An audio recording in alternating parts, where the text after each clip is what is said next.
I'm happy for you. I'm.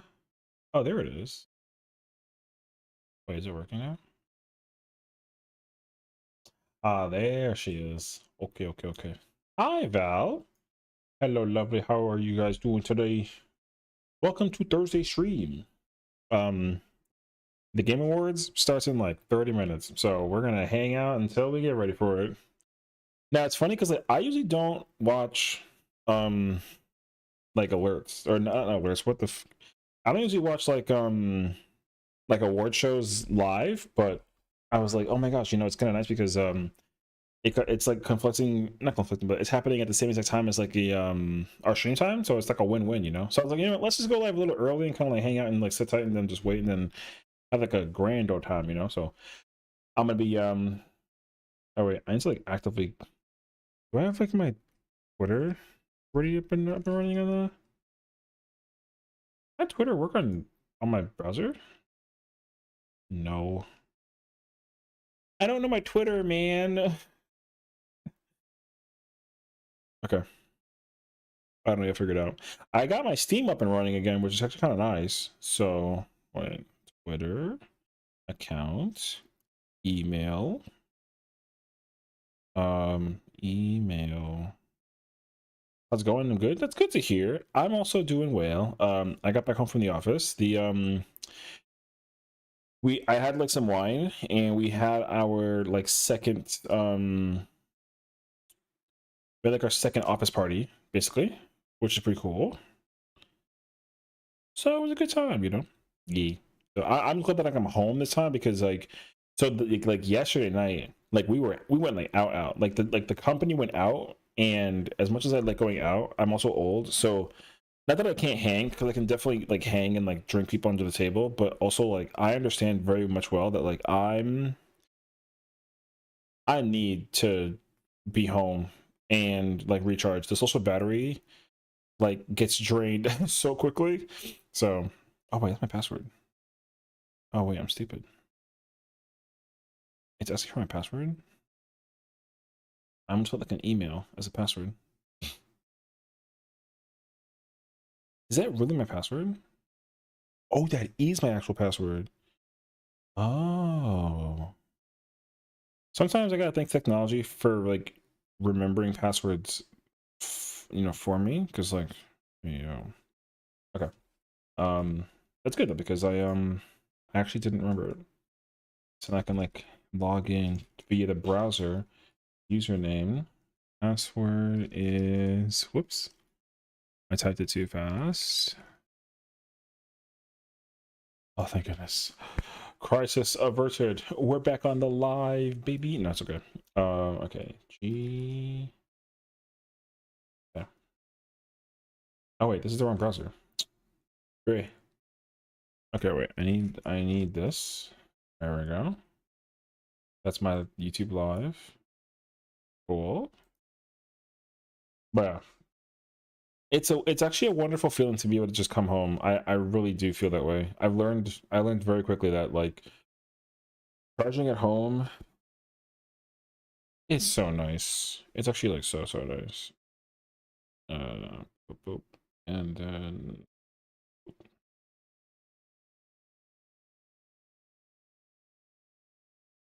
has it been confirmed? What?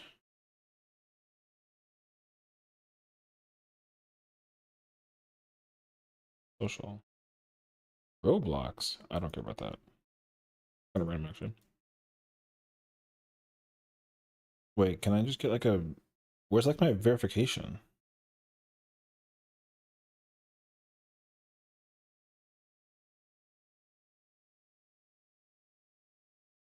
Oh. Wait, you can do that? I swear, I learn new things about the internet every single day. It's kind of scary actually. Okay, wait, I'll do that later. I get like an email refresh. I have to verify my email. What the f I don't care. It's like, we're gonna send you a verification email. Please press confirm. And I'm like, okay, yeah, sure. And then like it doesn't appear. So I give up. I don't care anymore. Also, where'd the music go? Oh, it got like a little epic.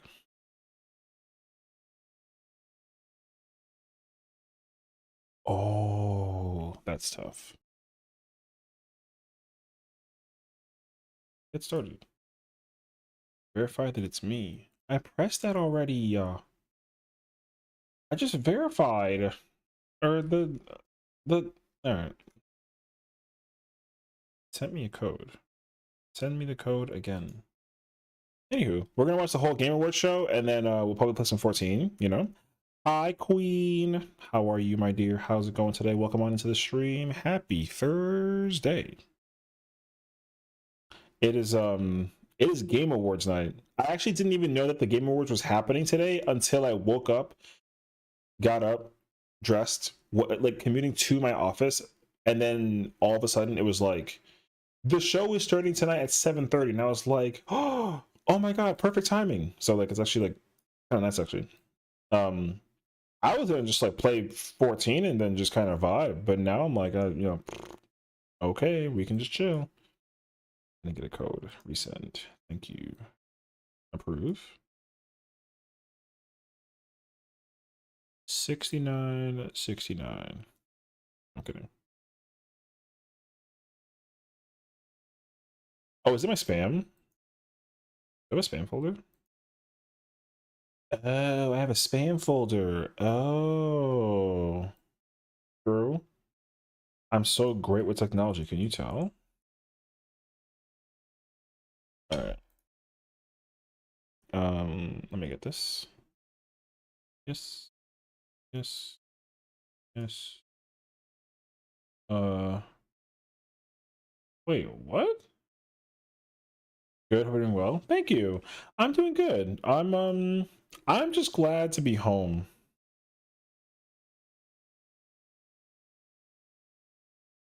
So, like, we had like a little office party. What's up, Afro? Yeah, we had like a nice little office party. Like at like 4 o'clock. But like, of course, the first hour of that party was spent on me playing Smash Bros. Because like everyone in the office loves playing Smash Bros. And I can't ever avoid it. They're like, "Yo, session, yo, Smash," and I'm like, "Ugh, okay." So we played for like an entire hour. It was kind of crazy actually. Hi, Willow. Hello, lovely. How are you today? Welcome on in. Happy Thursday. So, which is like fine. But I was like, I kind of have like some work to do, but I can play one game. 12 games later, and I'm like, all right, well, freaking shrimp, bro. Yeah, I'll be lurking, doing a refresh of topside before I go in. Ooh, good luck, good luck. Definitely keep us updated. Yes. Oh yeah, today is Thursday. Okay. I forgot that like you know what I mean? Yo, that's actually kind of fire. Dude, she's gonna clear today and it's gonna be like a huge W, you know what I mean? So proud of our queen. She's actually goated though. Like a yo. You know what's crazy though is that she I gotta give credit where credit is due. She dodged X flares. You know how hard that is? Yeah. I can't even dodge them. Stop counting my AOs. How'd you count my sheeshes too? You know what I'm saying? Sheesh. Actually, I don't say sheesh. Not anymore. That's like an old one, you know? Who actually says like sheesh anymore? I don't even think so. No, there's no sheesh command. That was actually it's funny because that was one of the one like things that I actually never enjoyed about like lingo back in the day, you know what I mean? Like I thought that sheesh was like kind of whack. Not cringe, but just whack. Wait, I wonder if I can wait, I gotta like do this again. Bye. Good evening, session. What's your main goal for today? They better announce Kingdom Hearts 4 and FF7 Part 3 or else I'm gonna riot. You know what I'm saying? I'm begging for KH4. You know, well the thing is like in all honesty though, I don't have any qualms about anything about high score mail. I don't have any like qualms about what the announcements are. Like I like genuinely I don't care about the like what the announcements are.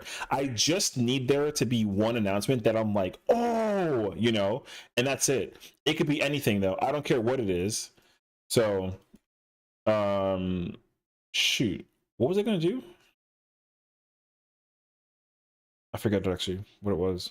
Oh yeah, there we go. I remember. It came back to me. And going with Cinestatic since they'll be finishing reclears. Oh, okay. Hopefully they help you get across the finish line. You know what I mean? I think that's actually kind of cool. So it'll be wonderful to be able to have people that have been kind of farming the party or farming the fight like crazy, so you can just kind of knock out what you got to. So that'd be awesome. So I'm rooting for you. I forgot about. Oh, is it counter? Wait, timer? No. Queue? No, quote, loyalty, store, name, to module. Oh, there it is. Oh, there's actually me going to the bathroom. Perfect timing. That's crazy. When I yawn, and when I say those are all of my like commands apparently. So E33 winning. Honestly, I feel like it has to because it's just one of the best games that they've ever like. That game's been talked about positively and like incredibly nonstop. You know what I mean? So, I would be very shocked if it doesn't.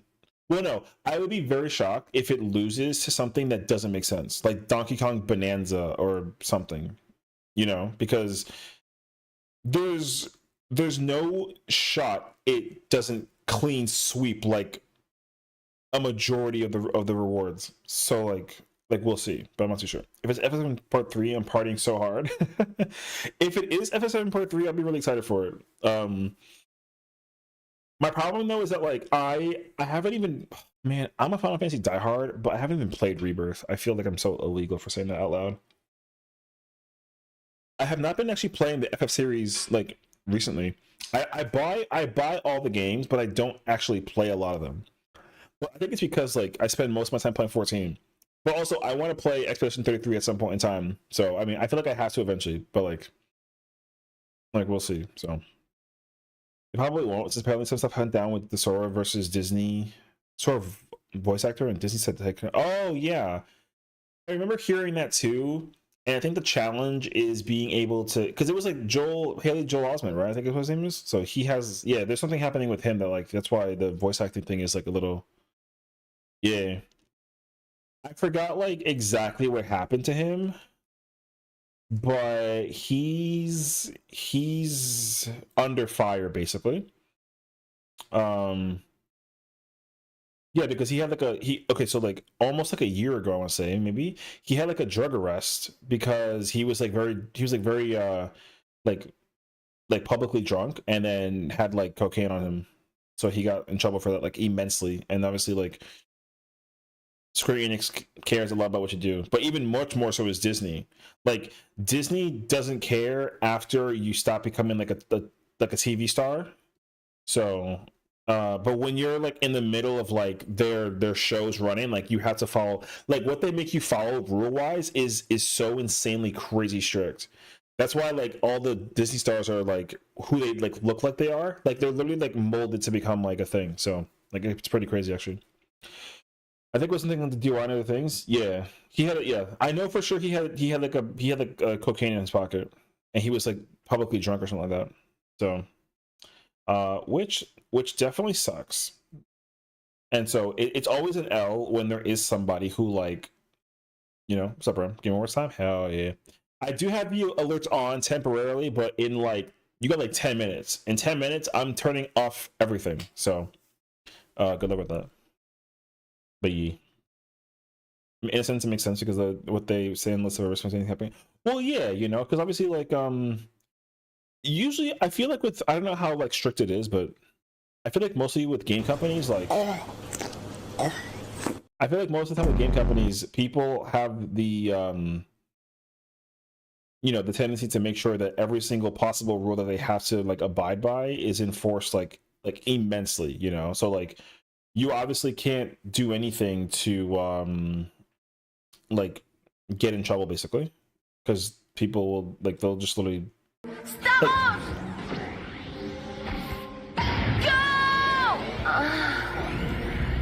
like you just hope that people will like abide by the conviction of their actions and whatnot, but it doesn't work. So ugh, gosh, every time you want to try and clean something it doesn't work. Why even clean when you can just not, you know what I mean? Like, just keep it dirty. F it. Hold on. There you go. I did the clean for you, so you don't gotta redeem it again. Anyways, but because Superman no here, true. I mean, fair enough though. But yeah, I feel like a lot of the times though, whenever it's any time that there is a risk that involves voice act, like just people are becoming just more and more unhinged by the day. It's really unfortunate. Um, I you know I think that fighting for an ounce of normal is actually tough. Oh shoot, wait, I want those. So sorry, I have 14 in the background because like duh. But I had to like I'm literally spend the whole stream just AFKing and like managing my inventory on my alt. Because I finished one of my characters like level wise, and I have to like redo or I have to like prepare like the next character basically. Because all I'm gonna do is literally just do dailies. I'm legit doing my inventory right now too. That's good though, as you should, because like, hey yo, everyone should literally spend the next. You got like 3 or 4 days, I guess, right? To actually like, because think of it this way too. What's gonna end up happening is we're gonna end up like needing to go back into content and literally grind.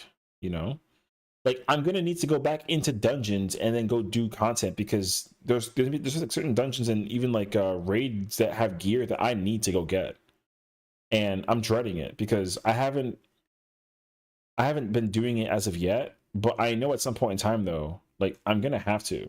So, like, hey yo, trying to get this hair to sell so I can go back to grinding Warframe. Oh, true though. Getting undercut nonstop. Damn, but Fru. I mean, you know what I mean. Fru's Fru, bro. Stop. Don't count. But yeah, Fru is Fru for glams. Yeah. So, I mean, because the thing about glam is that so one of the updates that they incorporated about the glamour situation is that I don't know how true and real that this is yet, but which one am I need to do? I mean, I haven't even decided yet. It's going to dramatically depend on what's missing per character. So, like my white haired character and needs. His name is John C.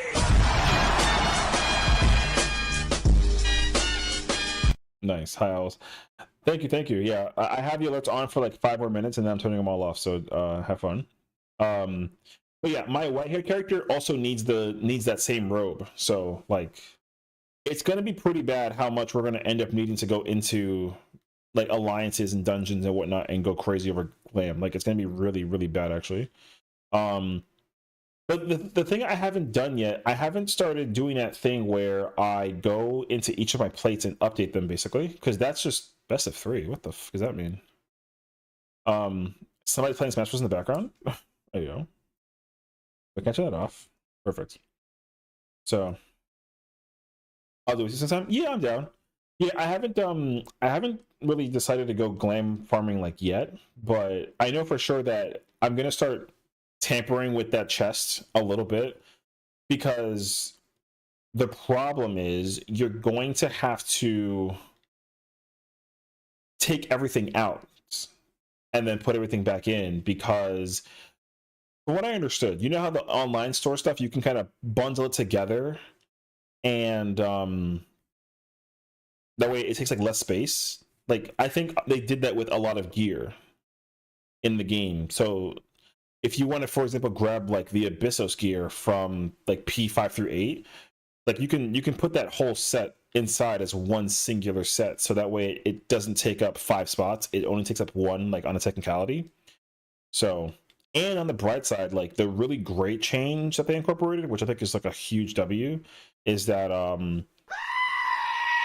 you can add parts over time. Hi, Kayla. You can grab like the headpiece, for example, put it in the dresser, and then let's say you get like the chest piece, you can put the chest piece in also, and then it fills in that spot, so you don't have to like redo it.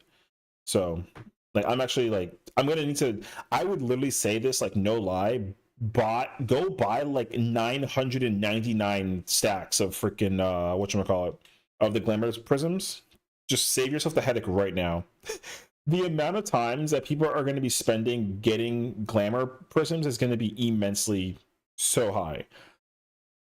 So, like, once I'm done organizing this character's inventory like a little bit, that's exactly what I'm about to do. I'm just gonna like go buy like 1,000 prisms. I don't know where you like usually get them from, but like I like need all that I can get. So, hey yo, but yeah. So also like random side note, but I think something that cracks me up is how many people go online and start leaking fake images of people were using AI throughout the day today to be like, oh my gosh, like the announcements for the Game Awards have all been leaked, and it was like outrageous things. People put like Final Fantasy 17 MMO. I saw Final Fantasy 9 remake, which I mean is possible. I saw Bloodborne 2. I saw like a bunch of random announcements, and I'm like, guys, like this is obviously like fake. Someone put like Jeff Keighley, I think this is even right. Like his feet are out, but he's in a suit, so like that makes no sense. Like, why would he have feet pics on the on the stream, basically? So some of those things like never actually make sense to me. So yeah, okay. Just for the sake of simplicity now, I'm turning off everything. So we hear we have Bloodborne 2 at home, Dusk Bloods. Okay, random thought though, but like, did that game even come out?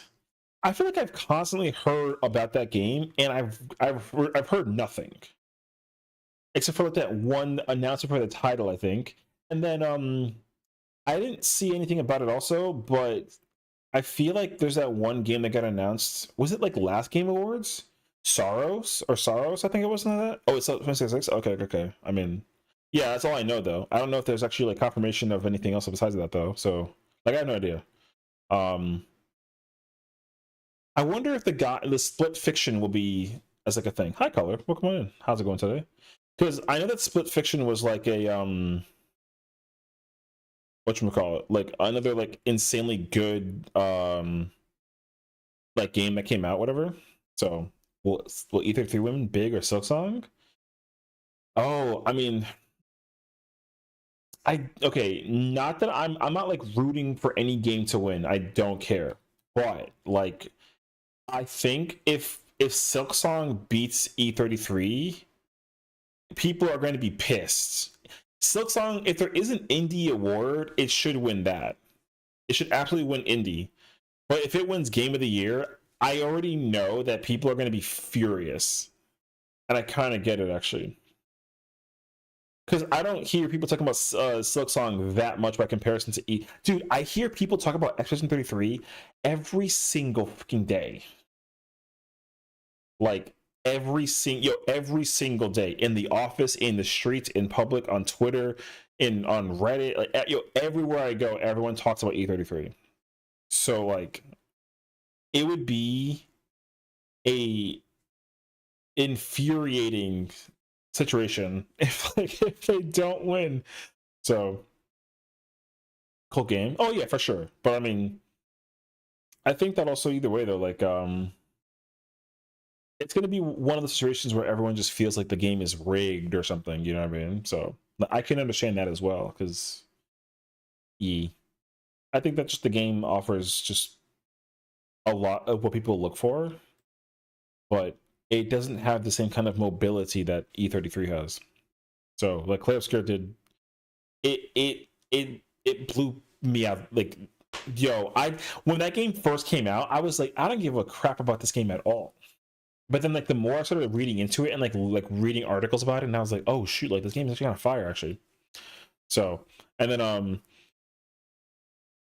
then the game was like labeled as like a masterpiece, and I'm like, that's awesome. And then like I keep on reading more interviews without like story spoilers, and they're like, oh yeah, like it's inspired heavily by like Final Fantasy and other like classic RPGs, and I was like, yeah, that's awesome. You know what I mean? But now what's happening, unfortunately, is like there's so many people that are complaining about like how bad every other RPG is by comparison to E33 because like it's just so good. And I'm like, guys, like, yo, relax. Like, certain RPGs crawled and walked so that this game can run. And like, gotta put the credit where it's due. So, but some people swear, like, yo, like, you know, people always had to like rage bait or like or bring other games down like negatively because of like whatever that it is. So it's like weird. That's just cap. I don't know. I mean, I don't care either. Like, it's a great game. I'm sure it is. And I'm sure if I want, I already promised that I'd play it this weekend. So yeah, that's an RPG. I mean, I don't. It's whatever. It's not going to be one of those situations that like will deter me away uh from like the games that I normally play. Because like when Clair Obscure got all of its ratings like established, people were like, yo, like if you play Expedition 33, you're never gonna play Final Fantasy again. And I'm like, that's not how that works. Like, that's a lie. So there was another RPG that somebody said that to me about. They were like, oh yeah, like if you play this game, you'll never play anything else ever again. You'll never want to play Final Fantasy again. And I was like, there's no shot. Yeah, I'm gonna play 33 this weekend. I don't know when, but like we'll see. I have to dedicate myself to a day where I do not stream so I can play it.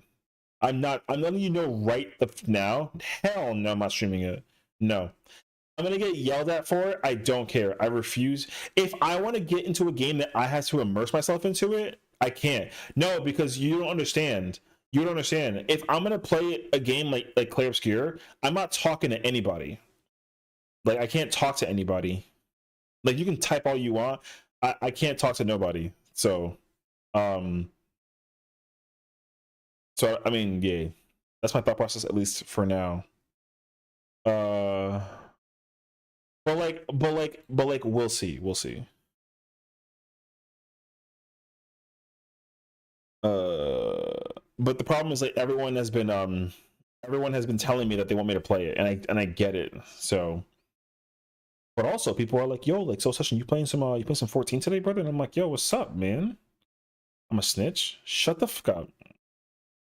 Don't snitch to nobody. Why'd you like, why? That being said, though, I'm probably not about to be super vocal while. I mean, I'll be vocal by reaction to the Game Awards, but I'm probably not going to be like super vocal. So we'll see. You know what I mean? Like, we're going to be. This whole thing is going to end up being recorded, so that way it can go up in the channel tomorrow, and then also I can figure out like, oh my god, so the what's the word saying? I like forgot what I was saying, bro. Anyways, I'm looking forward to the Game Awards though, so it's gonna be like a fantastic time. Anyways, I still can't believe that like it's the time though. Is the Game Awards always like? Oh, you know what sucks though too? I have to call my sister, but I gotta call her like after the Game Awards. It's my sister's birthday today. I was busy at work all day today. I feel I don't feel bad per se, but like, I didn't call her, so I'm like, oh shit. There was chaotic last night. Yeah, there was chaotic last night. Just now. Yeah, that was chaotic. It was like it was during. Oh god, when was it? I forgot like when it was. I tried doing it, I think, very briefly. I did like one pull. We wiped towards the end, like after the looming gloom, whatever that it was. And I was kind of like, oh. It's like, no, like it's over, bye. And then just like, I was like left. I was like, all right, whatever. So 10 in the morning? Brother, I would never raid at 10 a.m. and do chaotic. There's just no way. I can't be convinced. I'm very grateful that I'm not like a raid in the morning kind of person. I don't know how some raiders do it, man. Some people are on something when they do it. It's kind of crazy actually. But I mean, I get it though. So wipe this. Wow, I was thinking that's kind of like a freaking happy birthday to you. No, I'm kidding. How's it going, homie? My heel literally abandoned me for the Paris mix, so I had to sack. Ooh, pain. Every morning duty finder is dire sometimes. Dude, sometimes it makes me wonder what are the people doing in the morning when they do dailies? You know what I mean? The types of people that I have encountered in Party Finder, or sorry, in Duty Finder, like leveling or trials, I feel like most of the time when I'm doing dailies, like before reset happens, you know, like 9 or 10 in the morning.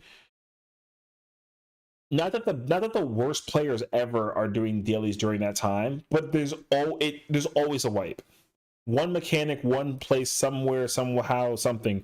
Yeah, there's always a wipe, and there's just nothing I could do about it. So, keeping more likely, that too. Usually I load up at like 9 a.m. on days off just for daily. I ain't even touching PF. I mean, I feel that actually. I'm a heavy advocate for being able to like. Wait, let me like raise the volume a bit. Oh no, I can't. It's max volume. Oh shit. Fair warning, it's about to get loud as freak in here, so just be careful. Because this music is not loud enough by comparison. B. I don't ever do anything in Party Finder unless it's like a farming thing, like a mount farm or like a glam farm or something.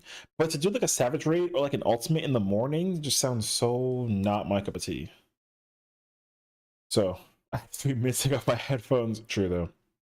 You like living life on the edge. I mean, you could do that, but also then like you wouldn't be able to hear me talk. Which I mean, not that there's much to hear right now. We're all kind of like patiently waiting for the countdown to complete itself, and then we'll obviously get into the business. But I'm really looking forward to seeing what kind of rewards we have in store.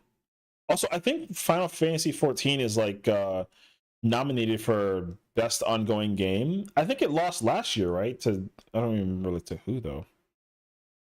It lost to like some like weird game, I feel like. But the year before that, I remember it winning, and I was like, wow.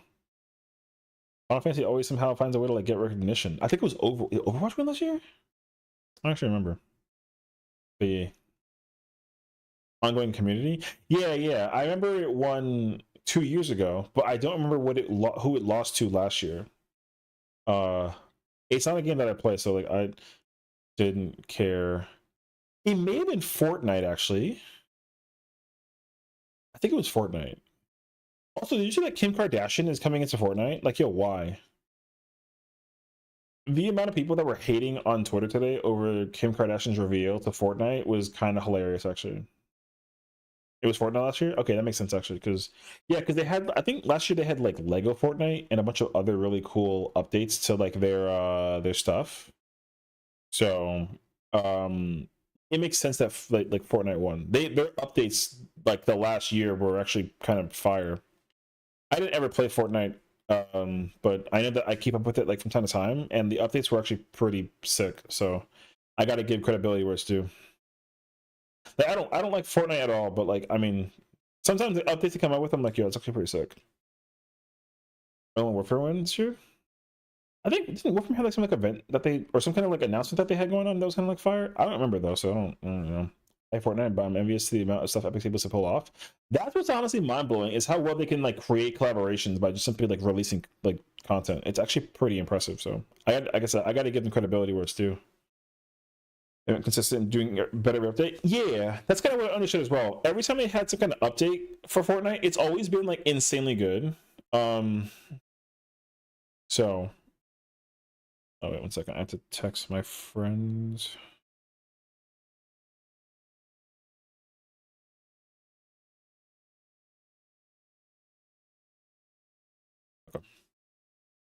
Alrighty, y'all. It is time. Do we expect it to be like what's like the one announcement you mean? Now 14 can get back with Capcom and the comic sequel collab. Oh, Capcom's doing that thing where they can. Capcom's doing the thing where they can bring back Mega Man. They're making Mega Man like a huge staple moving forward. And Devil May Cry and like Ace Attorney. Yeah, that's kind of sick actually.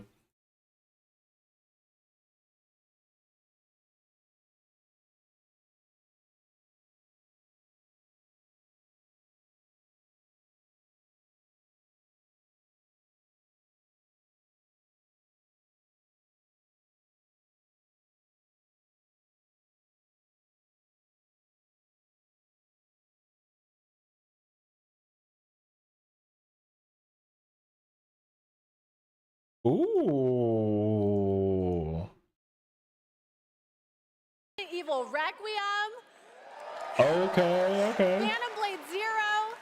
I want that. Batman Legacy of the Dark I want that Knight game so and badly. many Phantom Blade more. looks so sick, dude. Plus, over 20 brand new games you haven't heard about yet. It will make you believe the universe is conspiring for you.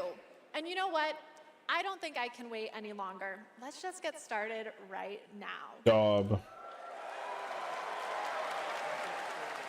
Tonight is a very special Game Awards because 3 of our Game of the Year nominees are from indie studios. So we're going to start things off with the announcement of a beautiful new game from the Burlington, Vermont-based Frame Interactive Studios. This is The Free Shepherd.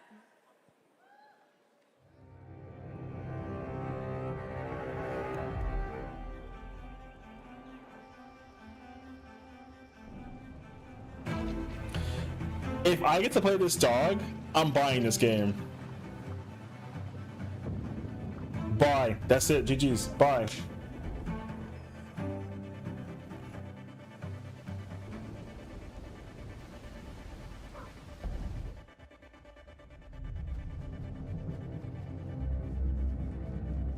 Wait, what the f...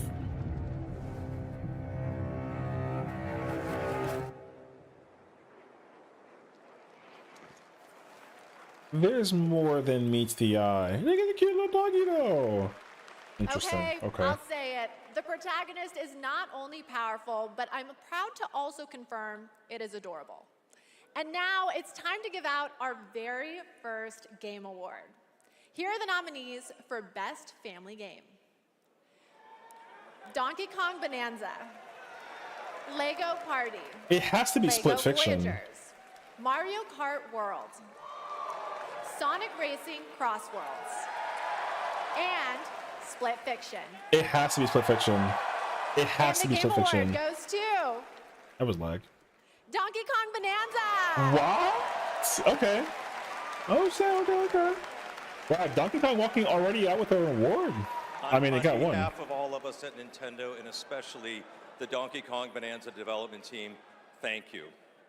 With this game, the team had an objective of creating a thrilling game where players could feel the strength of Donkey Kong as he smashed through obstacles and discovered how music would shape his overall journey. As a lifetime fan of Donkey Kong, I think they delivered on that and so much more. We're grateful to the fans and to the Game Awards for this honor. Looks like smashing things is kind of fun. Thank you very much. You know, Donkey Kong winning an award was not on my immediate bingo card, so that's fine. And now we have 2 more. Congratulations. And now we have 2 more world premieres ready to go. Up first is another independent game that hails from a solo developer in Sweden who's a hardcore Souls fan. He's built a brutal melee combat experience set against a gothic backdrop. Spooky. This is Decrepit. Ooh. Nah, there's a spider. GG's. I'm not playing it. Solo developer?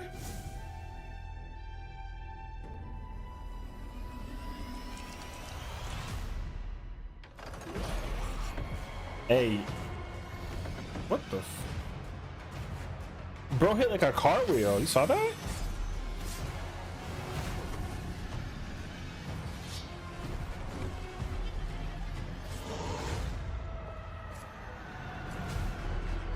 This almost looks like a Skyrim kind of vibe.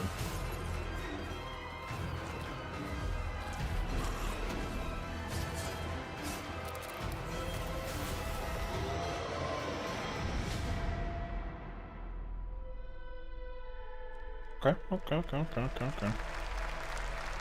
Okay. It looks interesting.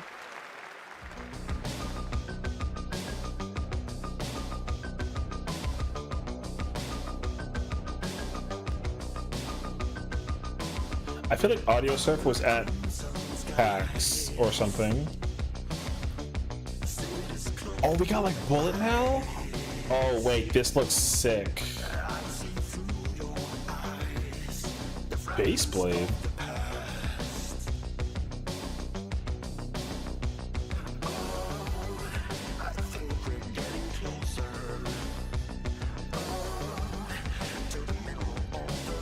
Did anybody ever play Geometry Wars? This kind of reminds me of Geometry Wars, like just like a little bit.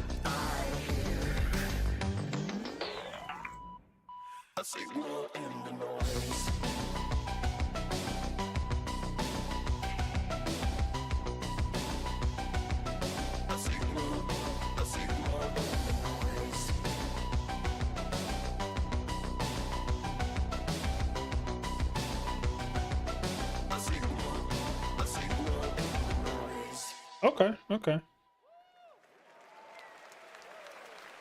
That was Audio Mech, the new game The from silhouettes, yeah, Dylan Fitter, the creator of Audio Medals of Must in that mode? And Yeah, starting yo, true tomorrow, though. you can play an Audio Mech demo available Oh, on that's cool. Steam. Okay. If you want to check out that Demo demo, tomorrow? other Game Awards demos, and wish list games showcased tonight, we made it easy for you. Check out the Game Awards page on Steam. Dub. We'd like to take a moment to remind everyone that tonight's Game Awards broadcast is available on YouTube with dedicated ASL and descriptive audio feeds.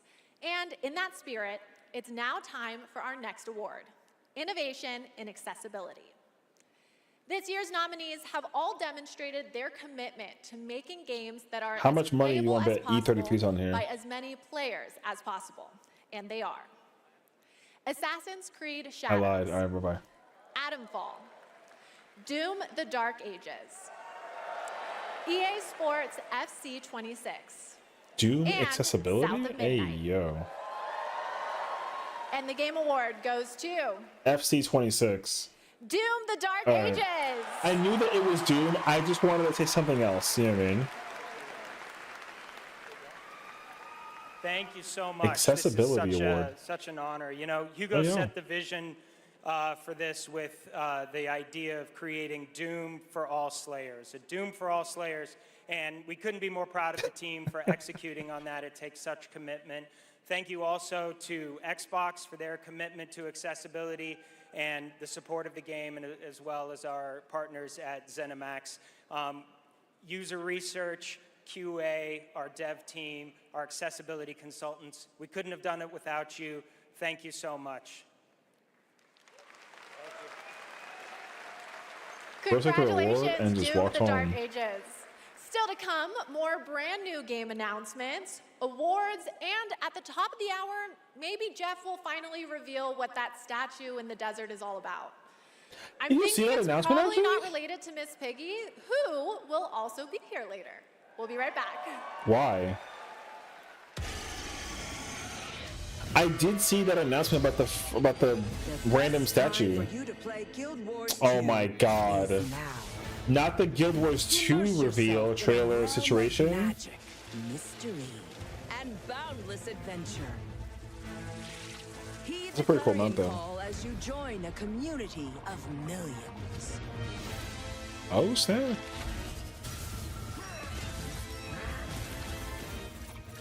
God of War related? If a God of War gets revealed, I will cancel everything and go play the entire series again. I'm just saying. I freaking love God of War, dude. Celebrate the release of Guild Wars 2's newest expansion. With my 14 Visions of trailer? Eternity. Yeah, let's get the 8.0 reveal in the keynote, you know what I'm saying? Hey, yo. You can't say that I won't when I literally Download will. and play now. I've literally played every single God of War, so like, what are you talking about? I play them all. Actually, I didn't play Ragnarok, so like, you got me there. Or the PSP one. Team Soda. Stream it? Yeah, for sure.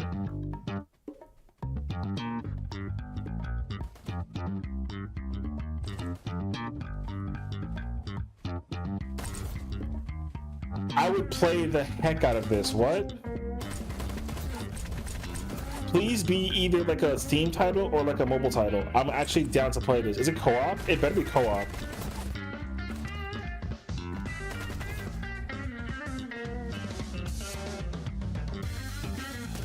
Wait, this is sick. I got a sniper rifle? Yeah, how do I get this game? Sign me up.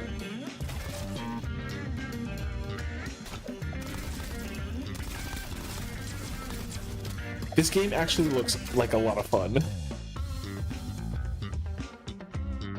Bro has a 50 caliber sniper. Escape from Dukov? Get the fuck out of here. All right. Welcome back to the Game Awards opening act. We are counting down to the big show. Yo, that's a title. I signed an NDA, but I'm going to risk it all just for Escape you. from Duck-On is hilarious. Here's a hint about what's coming up. Okay. There will be lots of new game announcements, including Lara Croft's return in the next Tomb Raider, a deeper look at Resident Evil Requiem, the announcement of the release date for Phantom Blade Zero, and the Game Awards Orchestra, conducted by Lorne Balfe, will pay tribute to our 6 Game of the Year nominees. And wait, that's fire! Rest easy. I'm able to confirm Flute Guy will be back. Hey, yo, that guy killed it last year. He went different. It was fire, actually. Esports Awards. The first up is Best Esports Game. Esports game? If it's not Counter-Strike 2, it's rigged. Also, what's Mobile Legends Bang Bang? Dota 2, League of Legends, Mobile Legends Bang Bang, and Valorant. And the Game Award It better be Counter-Strike. Counter-Strike 2. It's my GOAT right there. You see what I'm saying? Yo, that's the best game of all the time. Nominees for I don't even play it. Best Esports Athlete are Brock, Chovy, Forsaken, I don't know Kakaroon, any of these people, Mena so I don't care. RD, and Zywoo. And the Game Award goes to Forsaken. Chovy. I don't know who that is. GG's. Yo, congratulations. The nominees for Best Esports Team are Gen G, NRG, What? Team Falcons, Team Liquid PH. Where's Optic and Gaming Team and like Vitality. FaZe? Brother, And what? the Game Award goes to I know none of these Team teams. Vitality. Congratulations to all our winners. I mean, cool, brother. Okay, I want to take a minute to remind everyone that we are streaming live I don't even know who that is, around brother. the world on more than 30 platforms. CS2 is actually the including GOAT, for the first though. time Facts. on Prime Video. While you're watching, you can head on over to TikTok to share I your can't favorite believe there's a moments Tomb using Raider hashtag announcement, the man. Game I'm Awards. so We hyped can't about wait that to see because your videos. I'm so sad And that now Square I have Enix gave away yet Tomb Raider. another world premiere and new look for all you real ones. Here's some important news about Capcom's Pragmata. Yo, let's go! Wait, hold on. Everyone, stop talking. I can't wait for this game. Before? On Earth? Of course I have. Got a house with a view and everything. You just gonna stay here when this is all done? What do you want?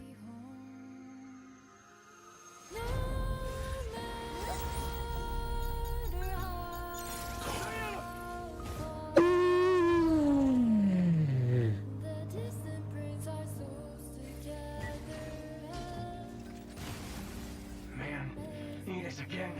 I can't do anything.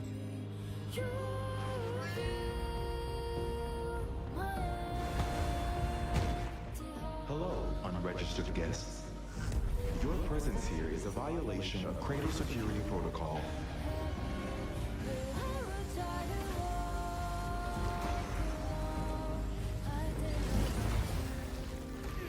From what I understand, it's like a single player sci-fi Monster Hunter experience. It's apparently godlike.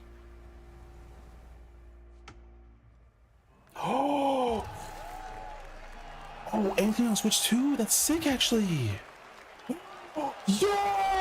I'm about to play it. I'm playing it, absolutely. Dude, I heard that this game is godlike. Stunning. I have the Oh same my beach gosh. at I my research definitely, I'm station playing back that. I'm home. playing that, absolutely. And surprise, you can play a demo of Pragmata on Steam right now. Capcom working on a new give you IP has lots of never goodies failed. tonight. And trust me, there's Except more for the Remember Me, I And think. now I have another award. These nominees are games that never leave you because they're on your phone. Here are the nominees for Best Mobile Game. Destiny Rising, There's a mobile Persona Destiny 5, game? The Phantom X, That's a new one Sonic too. Rumble, Okay.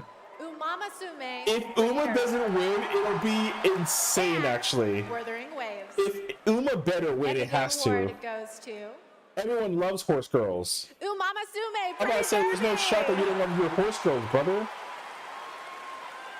That game went insane. Even for the It 1 is month. a tremendous honor that it to did. receive this amazing award. This was only possible with the support of our fans. I deeply appreciate all the Uma Musume trainers out there. To the people who are not familiar with Science, we are dedicated to being the best entertainment. We will promise you more wild contents coming, so stay tuned. Thank you so much. Thank you. Hey, I mean, I told you, bro. Congratulations. There's no shot that it wouldn't have I won. think I have to take a quick break and play Uma Musume. It's not my ADHD. Ever It's Crisis should have been on there, but it and wasn't my going to win, so that's ADHD. fine, actually. But there's so much more to come, including 2 brand new game announcements from 2 brand new game studios right after this. Okay. Hey, yo. My Not dear bad, not bad. I write this letter to you as But yeah, Pragmata's gonna be sick, dude. I can't wait. I'm telling you right now, that game is gonna be freaking peak. You know what, actually? Yo, I'm gonna take my Steam, actually. Hold on. I'm my Steam out. Steam?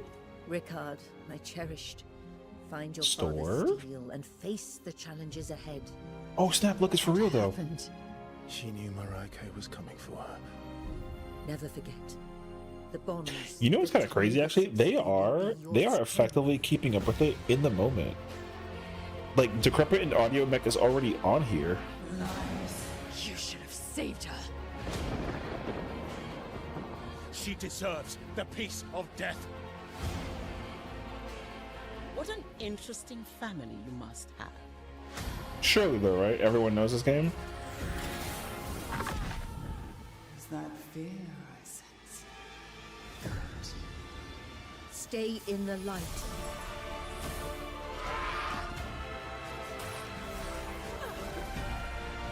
Never give into darkness. Wait, I can't actually get the,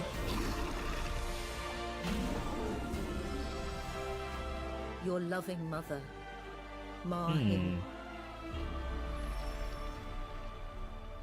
I was joking. I didn't know it either. I can't actually download it yet. They lied to me. War of Tanks or something. Or Twisted Metal. Yo, does anybody actually remember Twisted Metal?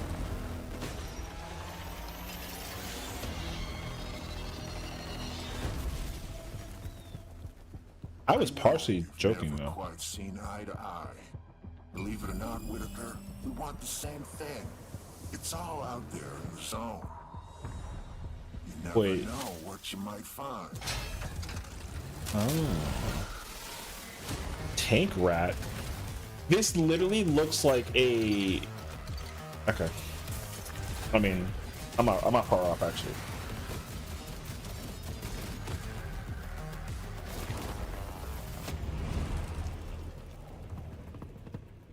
Oh, it's actually called Tank Rat. Oh, wow, what a like in the face title. Welcome back. We are oh so close to the top of the hour. Everybody, go tell your friends to tune in and get ready for a night of awards, world premieres, musical performances, and lots of surprise guests we haven't told you about, because then they wouldn't be surprises. Duh. But now it's time to honor another game studio with an award. And it's one of my favorite categories, Best Independent Game. This year, there have been so many incredible independent titles from studios around the world. E33 is on this list, like, surely, yeah? Media selected these 6 as the best. Absolum, Ball Pit, Hollow Knight, yo, if Hollow Knight doesn't win, Claire it's okay. Obscure Expedition 30. Okay. I'm just saying. Hades 2, and Hollow Knight Silk Song. Ball Pit And I heard the pretty award fire, goes actually. to It'd be pretty funny if it doesn't win. Claire Obscure Yeah, I'm about to say, Expedition no shot, 33. actually. Okay. Yo, they're gonna need like a shopping cart to walk out here with, man. We got the hat and everything. I remember Sunfall beginnings in early 21. Just 4 of us painting the walls of the small office we had just rented. Bro was nervous. We wanted to make a small game then, but with big ambition and creative independence. It was challenging every day. For most of our team, present here tonight, Expedition 33 is the first game we've ever shipped. I mean, I gotta give credibility, We couldn't man. be prouder of what this team has achieved. And we dedicate this award to all the indie teams around the world, to those who put creativity first, to those who push forward with limited resources, also to those who never make it to the release, and also to those who bring extraordinary games to life every year. You make our art form richer, and you continue to inspire generations of creators and players. Thank you. Bro wrote that on a napkin and prayed, and he won. Congratulations!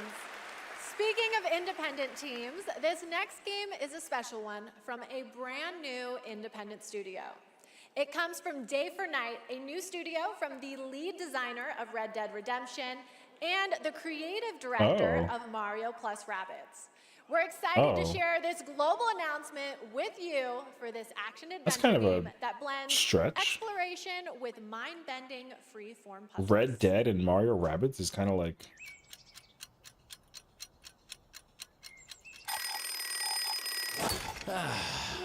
I love a new game. Okay, sunshine, check. Back, check. Time for a new platforming adventure. What?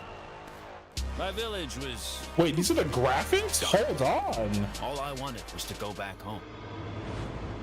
Badgerborn. Tried exploring.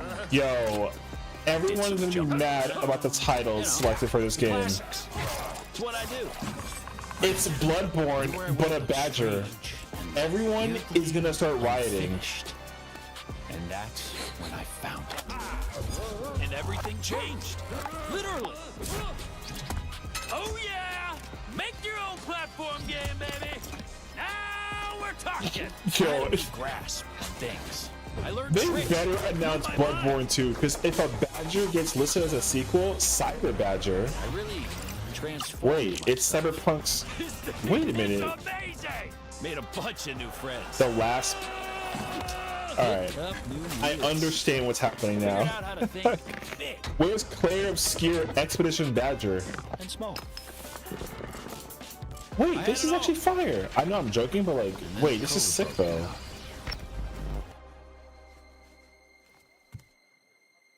Resident Badger.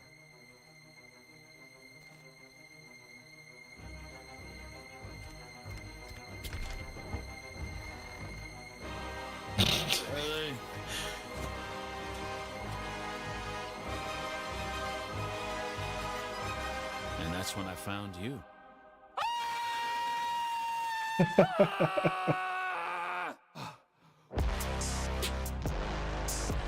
Yo, I'm not gonna lie to you. It's kind of fire. I'm intrigued. Okay, so I always expected it to be the AI chatbots that achieve sentience first, but I'm down for an animated Badger Singularity. And yes, that is actor Evan Peters playing the role of Bradley the Badger. Okay. I have one more world premiere for you. It comes from an incredible brand new studio in Osaka, Japan. This is a wholly original new world coming in 2026. And we're excited to share the announcement and the first look at gameplay with you. Ooh.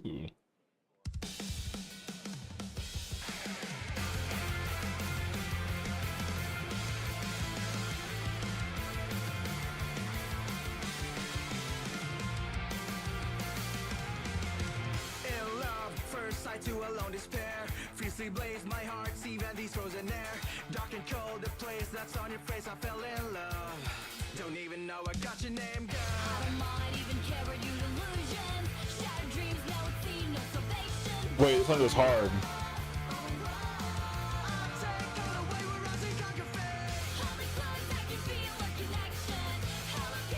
Yo, she's playing the guitar with a sniper rifle. That's fire.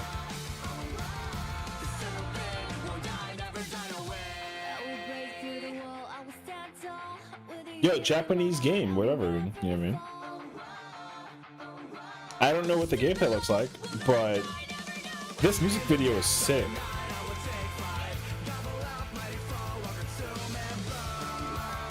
Yeah, I have no idea what's going on.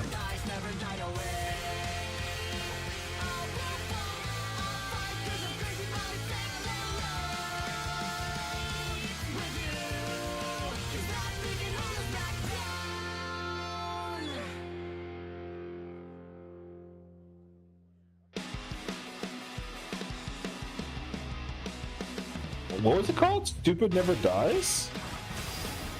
Oh, there we go.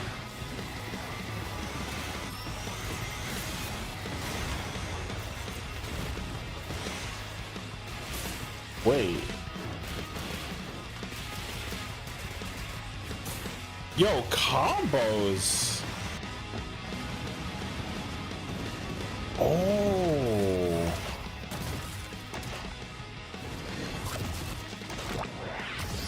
Wait. What? I don't eat humans. Interesting. Okay. Okay, if that doesn't get you hyped for the main show, then maybe you're the problem. That was Stupid Never Dies from GP Track 50, a studio made up of action game lovers who have worked on titles such as Devil May Cry, Dragon's Dogma, and Resident Evil, creating action games for action game fans. It did look scary, though. We're minutes away from the main event. We have one more award for you. A category that celebrates other media that took video game IP and made movie and TV magic. Here are the nominees. FNAF is on the list. I'm just letting you know. A Minecraft movie. movie. Oh, I lied to you. Devil May Cry. Did they boo? Splinter Cell Death Watch. The Last of Us Season 2. And Until Dawn. Wait, did they boo Minecraft movie? That's hilarious. The Last of Us Season 2. Yo, if they booed the Minecraft movie, I understand. Chicken Jockey was the meme of at least 2 months. I want to thank all the original devs that worked on The Last of Us Part 2, all my homies back at Naughty Dog, our outsourced partners, our fans, our video game fans. This opportunity wouldn't exist without you. Thanks to all the support we got from PlayStation Productions, Sony Pictures, HBO. Do we need to thank Netflix or Paramount or whoever our streaming overlord is now? But most of all, I really want to give a big shout out to our crew, our incredible cast led by Pedro, Bella, Isabella, Gabe. They really threw themselves at this and did their best to bring our world to life in live action, and we're super proud of what they've done. Thank you to the Game Awards. Thank you very much. Congratulations, The Last of Us. Okay, my guys, we have reached the end of the opening act, which means it's time for a new beginning. The Game Awards main event is imminent. With big awards, even more world premieres, and amazing performances, surprise guests that even I don't know about, because if you guys remember, I violated my NDA earlier, and they decided I couldn't be trusted. But you know you can trust me. Sydney can do no harm. Absolutely losing my mind when we get to Lara Croft's long-awaited return, the announcement of the next Tomb Raider, which is just minutes away. I'm just letting you know. That's just one of the announcements we've told you She about. better look incredible. There are a lot of other ones that are so secret. All I get to see are a long list of code names. I'm being completely serious. Anyway, thank you for Crystal going on Dynamics' this Lara journey with Croft me, was and so congratulations again freaking to peak. all the winners so far. Yo, Trust Tomb me, Raider the and Rise fun and is Shadow. just beginning, so buckle up. My God. The 2025 Game Awards starts now. Bring back the PS1 polygons, hey yo. I mean, whatever wins multiplayer of the year is going to be questionable, so we'll see actually. You've never played a Tomb Raider game? Go figure that out now.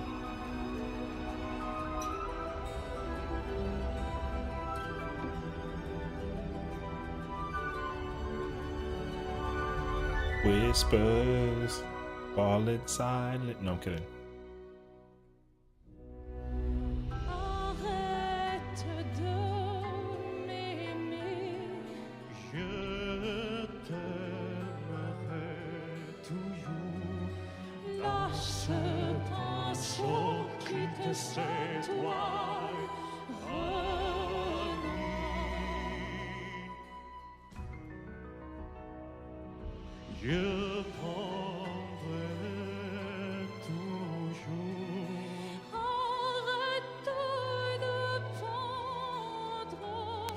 I got chills right now.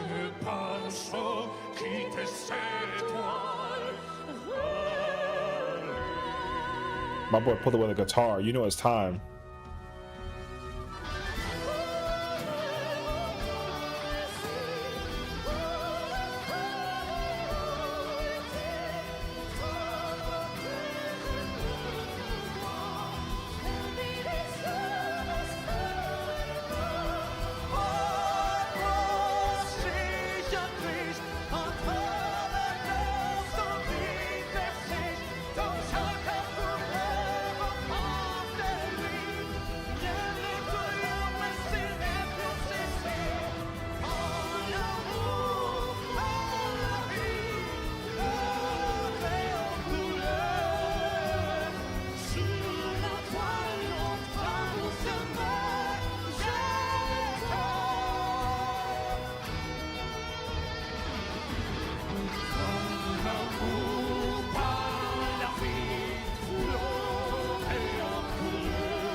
He's in there.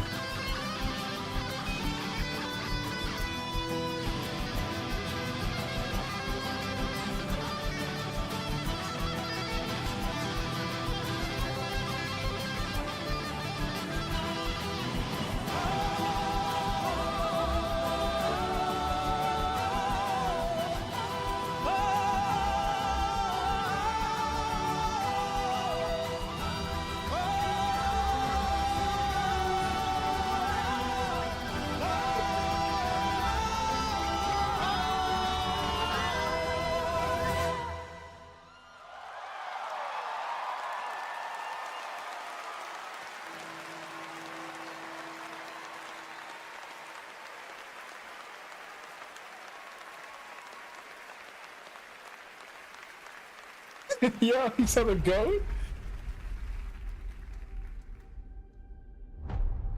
Living things can't help but change, you see. They can't stay the same forever. That's what living is. To change and to embrace change. Yo, that's a game. Sometimes we paint the bars of our own prison.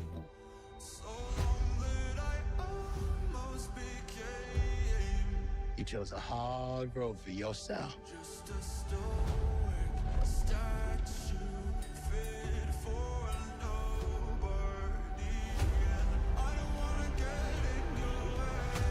Stubborn people change the world.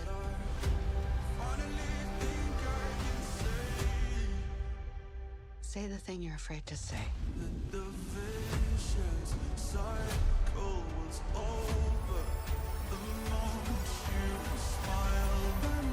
We can work with this.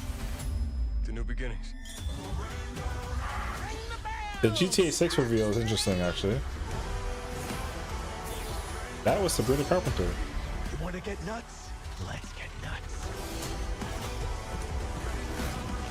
You know me, Headmistress. Oh. I know enough to get into trouble. Man, I need to see Phantom Blade Zero. Is this what my tomorrow will be? For those who come after. Welcome to the Game Awards 2025. Now, here's your host, the creator of the Game Awards, Jeff Keighley.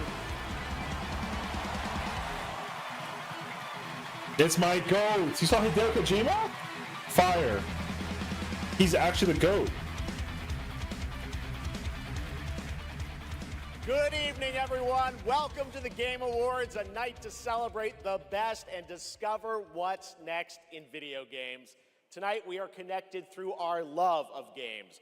Thousands of us here at Peacock Theater and millions more watching around the world in places like China, India, Brazil, in the middle of the night in Europe. I know it's late. I see you guys. Thank you for showing up for this show. And first of all, thank you to Elise Duport-Percier, Lorian Testard, and the music of Claire Obscure. Expedition 33 kicked off the show. An amazing performance. And of course, that is the most nominated game in the history of the Game Awards. And many members of the team from Sandfall Interactive are here with us tonight. I think you can identify them based on their attire tonight. Welcome, guys. It's great to have you here. You know, every year this show reminds us why video games matter. They are worlds we share, stories we live, communities we build, and experiences that challenge, inspire, and connect us like nothing else, especially when life gets hard. I don't usually open up about personal things on stage, but 2025 tested me in ways I didn't expect. In January, my home burned down to nothing but ashes here in the Los Angeles fires.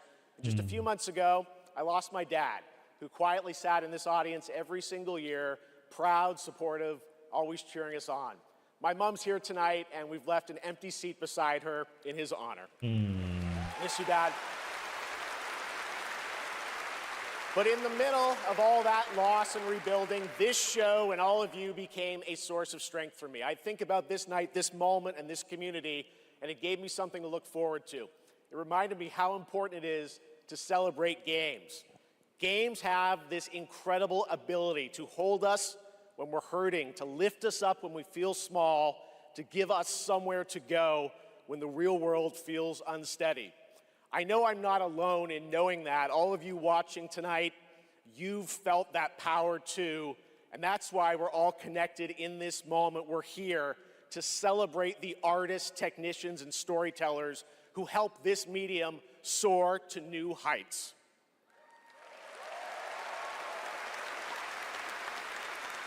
Tonight, we're going to honor over 100 nominees and celebrate a record-setting 3 independent titles up for Game of the Year. That's right. And we are going to have some fun, of course, too, with a whole slate of brand new game announcements that will hopefully get you excited about the limitless future ahead. So let's get going. To present our first award, a father and son, 2 remarkable actors. He is one of the finest performers working today, from Isaac in The Last of Us to Chase in Dispatch, and his son brings young Chase to life in Dispatch as well. Please welcome to the Game Awards, Jeffrey and Elijah Wright. Okay. Yo, that's fire.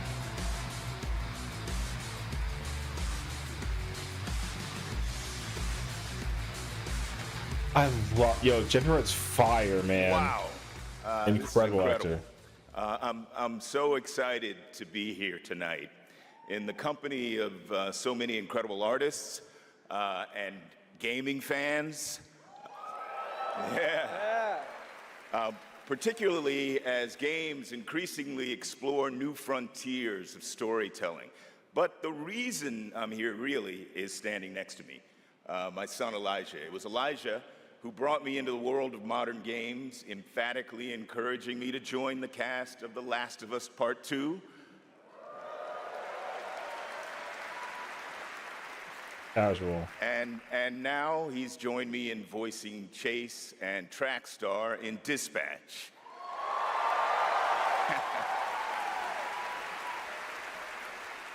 Some Dispatch fans out there, I think. Yeah, cool. If it weren't for Elijah, I'd still be playing Pong on an Atari. That's right. Keep up. I can't believe I'm standing on this stage today.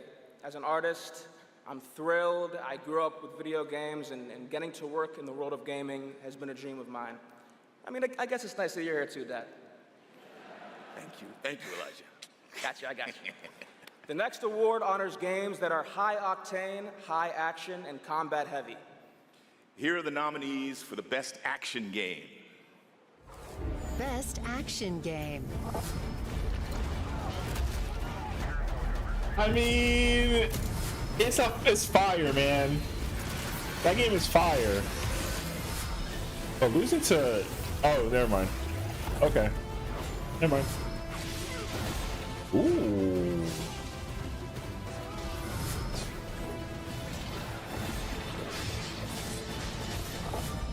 Okay. I think we know which one wins. And the winner is Hades 2. Yeah. Not a surprise once I saw it. Although, I mean, for Battlefield 6 to get nominated next to Doom, kind of, yeah. Okay. Not that I hope that the shooting award is on here, but I hope that there's a shooting game award, and I hope BO7 and BO6 is on here. The 7 of us who worked on our first action game, Bastion, all still work together at Supergiant Games. We've been joined by so many people who helped make Hades 2 and the original Hades what it is on behalf of the entire group of us who worked on the game. We just want to express our gratitude to the other teams who make such incredible work in this industry and inspire us. And we want to say thank you to our players who literally helped make this game what it is through its early access. Thank you so much. Yo, congratulations. Hey, good reward, Woo. That's pretty fire. Congratulations, Amir, Greg, and the whole Supergiant team. That's amazing. All right, now we move into one of my favorite and, yes, sometimes very dangerous parts of the evening. The moment where we look ahead at what's coming next from some of the world's most talented game creators. All year long, there's speculation online about what may or may not appear on that screen tonight. And as always, my only advice is enjoy the journey. Maybe you'll witness the birth of a brand new universe or the long-awaited return of a legend.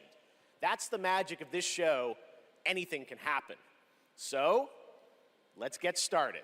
It's time for our very first world premiere, something truly special that we're honored to debut here at the Game Awards.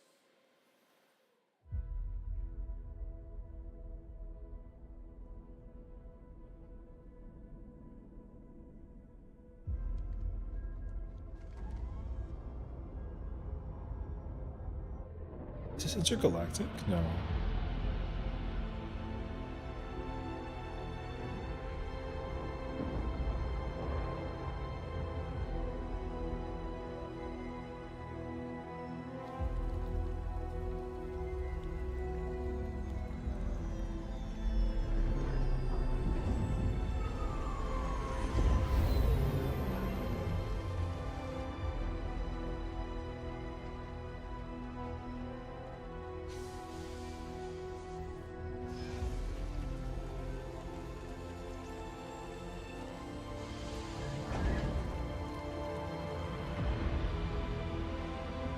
It looks like Star Wars.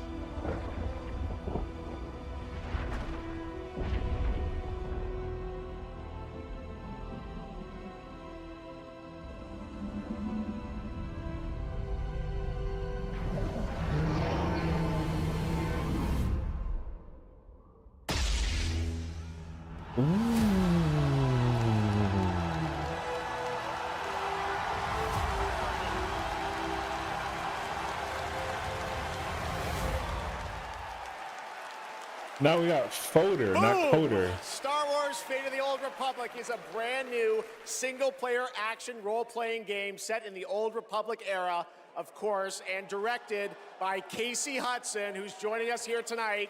Casey was, of course, the director on Star Wars Knights of the Old Republic and the Mass Effect series. When the lightsaber so came out, I felt that. Again. That was fire. All right, we have many more game announcements to come. Going to be hard to top that one, but right now we have a very special guest I'd like to bring out. Please welcome Miss Piggy. What the?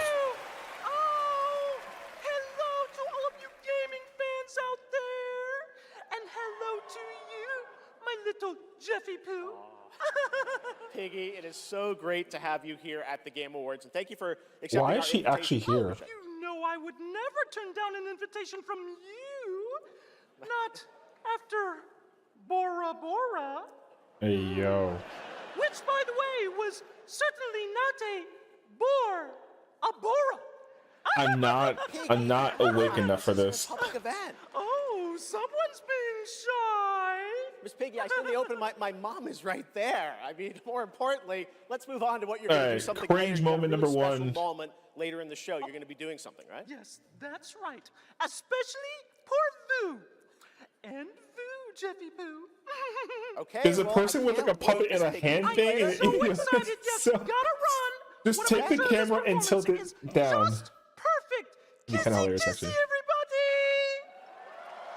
Miss Piggy, everybody. Brother. We'll see her a little bit later. But like, why? You guys are going to love it. All right. We have so much Game Awards ahead. The surprises do keep coming, I promise you. More awards, and later, Evanescence rocks the stage. Here for survival training? Of course you are. Pathetic! Now, we've compiled some valuable training materials. Yo, Max in the background? So you can stand a chance against the hungry undead. Ooh. We can just run around those, right? Oh, and it's Spock! Silence, both of you. Oh, that's actually fire! Out there, you'll need more than your foolish instincts to escape the monster's claws. Or to pick a fight with a martial arts master. Well, I do love a good fight. But do you like winning them? Dude. You'll face samurai and demons and viruses. I'd like to talk more about the samurai and demons. Oh, well, this is survival training, not survival talking. And lucky for all you helpless half-wits, we've cut the price on some top-notch materials. So study up, fools. Hey, listen, they put two of the best Capcom This isn't Conquest. It's promoters Red Sex. out there, so I'm cool with that shit. Free. Free red sex? Do you think anyone here said sex? He said sex. You said free. Redacted sector. Really?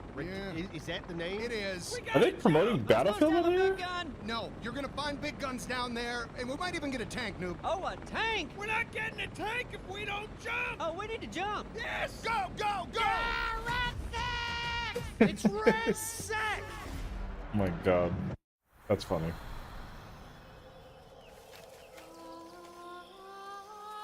Fun commercial. I actually enjoyed that.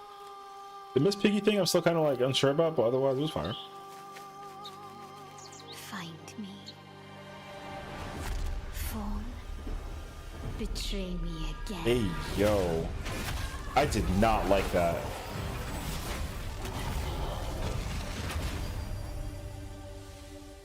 The eyelashes, yo, no offense. I've got bad news for you. Yeah, of course you do. Zombies are real. And I need new pants. Famous last words in a zombie apocalypse. They can't hurt us if they can't catch us. We gotta get out of here right now. Oh yeah, I remember this announcement.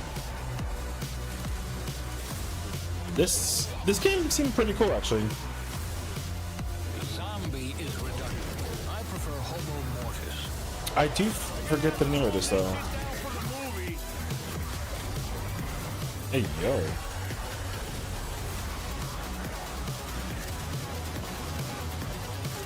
Also, not that this is like an immediate like segue, but there is confirmation that they're working on like a Left 4 Dead 3. That's not what this is, but I heard about it. Oh yeah, okay. All right, now it's time to put an end to gaming's most controversial mystery.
Yo, what?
Yo.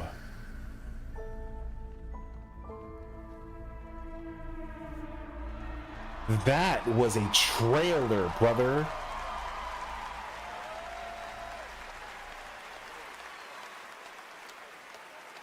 What a moment. That statue reminded the assassinated internet now has a name, the Hellstone. And yes, Larian, winners of Game of the Year in 2023 for Baldur's Gate 3, are hard at work on their next role-playing game, a continuation of the Divinity saga. Divinity is their biggest game ever. That's right, even larger than Baldur's Gate 3, promising more breadth and depth than ever before, and we cannot wait to tell you more in the future. To present our next award, please welcome two previous winners of Best Performance here at the Game Awards, Maggie Robertson and Neil Newbon. That had me attended the whole time. That is the hardest trailer I think I've ever seen in a very long time.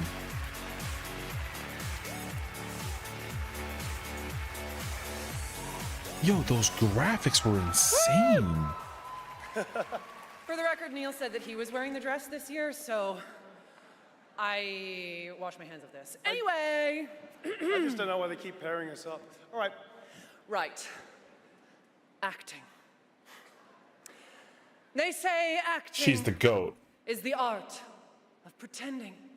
Well, actually, Mags, I personally think it's the highly disciplined craft of being dramatically truthful on purpose. Convincing strangers you're someone else and then winning awards for lying. Listen, I actually based my entire career on this. I love her so much. Neil, it's called comedy. Lock in. Okay, so we're here today to recognize the amazing performers who convinced us through their lies and deceit, really, that they were warriors on a quest for vengeance in feudal Japan. Dashing archaeologists with a penchant for Yo, I want popcorn now, brother. Pseudo-French revolutionaries holding baguettes for some reason. And teenage girls forced to survive extraordinary psychological and physical terror. The point is, acting is serious business, and we are serious actors here to talk about acting seriously. Ready? Just do the thing. Okay. Here are the nominees for Best Actor. Best Performance. Yo. I didn't make the rules between you two. We'll break the cycle so she can't steal anyone else's future. I will find every member of the Yote. Yo, two of them. I thought I was Three used of to them. losing people. Yo, if she wins, I'm cool with it, actually. The force that could change the course. Yo, they had 3 people on the same game. Star better And the pull Game up. Award goes to... But it also could be Charlie Cox. Jennifer English! Oh.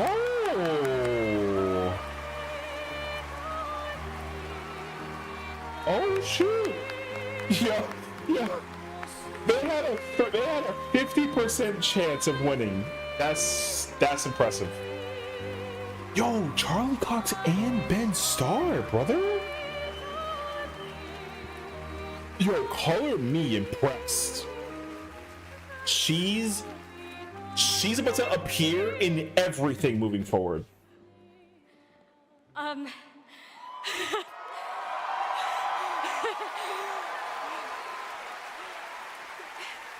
Thank you to everyone who voted. Wow, this is loud. This is not just my award. This takes a village. And oh my God, I love my passionate, beautiful-souled, artistic, clever, beret-wearing village. Every single one of you. Guillaume, Jen, special shout out to Charlotte and Adeline, and of course, my wonderful Ben, who has been my ride or die throughout all of this, my big brother. Thank you. Thank you to my beautiful girlfriend. And I just want to say... Ben's the GOAT. To every neurodivergent person watching this in this room, because I know there's probably quite a lot of you, and at home, To all of you that feel like life is stuck on hard mode, this one is for you, and thank you so much to the games community and industry for giving us, so many of us, a home. For those who come after, thank you. Yo, she's the best. That's the most like sweetest speech I've heard yet. Oh my god. She deserves everything in life. She's the GOAT. That's it. Yo, add that one to the list. That's it. Yo, she's on the list. She's one of the GOATs. GG's. She gets everything in life. Congratulations, Jennifer. From Bad Robot Games, please welcome J.J. Abrams and the creator of Left 4 Dead, Mike Booth. Wait. I talked about this. Yo, if they announce a Left 4 Dead 3 situation, I'm gonna go nuts. I'm just letting you know. We've been so lucky at Bad Robot to get to work with some incredible artists to tell stories on stage, TV, and film. And it's been an absolute thrill and honor to have spent the last few years working with a brilliant Mike Booth on an original universe that brings our passion for great storytelling to the PlayStation and PC. Thank you, JJ. At our Bad Robot Game studio, working with our friends at PlayStation, we've been creating a new kind of co-op game that builds upon what I learned making Left 4 Dead. The result is something entirely different, an unpredictable, challenging combat sandbox where you succeed through cooperation and improvisation. And now I am excited to share a glimpse into what we've been working on. In fact, we're also inviting all of you to sign up for early playtesting and check it out for yourselves.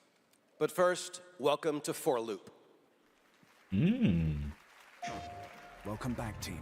Now, I need you to brace yourselves. Earth was invaded. Lost in less than a minute. All of this was our fault. We're the only ones left who can fix it. And you must use our machine, the same machine that broke the world, to unbreak it. Now, I know what you're thinking. This bloke's gone insane. This plan sounds impossible, and we're probably going to die. But that's where you're wrong. You're definitely going to die. Reprinting. It's all part of my new plan. Every time you fail, I will use our machine to bring you back. Reprinting. Okay. Reprinting. If you can relentlessly experiment. Reprinting. Reprinting. Test strategies. Learn from your failures. Ooh. You will become the world-saving team humanity needs you to be. Trust me. What the? The voice in my head hasn't been wrong yet. From now on, nothing is impossible. The voice not being wrong yet is hilarious because they died forever. To save the world. It's called 4 Loop, actual? Okay. I thought FOR, not like the number 4, but okay, fair enough, actually. Okay. Up next, we have a new game announcement from some of the developers who helped put The Last of Us and Uncharted into our hands. This new, small, independent studio is charting its own course, focused on crafting uniquely styled, artful games that are pushing the evolution of companion characters. Enjoy. I was thinking like it was going to be into that Galactic game. I want to know more about that Naughty Dog project.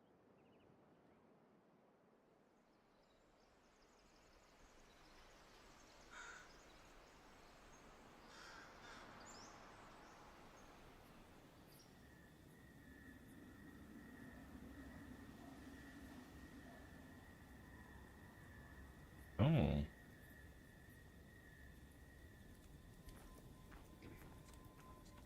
Oh my god, look at Grandma.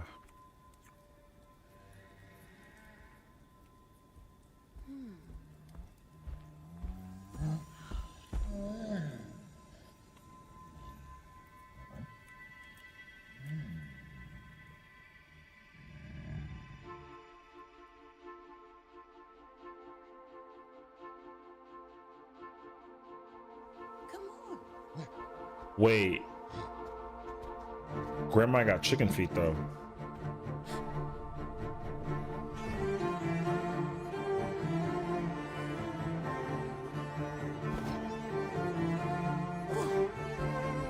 Good catch.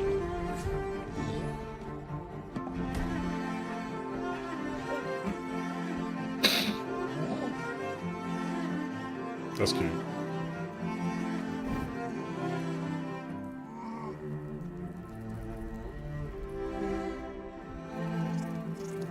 If this is what retiring looks like, I'm kind of down. Oh. Wait. It's called Coven of the Chicken Foot? That's a title.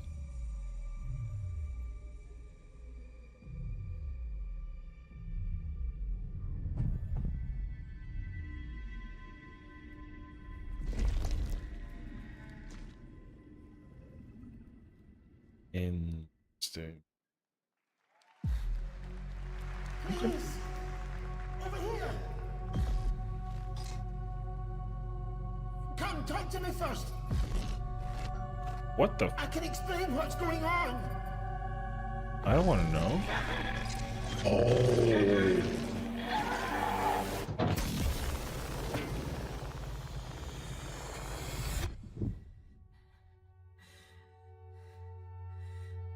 What is existence, really? Surely a question without an answer.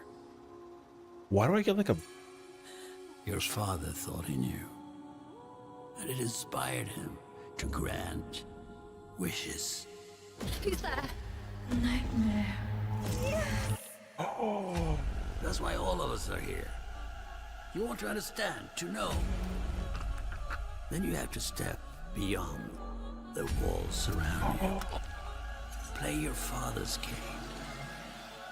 Push the very limits. Until even reality itself breaks.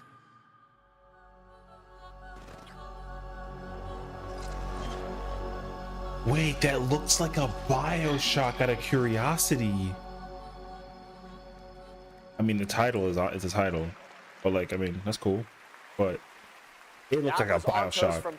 That's my favorite game series of all time. Mystery and spiritual successor to Soma, set on a repurposed hotel on the moon, and yes, the unmistakable Stellan Skarsgård will star in the game. Ooh. All right, there's more Game Awards ahead, but right now, it's time to reveal a new forceful Void Hunter in Hoyoverse's hit urban fantasy ARPG, Zenless Zone Zero. Meet Ye Shuangguan, the first ever dual form agent.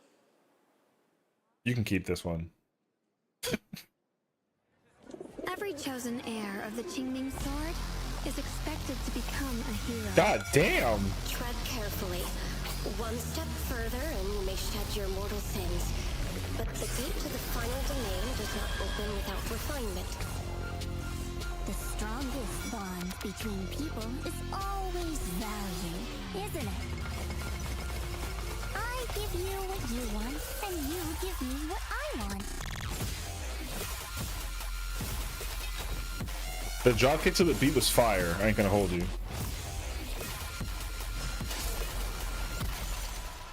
It was all a lie from the start. We never had a choice. I'm not fighting alone. From within this sword, many others are fighting beside me.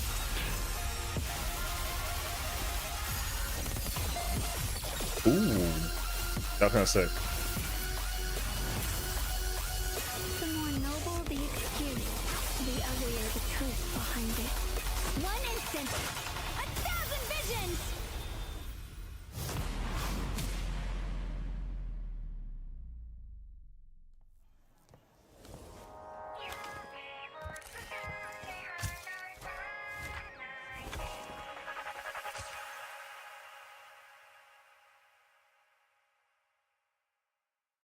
Okay.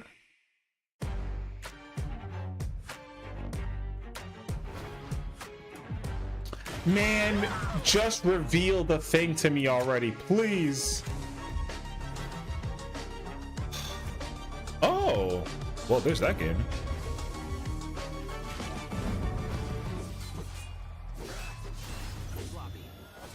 Let's finish this. W Nintendo.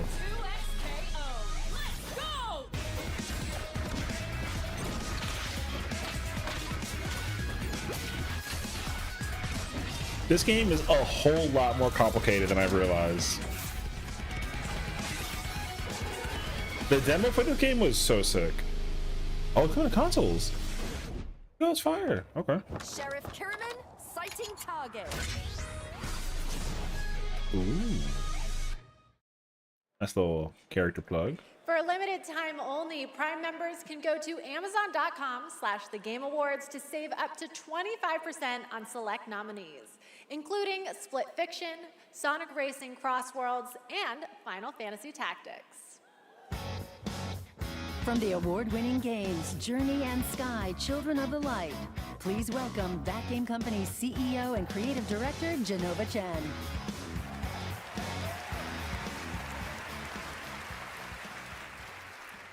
At That Game Company, our mission has always been about creating the experiences that will inspire human connection. And tonight's Game for Impact nominees embody that spirit. Through stories of nostalgic childhood memories, diverse culture and identity, and grief and healings, these games remind us how interactive art brings us closer together. I'm pretty sure Here Claire's on this are list. the nominees. Play Obscure has to be on this list, right? Wait. I'm gonna just be honest, I've never seen this game before. I've never had any friends like you. We forgot for a reason. It's not safe out there, Hazel. If I was the one missing, she wouldn't stop looking. Okay. Perhaps I spoke too soon. Games for Impact. If I had to pick and choose, it might go to South of Midnight. Cells of Midnight. Yeah, that makes sense actually. That game apparently was like on a whole nother level when it got announced. So I understand it completely. That game's storytelling apparently is like insane. So okay. Makes sense.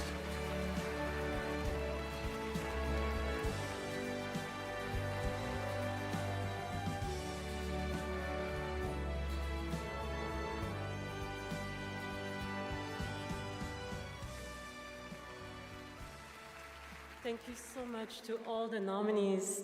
I would like to share this award with all of you, and of course to our incredible team back home, and every single players who's been part of this journey with us. And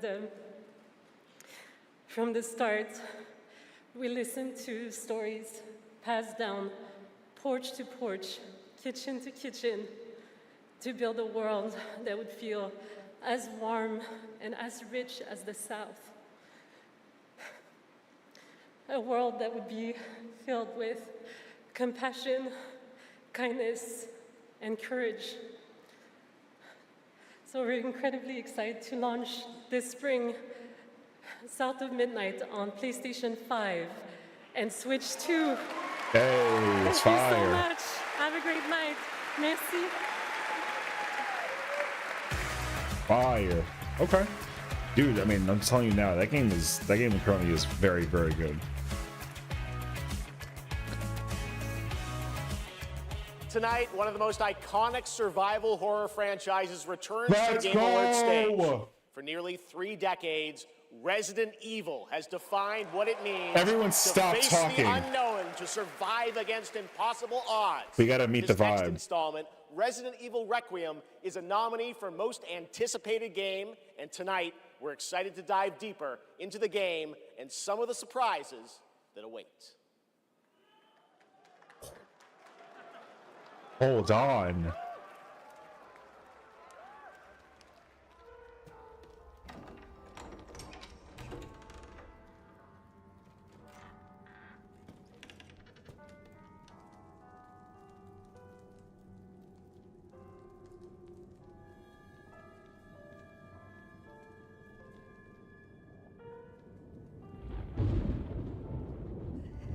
Hello? It hasn't been easy. But after much effort, here we finally are. Who are you? I know now that you're the one that I've been searching for. The special one. The chosen one. Miss Ashcroft.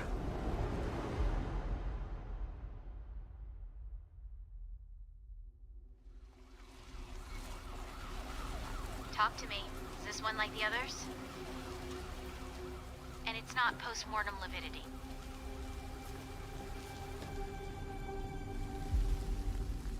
Hey, I just got a report of a missing police officer. It might be unrelated, but he disappeared near where the 5th body was found.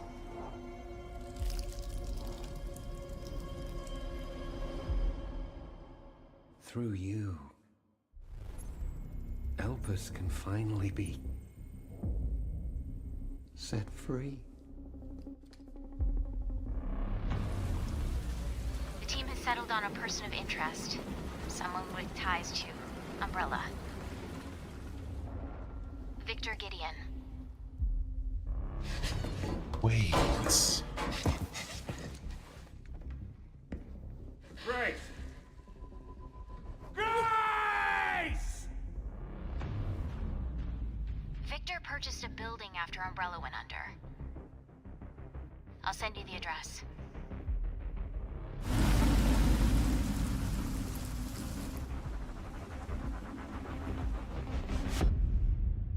Welcome. Dr. Gideon has been expecting you.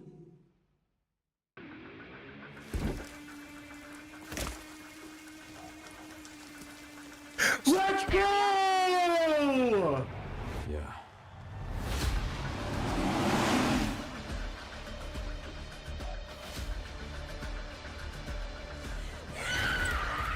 Hey, over here. FBI. What are you doing here? Would you like to see what's hidden under the hood? Don't do anything stupid. Me? Never.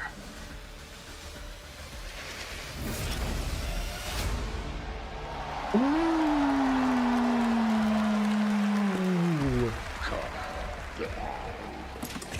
Didn't want a second opinion. Oh!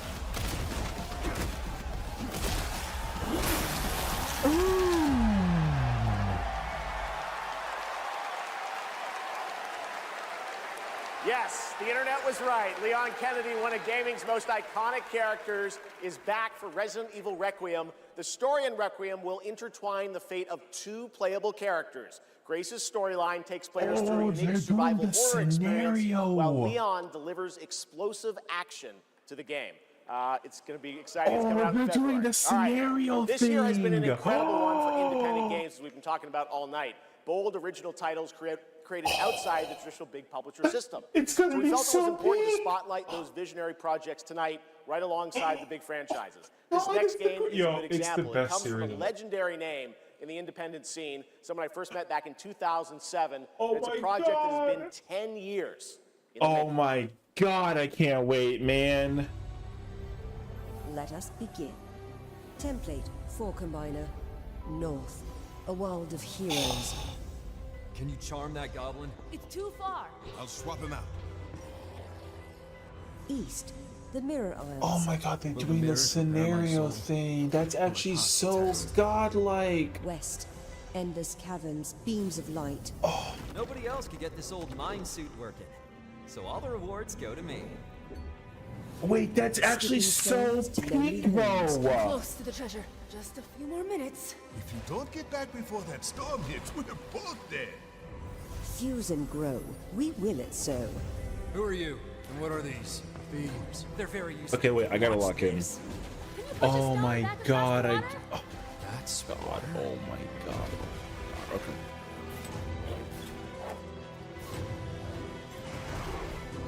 When the portal appeared and I stepped into this overworld, Oh shoot. I had never imagined such a device. Wait, that this could world is fuse huge. Realities. Not just mashing together terrains, it weaves the very laws of nature into a composite whole. The result surprises me constantly. But who has done all this? And what do they want with me? Order of the Sinking Star. Damn. Okay. 10 years in the making is kind of a lot. Order of the Sinking Star is an amazing puzzle adventure with over 1,400 puzzles and a big story wrapped all around it. We're very excited to play it. All right, next up, we're traveling 40,000 years into the future for a brand new look at Exodus, the upcoming sci-fi action RPG from Wizards of the Coast and Archetype Entertainment. For decades, Wizards has built worlds where players define their own legacies. Exodus carries that tradition into the stars. It's time to step forward.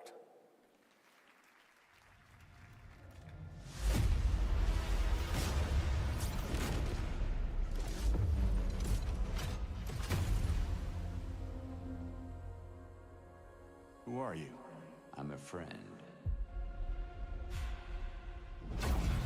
Celestials are the enemy of humanity.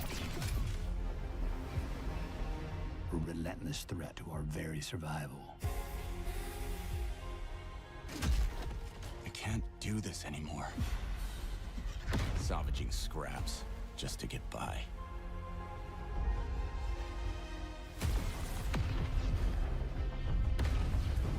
This says 40,000 years, right? Like 5 digits? Child of Orion, fulfill the purpose for which you were crafted, and seize your destiny.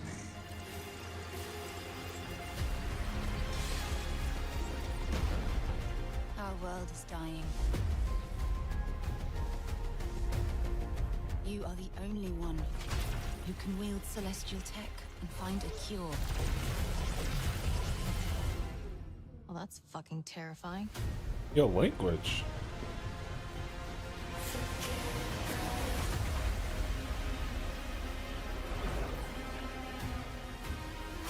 But with the right ship and the right crew,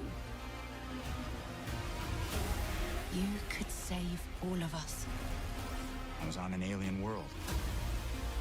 Felt like I was finally doing what I was made for. Thank you, June. We are the defenders of Leiden's future. And we will fight to protect it. The fight for survival has consequences. How far are you willing to venture? How much are you willing to sacrifice to save your world? Damn, kid. No pressure there. Ooh. Okay. Yeah, that's interesting.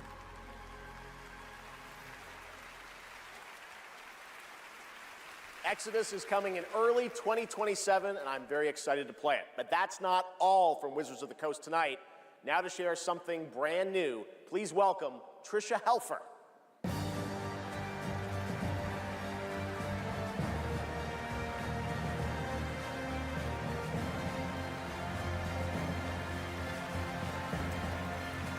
Hello, everyone, and thank you, Jeff. It's great to be here celebrating gaming's biggest night with everyone. I've been working with the team at Invoke Studios, a new Wizards of the Coast studio, where I play the main character that's unlike anything I've done before. Tonight, we're giving you a first tease of what we've been working on. Let's take a look. All of this magic, this pact we have forged. What is the cost?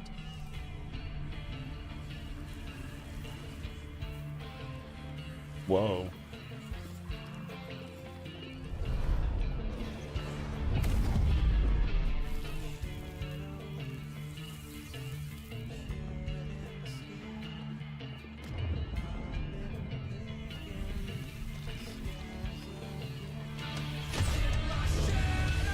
Oh.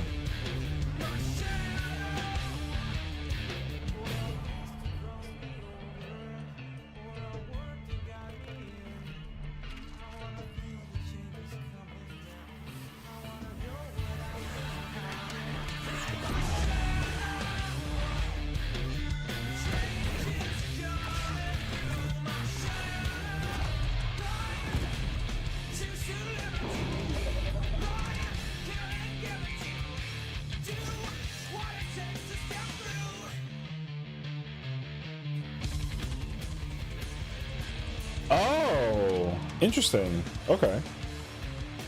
I would have. Any D&D fans? I would have never known that, actually. That's the last thing I ever expected. Warlock coming in summer 2026.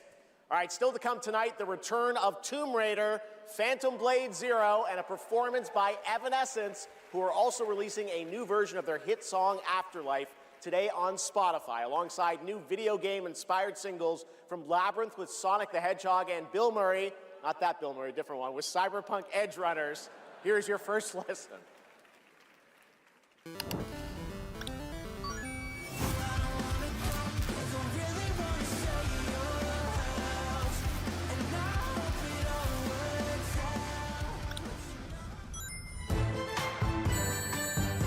Oh. That's really cool.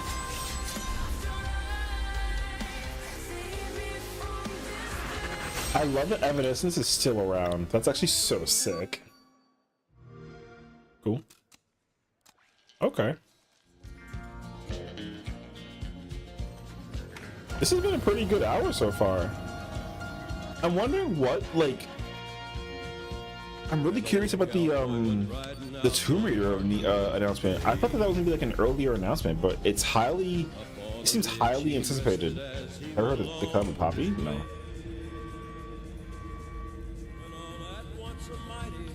Wait, wait, what?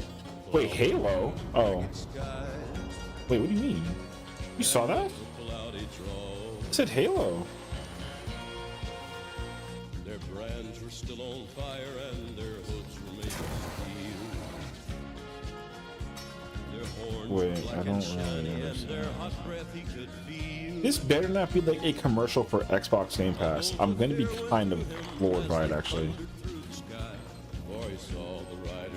Oh, it's definitely a commercial for Xbox Game Pass.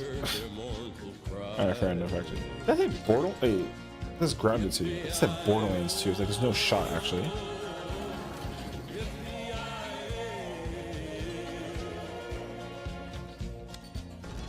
Oh my god, put that game away, brother. Actually, the worst game that they would ever have to like showcase. No offense. This is the zombie map suit from BO7. Hi, Susan. You could put that away. How many cards at this point? You know what's crazy though? Too many.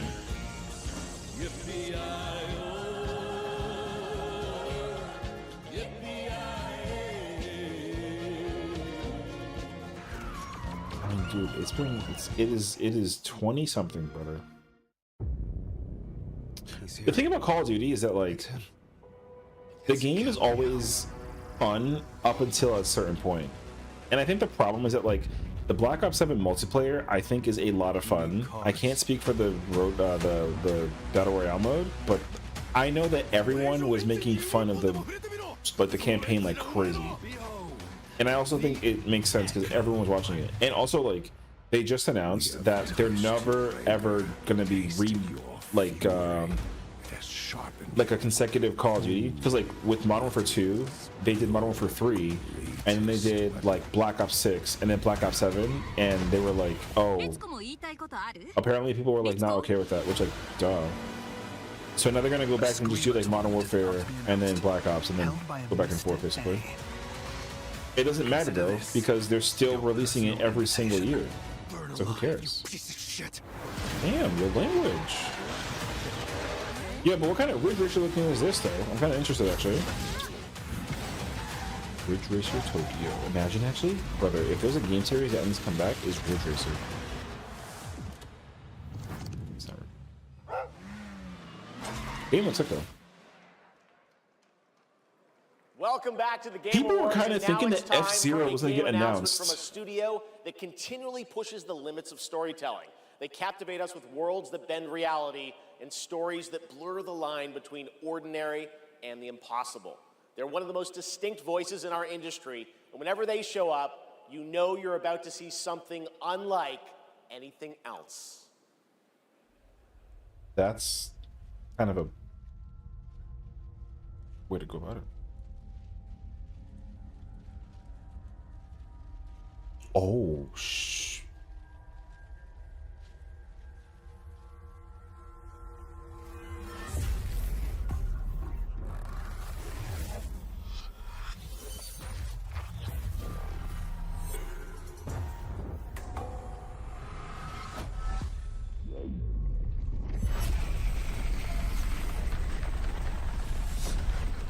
Wait.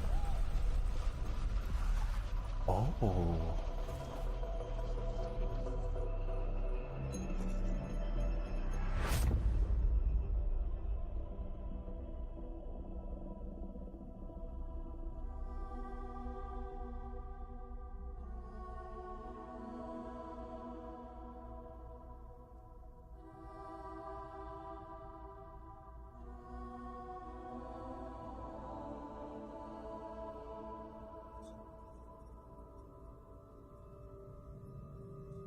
Do you feel it? Something is coming.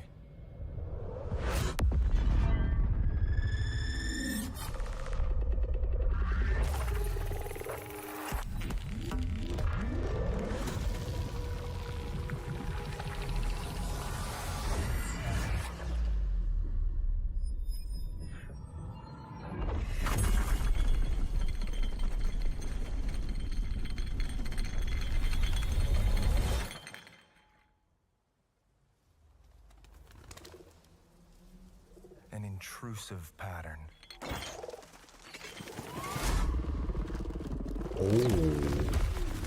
Of staggering power.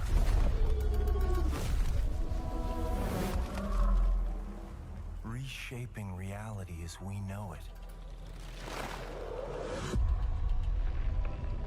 Everything we tried to keep inside eventually worms its way out.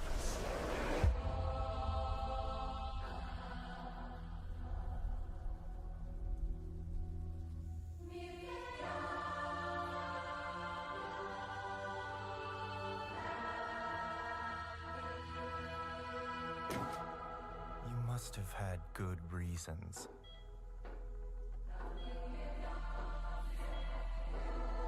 But we were not prepared.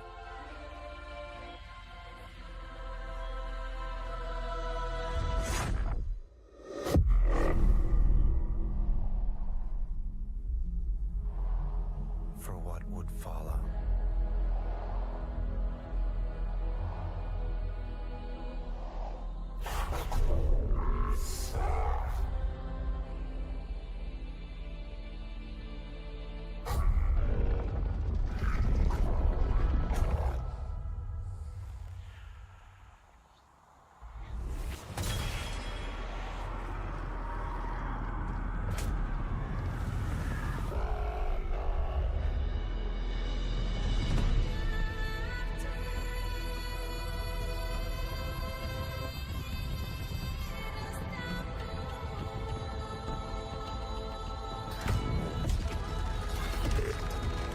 Oh. Oh.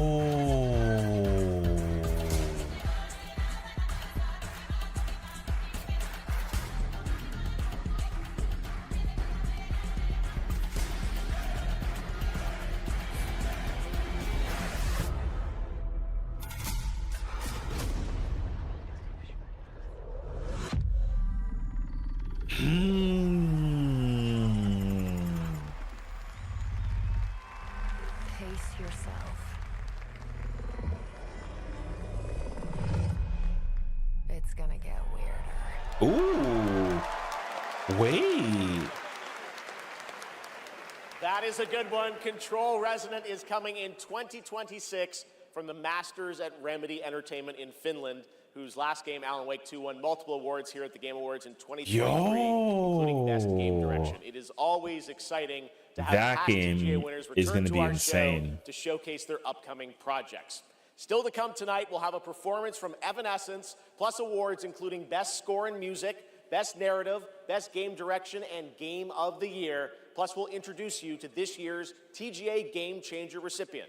And of course, there are more new game announcements ahead as well from studios big and small, including an extended new look at Phantom Blade Zero and Lara Croft's return in Tomb Raider. But right now, we've got a brand new original game to share with you. This global announcement comes all the way from Tokyo, Japan, and a legendary game developer. He's working on an ambitious new project, and we are honored he chose TGA as the place to share the first details and in-engine footage. If it's Shinji Mikami, GG's.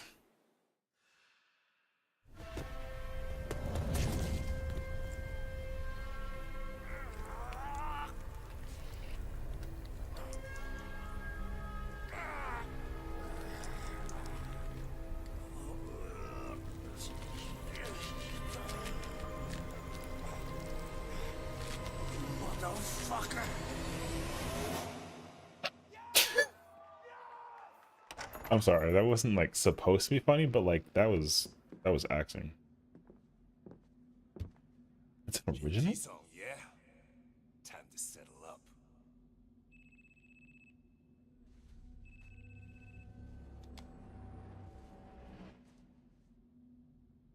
Hey, Daiki. When'd you make it back? Is that like a Yakuza? Excuse me, sir. Shut your mouth. All right. Talk soon.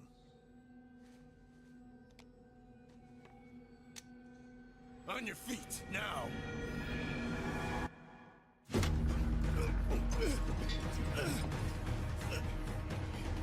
Son of a... Fuck it! Just kill him!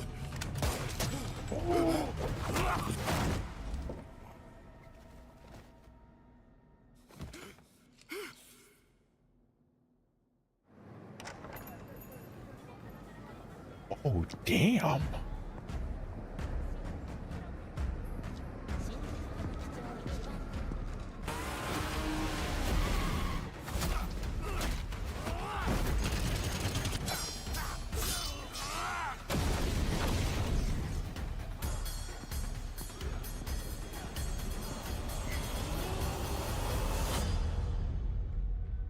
Oh. Gang of Dragon is deep into development. Nagoshi-san, thank you for that announcement. All right, next up is something very cool and very unexpected. Get your quarters ready because one of the most iconic game series of all time is coming to the big screen. We're taking it back to the 90s when the ultimate rivalries were settled in the arcade. Right now, we have a special sneak peek of Street Fighter. I was just about to say, it sounds like it's a Street Fighter thing.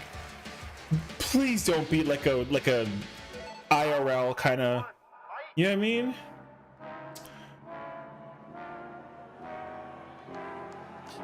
Was that 50 cents?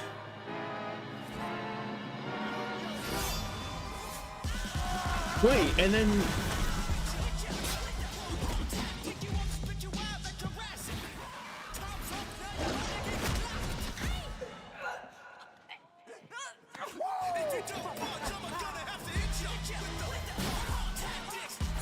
that was not. Ooh.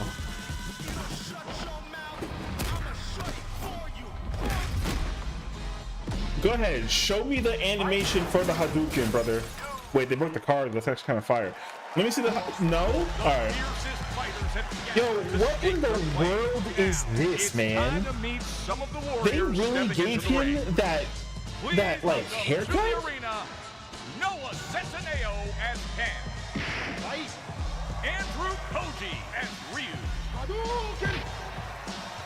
Kalina Liang as Chun-Li. Joe Okay. Anawai as Akuma. Perfect. Akuma? As M. Bison. Cody Rhodes as Guile. Right. Andrew Scholes as Dan Hibiki. Andrew is Dan Hibiki? That's crazy, actually. You win. Orville Peck as Vega. Wow. Olivier Richters as Zangief.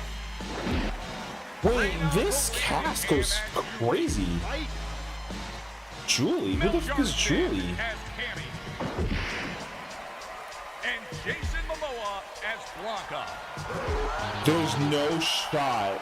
Ladies and gentlemen, the cast of Street Fighter.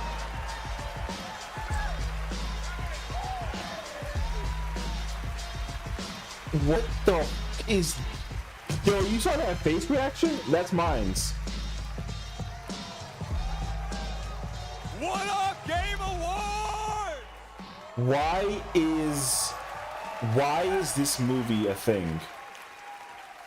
Now, I know our movie comes out like a year from now, but there was no way we were showing up without a sneak peek.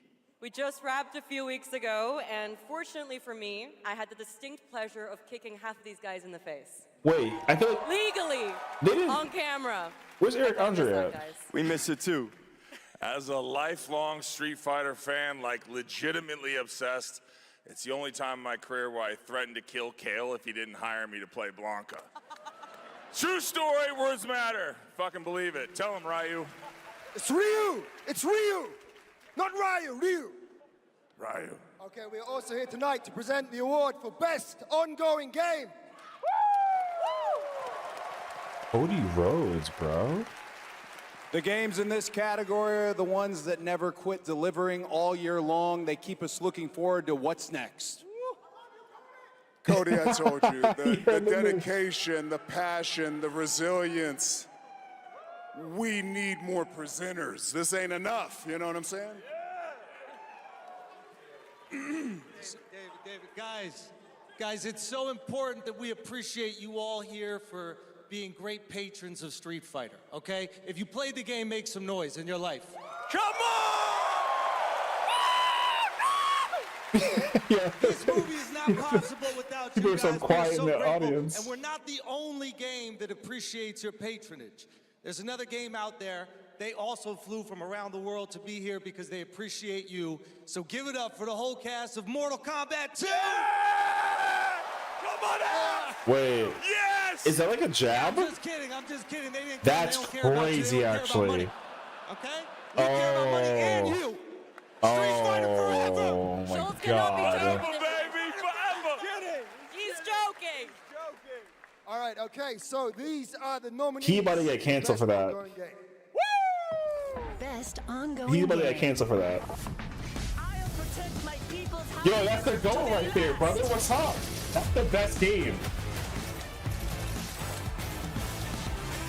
You know what's hilarious is if it wins, be in Dawn Trail, you know what I mean? Oh, you know, honestly, if Marvel Rivals wins, I get it, actually.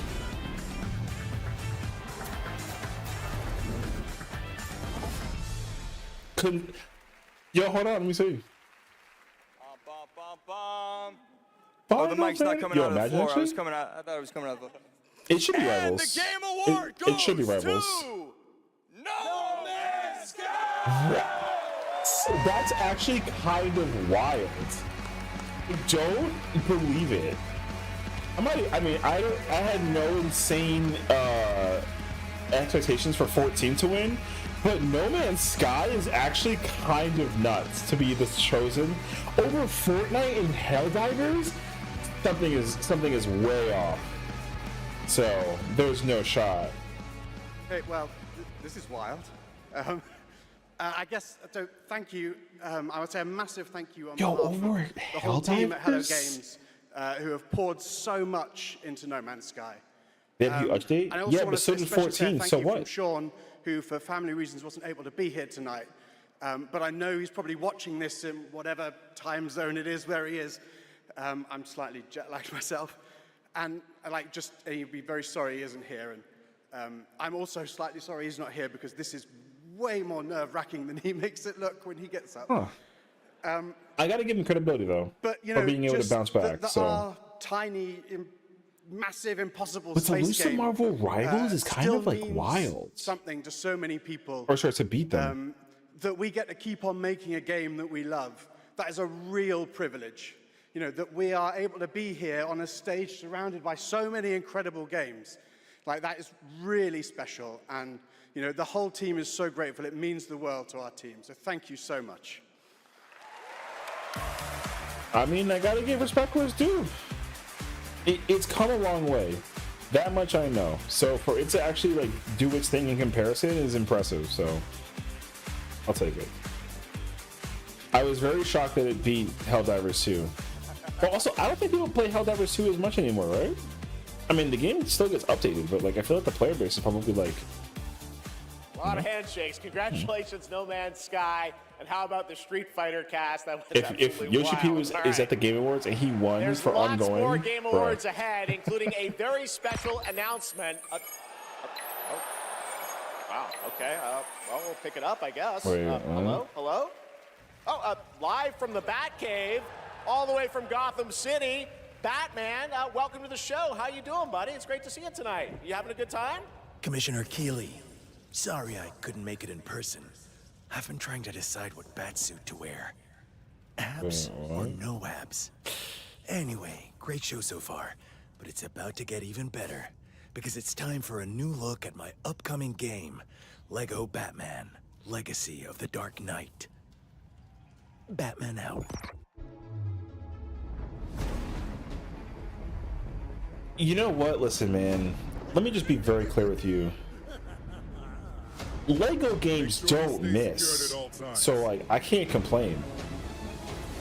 You want to see a magic trick? Lego games don't miss. That's a whole title, the city though. has become a breeding ground for suffering and injustice. I can't believe Lego. No, but it really looks like Arkham City, but like in Lego form.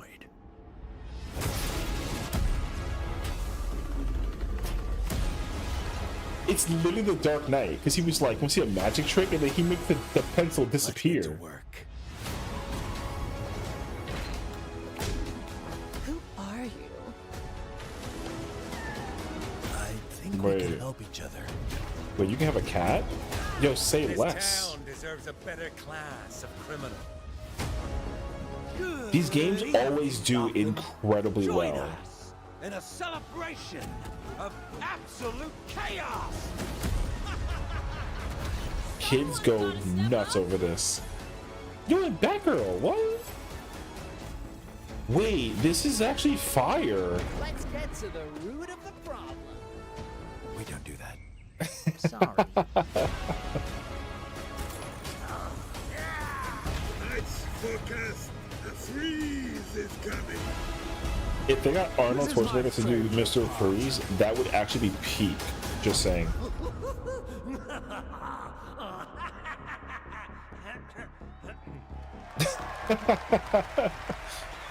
Yo, that's actually really cool, I will admit. It's very cool. Okay.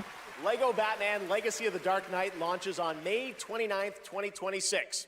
Now it is time to recognize a number of teams across the industry with the announcement of the winners in a few categories. Here are the nominees for Best Audio Design: Battlefield 6, I'm not gonna lie to Claire you, Obscure, Expedition 33, it better go Death Stranding 2 to on Silent the Hill Beach, F. Ghost of Yotei, I'm just saying. and Silent Hill F. It This better year, go to the Silent Game Hill Award F. goes to Battlefield 6. Congratulations. Here Let's are the nominees for go. Content Creator of the Year: Cadril, Wait, Kai Sanat, what? Moist Critical, Sakura Miko, It's gonna go to Burnt and Peanut. The Burnt Peanut. The Peanuts And can the Game go Award nuts, goes dude. to Moist Critical. Okay, Congratulations. yes, okay. Here are the nominees for Best Fighting Game: 2XKO. Brother, Capcom all of these Fighting games Collection 2, are Fatal like Fury whatever. City of the Wolves, Mortal Kombat Legacy Collection. It better not be the Virtua Legacy Fighter Collection 5 because it Evo World actually Stage. sucks. The Game Award goes to Fatal Fury City of the Wolves. Ooh, okay. Now, the nominees for Most Anticipated Game: It better 007 not First Light, be GTA Grand 6. Theft Auto 6, Marvel's Wolverine, It better Resident not be Evil GTA 6. Requiem, It's gonna be and GTA 6 The though. Witcher 4. The Game Award goes Imagine to Witcher 4 wins. Grand Theft Auto 6. Whatever, man. Who cares? Stick around for more of the Game Awards. Some of tonight's biggest I don't surprises care enough about still freaking ahead. GTA And 6, of course, man. later, the Game Awards Orchestra and Lauren Bell. Why am I gonna pay tribute to our Game of the Year $120 for a nominees. PS5 game, brother? I'm just saying. Ready for action. Yo, is this Marvel Token? Oh no, wait. This is the. This is the Invasion game. This game is sick. It really should have been Rocky and Witcher 4, but like GTA 6 is like not even like it really is like a who cares. Come on, Wet. I mean, I gotta give credit though, because like GTA 6 has always been in high conversation since like the beginning of time. So, yo, that game is fire. Why is bro falling sideways? doing? This freaking commercial. Who still plays Angry Birds to this day? There's no shot, actually. Didn't that game come out in like 2009?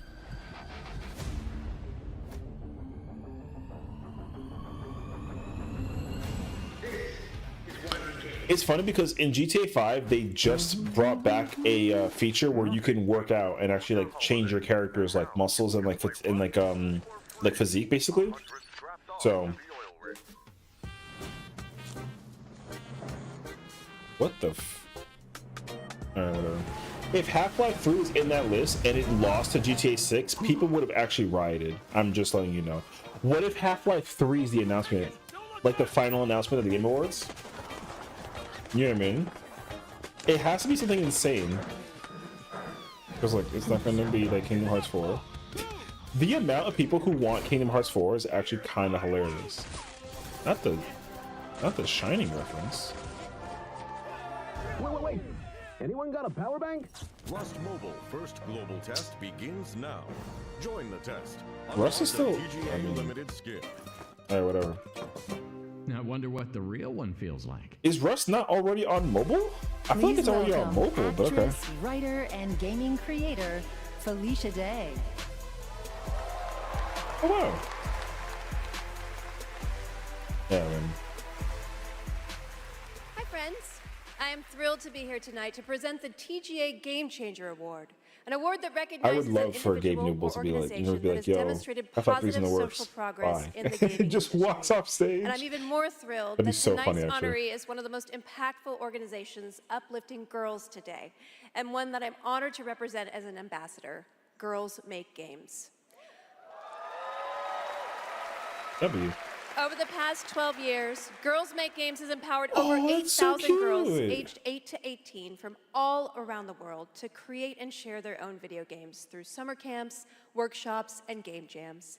In 2022, GMG established a college scholarship to bridge the gap for young women as they entered college and careers in the games industry. I hope a team True of to like their 12 mission girls statement, makes like the founders of new this Claire incredible Obscure. You know what I organization mean? chose two inspiring Like members Imagine, of the actually. community to accept the award on behalf of Girls Make Games. And I'd like to invite them to the stage and hear how GMG truly has been a game changer in their lives. Please welcome Ellie Friedman and Monica Paredes.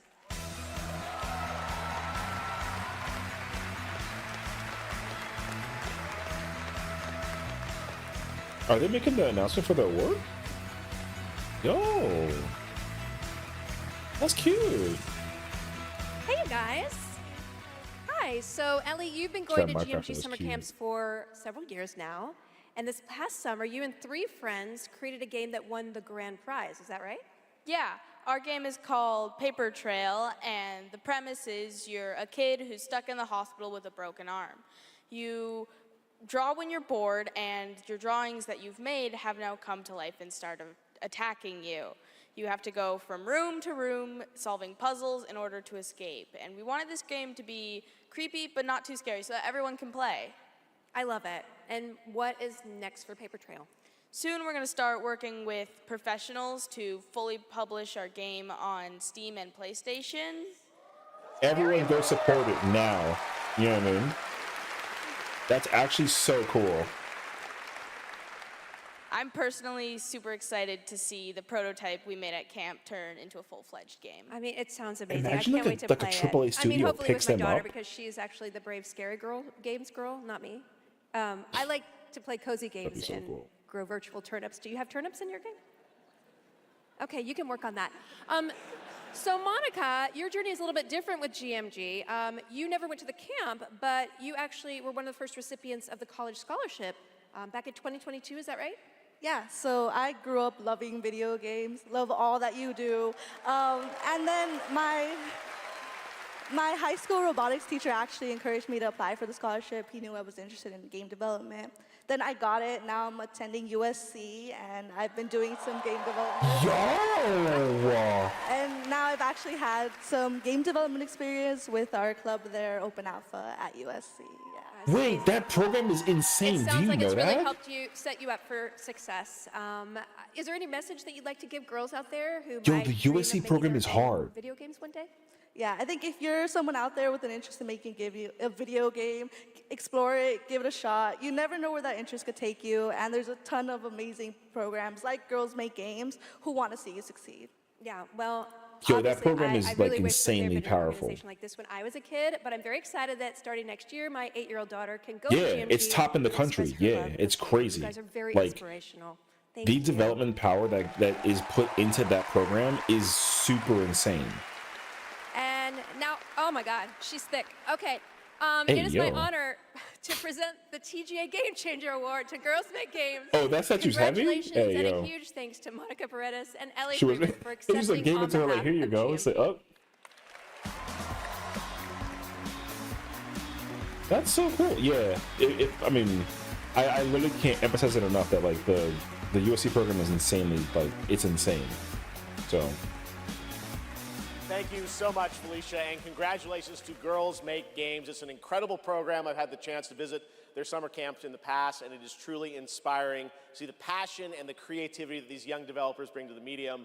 Initiatives like that don't just open doors, they shape the future of our industry in a positive way. I have no doubt that some of the girls in that program today will be on this stage in the years ahead accepting awards for the games they helped create. Now, it's time to move on to our next announcement here at Game Awards.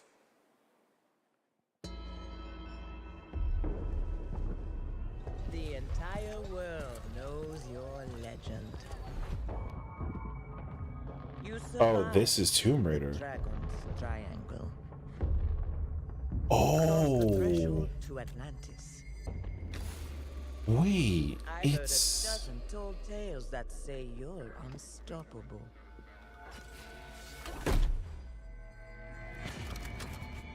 But I say, all legends must come to an end.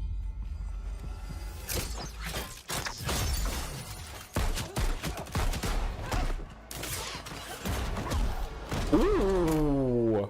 That's where you're wrong. I'm just getting started. Yo, she looks insane. Yo.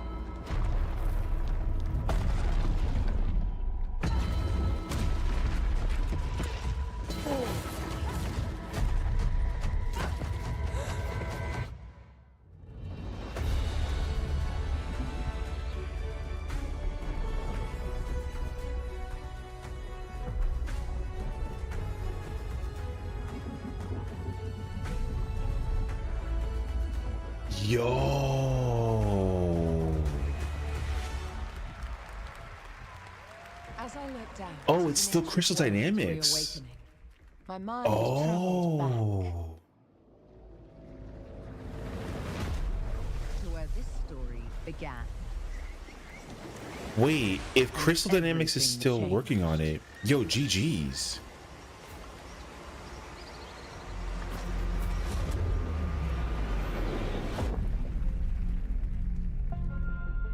It's been years, but the events are still etched in my memory.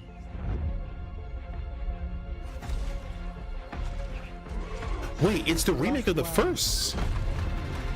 Frozen in time. Wait, oh my god. Waiting behind every Did they remake the first one also? No shot. across every chasm.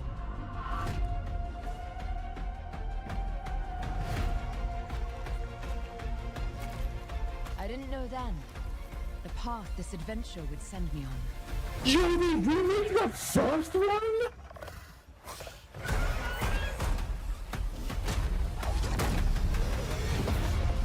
But it lit a fire that still burns.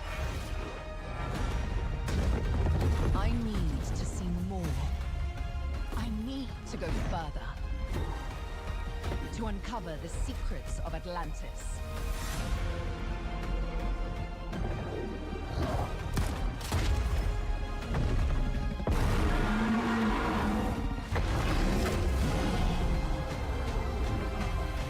Some legends are destined to be Yo, this is so peak. So peak. Yo, that's God tier right there. Yo, they got the remake, brother. There you have it. Not one, but two Tomb Raider games. Tomb Raider Legacy of Atlantis, a reimagining of Lara's iconic debut from 1996 for the 30th anniversary. And yo, that's actually so fire! Tomb Raider Catalyst, a brand new game and Lara's biggest adventure yet in 2027. And now for something completely unexpected.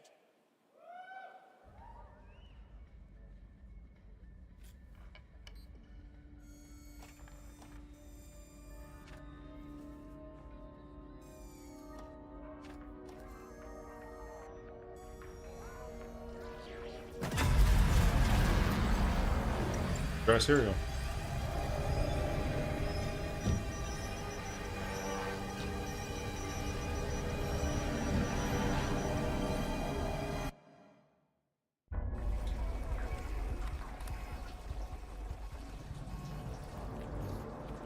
Oh.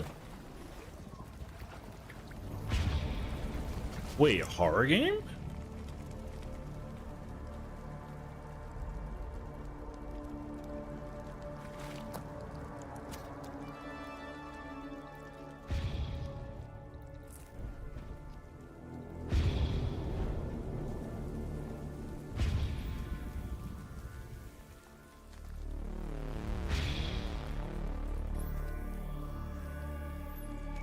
Oh, what the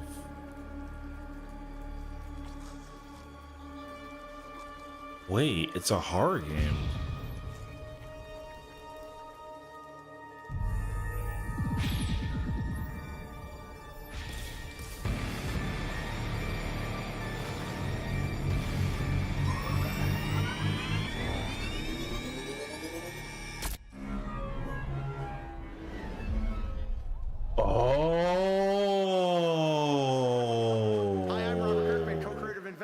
And I'm here to introduce a brand new character to... Hey, Game Awards!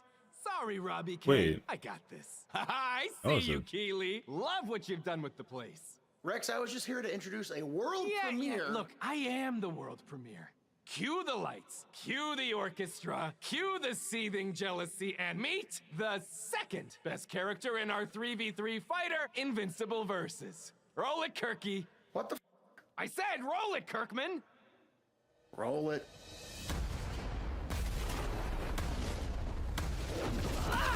You don't know my name now, but you will once this is over. Who is she? She may be some minor Earth hero. My name is Elemental. Elemental is clever. But that won't stop me from kicking your ass. Call this minor?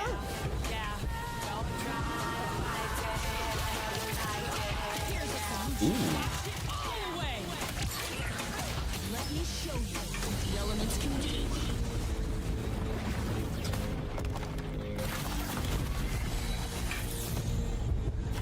You want to escape?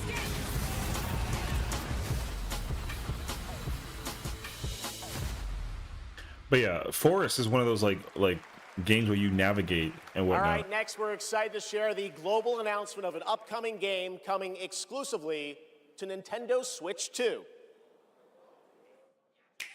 That's a first. Smash Brothers. Imagine, actually? No, I'm lying. Oh.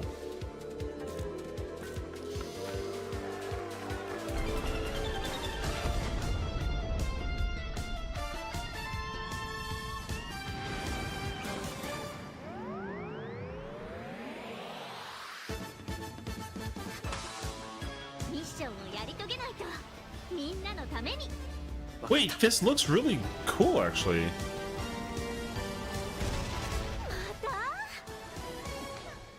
Wait, this art's fire. What? The animation on this is incredible.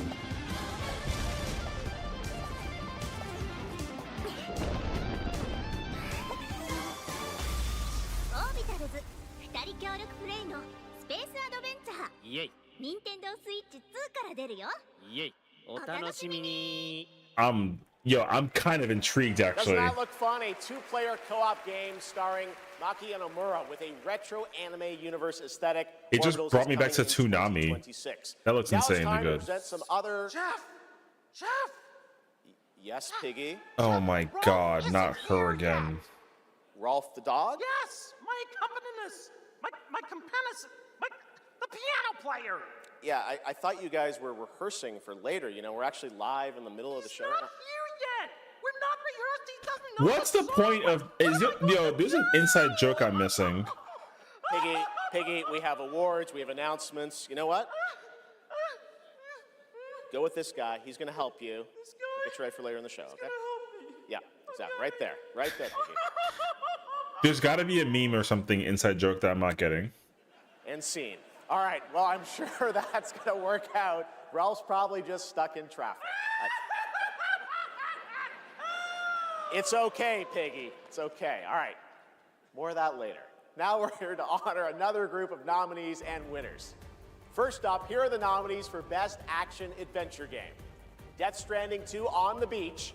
Hollow Knight surely wins this, yes? Hollow Knight Silk Song, Indiana Jones and the Great Circle, and Split Fiction. If Hollow Knight loses to Ghost of Yotei, Hollow Knight Silk I want to say there's no way that they lose to Ghost of Yotei, or they beat. All right, here are the nominees for Best Art Oh my Direction. god, that's a jab. Claire Obscure, Expedition 33. Art direction? Death Stranding 2 On the Beach. Respectfully, Ghost of Yotei, Silk Song Hades should 2, win this too. And Just Hollow saying. Knight Silk Song. And the Game Award goes It should to actually go Silk Claire Song. Obscure, But I mean, like, Expedition why would 33. it? Like, why would it? Now another genre, the nominees for Best Sim Strategy Game. Those are Final Fantasy Tactics, The Evil East Chronicles, Wait, Jurassic really? World Evolution 3, I thought Sid that Meier's remasters were not allowed to. Civilization 7, Tempest Rising, The Alters, and 2 Point If Tactics win, This year, I'll the be Game shocked. Award goes to Final Fantasy Tactics, Let's go! The Evil East Chronicles. Oh my God, Congratulations, cool. Square. Now the nominees for Best unbeatable. Debut Indie Game. Blueprints. Yeah, Claire Obscure, for Expedition sure, 33, Claire Obscure loses to Despalote, Dispatch. and Surely. Dispatch. Surely. And the Game Award goes to Claire Obscure, Expedition We're not even going to 33. pretend that anything that doesn't have Claire's name in it, you know All what I the mean? winners will have much more Game Awards ahead. But right now, here's a first official reveal of Wuthering Waves 3.0 coming on Christmas Day, and a nominee tonight for both Player's Voice and Best Mobile Game.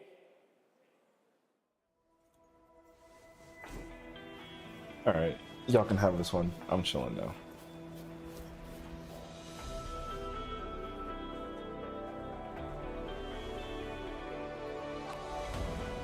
All I did was add a turbocharger, tweak the suspension, and upgrade the brakes. Hardly a violation, wouldn't you say? So, this trip seems back to school, huh? I could actually see Final Fantasy VII Return getting like the final reveal. Because at this point, I don't really know what to expect. We did promise to witness it together, didn't we? I want you there to witness it. Like, it's actually kind of difficult to know what the final announcement is. You know what I mean? What would be kind of mind blowing, and this is like a full blown like, you know, like copium, is if it's Claire Obscure 2. You know what I mean? It's time for you to return. Journey well.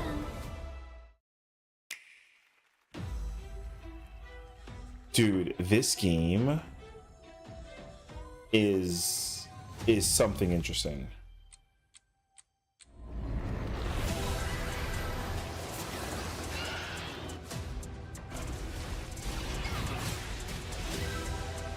Samus, I've been waiting for this.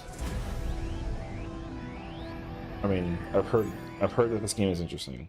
3, 2, 1. Brother, Amazon, please. Like, what do you mean? Yeah, well, it wasn't. The problem is that, like, okay, not that it's like a bad thing, but as Metroid Prime has extended itself as a series, it has gone on the decline. Like, Metroid Prime 1 was the best one. 2 was you know, just like me, and then 3 was like and then 4 is now like so the gradual difference between Metroid Prime 4 versus 1 is like it's there, you know what I mean? Victory is yours. There's and no so are shot people rewards. still play Clash of With Clans Google though, Play right? Points. Like, is that actually Go like a reward thing? yourself. Go play. I'm not like a non-believer, but like why? You know what I mean? That seems kind of like a take. Is this Power World? No. What the flying H is this? Surely this is Power World. If it's not Power World, I'm confused.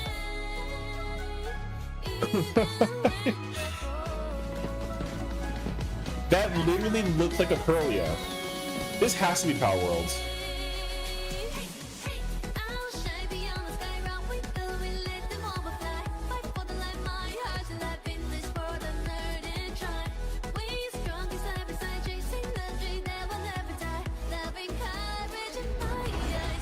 Animo?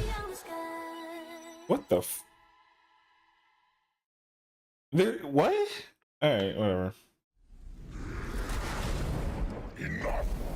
With every celebration of hubris, your hatred grows. Diablo Look 5. around would-be heroes, influencers, executives. You! How far would you go for that trophy? Death? Decapitation?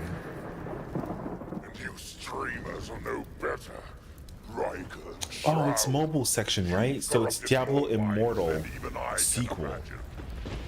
Oh, if it isn't Jeff Keighley, creator of this crucible of jealousy. Impressive. Wait, this is kind of far though. As for the rest of you, who of you is worthy of facing me?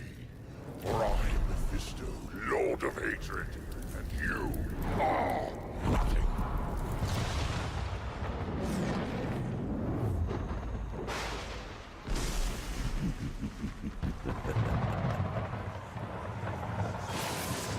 Claire Obscure, the mobile title.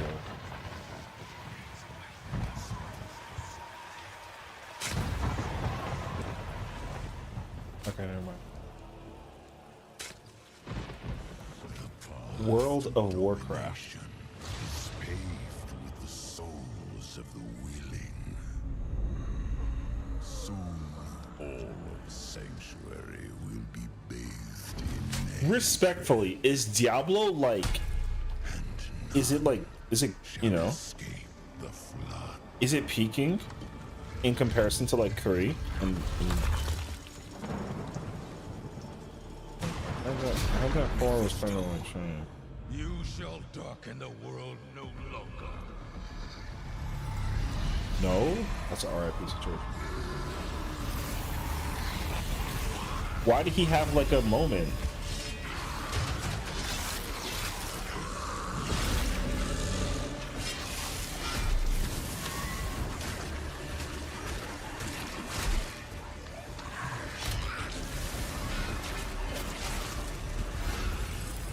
Ooh, you saw the aura? Hold on, the aura was kind of sick. Damn. The mobile title surely looks like this, yeah? Oh, shoot. There will be those who believe that they alone can stand against the inevitable.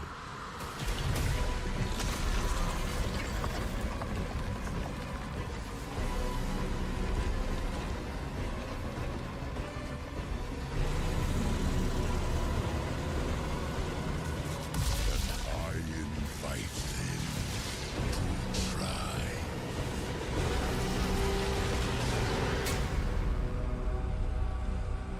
Oh, Diablo 4.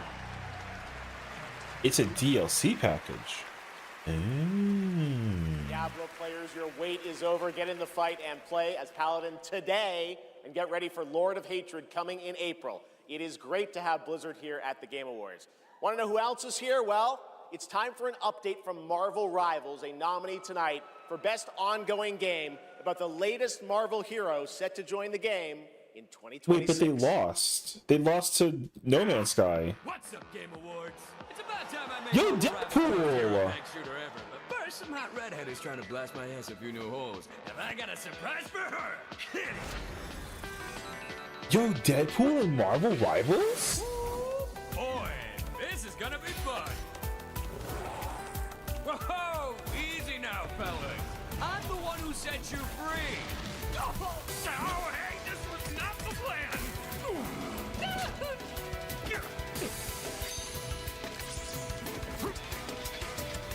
All right, you rejects. Get Tyrannosaurus! Roar! Come on! I'm not even a...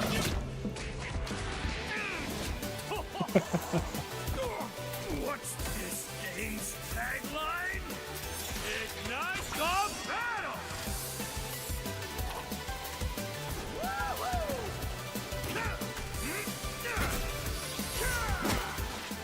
The voice actor is not Ryan Reynolds, but I mean, the art design's fire though. That's why I have 3 movies, baby! It's a good reference though.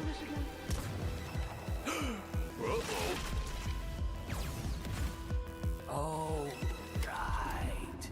She's Oh.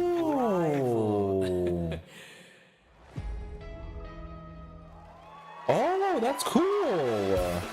Please welcome actress, producer, and activist Gemma Chan. Okay.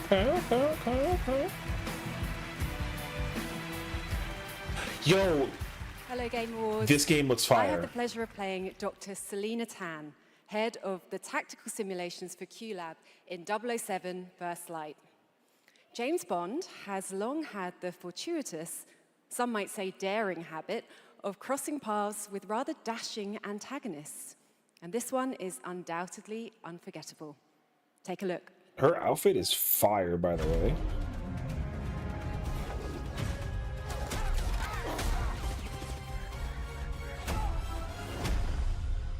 Tomb Raider 007. No, I'm joking. Try not to draw attention Although to I'm not yourself. far off. Me? Never. This game looks really good though, but I think it's so interesting that they came up with like a I am 007 game. sometimes asked, Bafma, how is it that you hear every whisper in every corner of Aleph? And I answer, I built Aleph with my will, my blood. That Wiz Khalifa? This city is an extension of my being. Oh. My body. Today, Okay. became infected. Yeah, right. Easy girls, plenty of meat for everyone. Girls. Of course.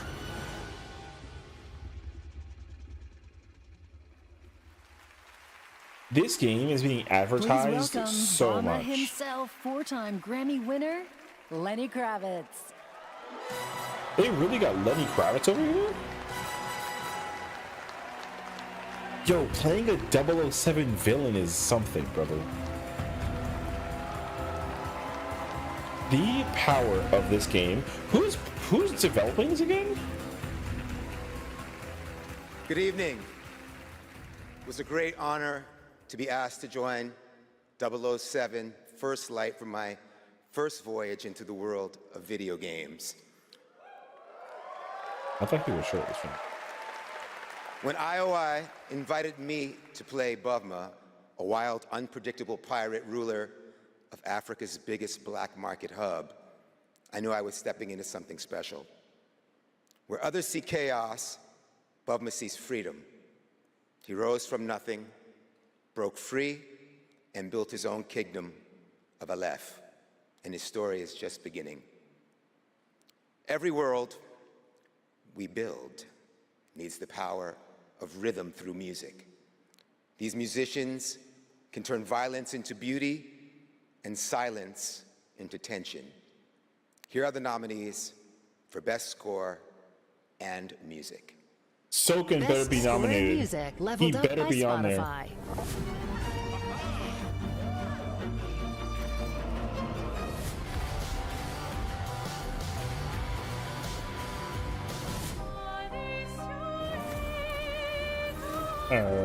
Yeah, we get it actually.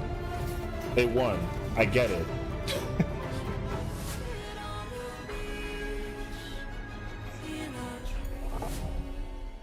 No Soken? Crime. That's And my the Game goal. Award goes to Lorient Testard.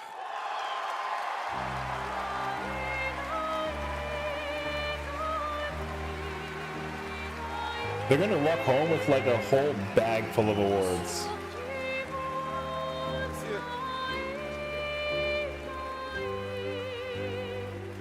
I'm not mad. Like, I mean,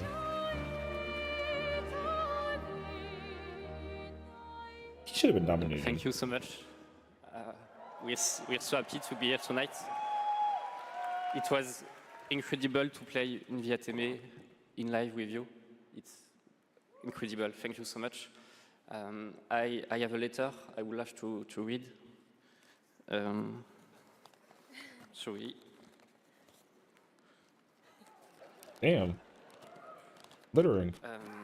That's a long letter. I would really love to start by thanking all the musicians who work on the soundtrack with us, who give their soul and their hand and their voice to the sound of the music. I also want to thank you, Alice, to standing by my side. It's an immense gift to share this journey with you. Thank you for carrying each note within you and for letting Alicia's lost voices resonate in the world of Clair-Obscur. Thank you, Guillaume, for lingering on one of my songs on that night when our story was aligned. And thank you to all my loved ones for their love and their support during all these years. And to all our players, thank you for letting Clair-Obscur and our music find a place inside you. You are the lumière that makes us want to keep painting, keep loving, and keep dreaming. Thank you for reaching out your hands to us. We don't know the colors of tomorrow, but we are ready to paint them with you. Thank you. To the Uncharted Tomorrows. Yo, goated. I mean, like, you know what I mean? There's just no anytime I see player's name, I just assume. We are so grateful to receive this award tonight. It's a wonderful recognition of our work over the past 5 years. A hug thank you to Lorient, who made this world adventure possible. And a big thank you to Central Studio for their trust and unwavering support. Thank you, everyone. Tomorrow comes.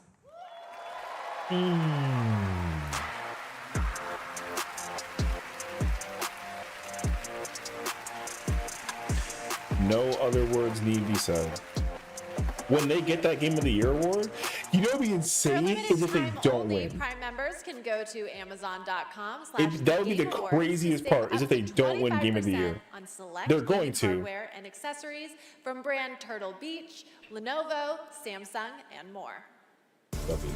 Please welcome from Warframe, Community Director Megan Everett. Yo, Warframe. And Creative Director Rebecca Ford. Her tattoo game is on freaking point, brother. Hello, Game Awards! Hello! Reb, how many registered users is Warframe at? Nah, that's an inside joke for Warframe Twitch chat, Megan. All right, hi Twitch chat. Hi Game Awards. We're here for Warframe. We launched our biggest update of the year, the old piece, just yesterday, and all things considered, the update went smooth. So we're not here to finally announce that we're coming out of open beta 12 years later. No, we're still in beta, 12 years, and, you know, in those 12 years, all we have learned is that Ben Starr will do anything for money. But in all seriousness, we have picture an of the amazing day. community of Tenno and Warframe, He's and now so Envoys confused. with Soulframe, and He's we so truly wouldn't be confused. here without them. So Reb, why are we actually here? We are here to outsource the question of what is Warframe.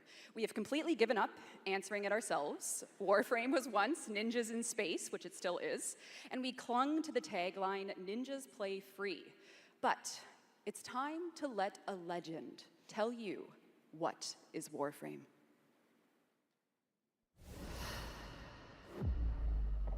What is Warframe? Cursed to walk through this senseless universe in living metal. haunted by dreams. Excalibur, Mag, Volt. Names that echo an ancient purpose, now lost to them. The war they were created to fight is long forgotten. And yet, they wake. They stir. What drives them? I don't even know how to explain it. It's like at base value a looter shooter, but Warframe has also always had like we may not know a lot of changes over the course of time. Who does? They hear her voice, a blanket against the horror. They insist blindly upon humanity and its worth, even in the face of ultimate indifference. But It was like Destiny before Destiny became Destiny. What they still owe. But it was also very fast paced by comparison, so I don't actually know. Wake up, Tenno. This game has gone through an evolution like every year. After a 1,000-year-long epic battle and 7 Deadly the world Sins. finally regained peace. However, the Book What of the Stars okay. disrupted the flow of time, and a new darkness awakens. I will say with Warframe, what they initially wanted it to be became something entirely different as a result, so it is what it is.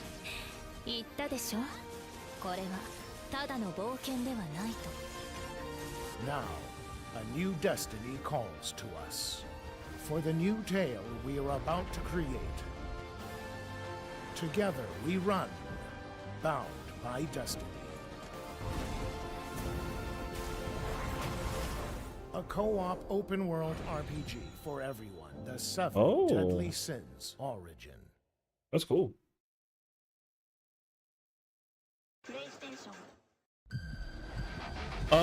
Seven Deadly Sins had a very great like opening premise, and then it's there. You know what I mean?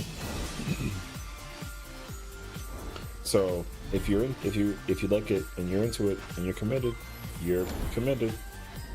Yep. That's how it is.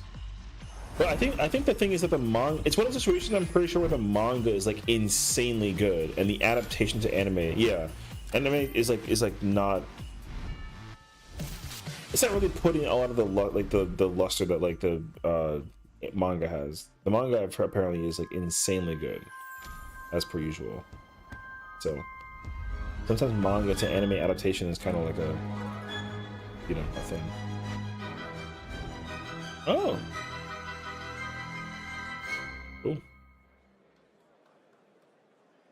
That's right, Hogwarts Legacy is free on the Epic Games Store right now, and there's even more Harry Potter fun coming later this month to Fortnite with customizable Hogwarts house outfits. Play Hogwarts Legacy on EGS before December 18th and unlock a Harry Fortnite Potter Hogwarts, chocolate frog back bling in Fortnite. It's the world we live in, guys. All right, back in 2023. And Kim Kardashian. Lords of the Fallen surprised and impressed players with its brutal combat, dark fantasy world building, and stunning dual realm design. Tonight we have your first ever look at the gameplay of the sequel. Lamp bearer. One must travel many paths. On the road to salvation. Wait, this is Lords of the Fallen too? Paths through light. Paths through shadow. I will walk them with you. Wherever they may lead. No matter the cost. It's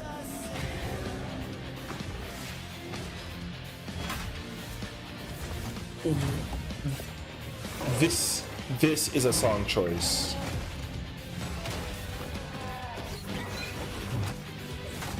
Hey yo. Ooh.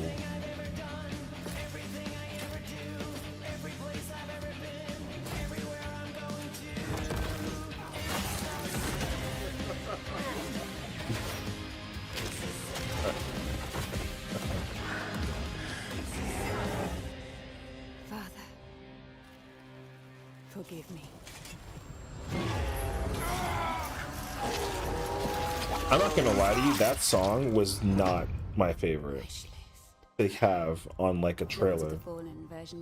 I'm not gonna lie to you. Veteran mode out today. So it was weird. Next set of awards recognizes a diverse set of games across a variety of Yeah, the genres. original was like Here are the nominees for Best whatever, Sports but- Racing Game. EA It's Sports not sports FC racing? 26, F1 25, Mario Kart World, If Sonic Racing and beats Sonic Mario Racing Kart, that's a Cross GG scenario because Mario And the Kart fell Game off, Award brother. goes to Mario Kart World. Congratulations, Nintendo. Never, man. Here are the nominees for Never Best lose. Community Support. Baldur's Gate 3. Yo, my Final goat is Fantasy there. 14, Fortnite. You know what? They're Helldivers actually. 2, I wonder if No and Man's Sky wins this one for winning the Sky. ongoing award. This year, the Game Award goes to Baldur's Gate 3. Oh, okay. I think I won that last year. All right, here are the nominees for Best VR AR Game. Alien Rogue Incursion, Arcan Age, Ghost Town. I really hope the Marvel's Alien game Deadpool wins. VR, That'd be pretty fire, and the actually. Midnight Walk.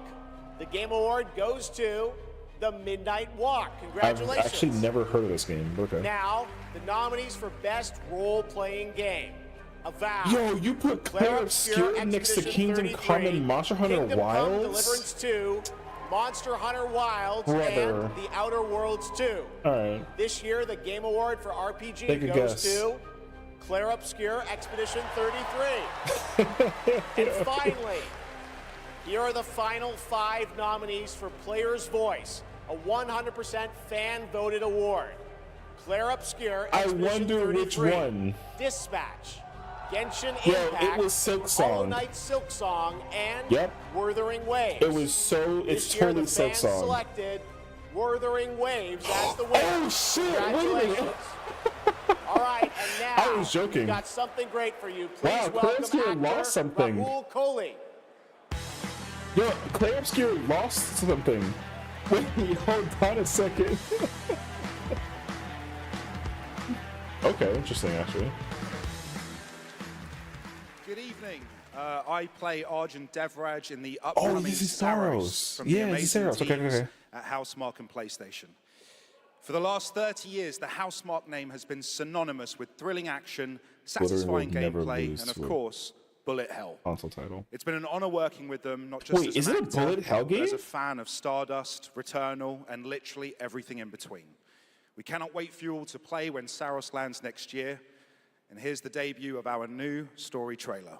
Wait, if it's a bullet hell game, I'm down for it, actually.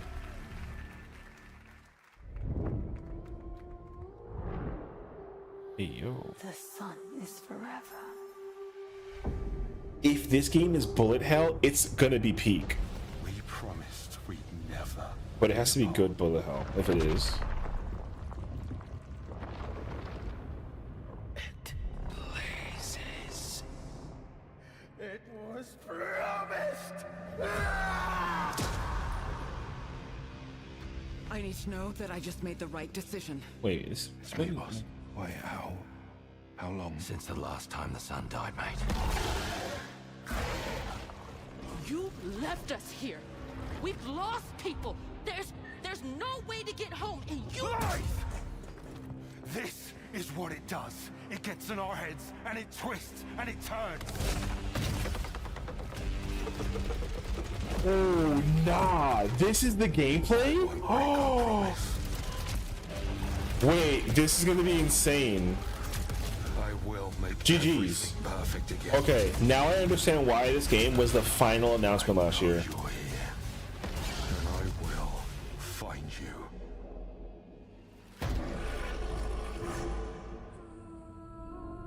Okay, I get it. Ooh, April 30th. I get it. This game is gonna be insane.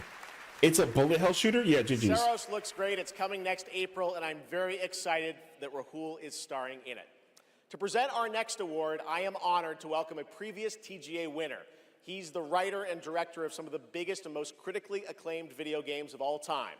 Grand Theft Auto 3, 4, 5, Vice City, San Andreas, Red Dead Redemption 1 and 2, and Bully.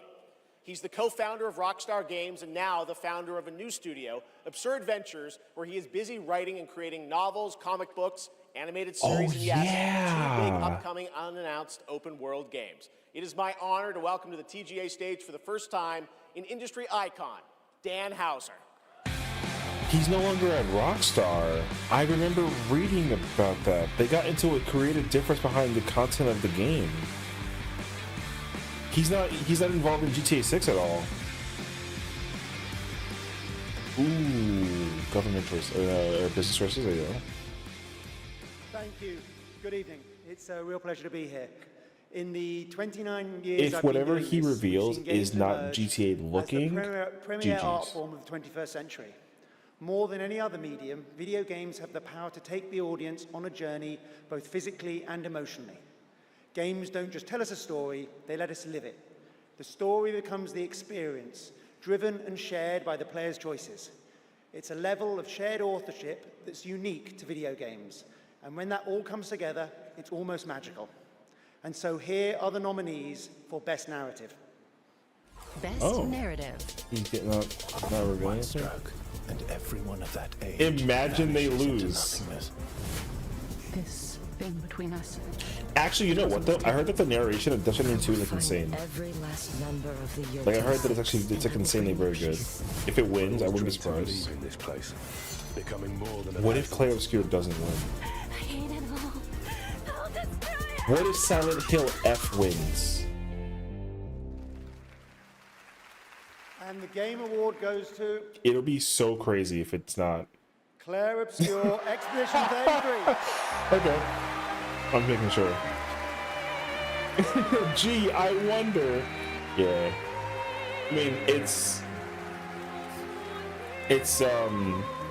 okay. Here's the thing. At least it's not one of those games that we hate. You know what I mean? Like, it's expected for Claire to win everything, and it's well deserved. So, like, it's fine. However, though, Wow, there are a lot of people here. I kind of think that I would have been dumbfounded. There are so many people to thank, but first and forever is my husband. He is my light in the darkness. Thank you. I think they are going to our end up having like the. beautiful player community. There's going to be a Guinness World Record thank you for welcoming them our having the most characters awards from into the Game your Awards. hearts. In games, a story is a shared creation. It starts with words on a page, but the player experiences it through the work of each of our teams. Character and environmental design, quests, combat, UI, cinematics, acting, music, VFX, and through localization into other languages. All of that Claire is Obscure supported by Alliance our rating 8.0. producing and our Yo, technical if teams. Square Enix The last collaborates with Claire Obscure is in our any players format, that's a W in my eyes. interpret the story in the Final context of Fantasy their own Claire lives, Obscure. and who keep Ooh, our that sounds story fire, alive actually. through their own creative expression and discussions. The marvelous thing about games is that we create that experience together, our team with our players. Yeah, I don't have a problem Thank you with so this much. game winning all that it's winning because you know how bad it's going to be for. Yo, we're not going to get a good game like Claire Obscure for a while, like. But the thing is that like it stands out as a title that's like of its own caliber. You know what I mean? Like it's not like it's like a franchise that we've had or like a series for 10, 20, 30 years. It's For like a limited a time, brand only new Prime IP. members can go to Taking over this much is Amazon.com/The Game crazy, Awards actually. to save 20% That's on why the it's new like active play system, it just Next feels like it's deserved. You know, bundled with a I'm not 12-month mad about play it losing pass and anything. travel case. I would be very Next, controversial I have about other the games, honor of but announcing not this a one. world premiere. The next game from a small studio in Uppsala, Sweden, Neon Giant, known for The Ascent.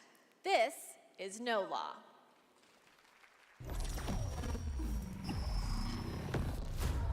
Port Desire. This is an indie title? Belong to anyone.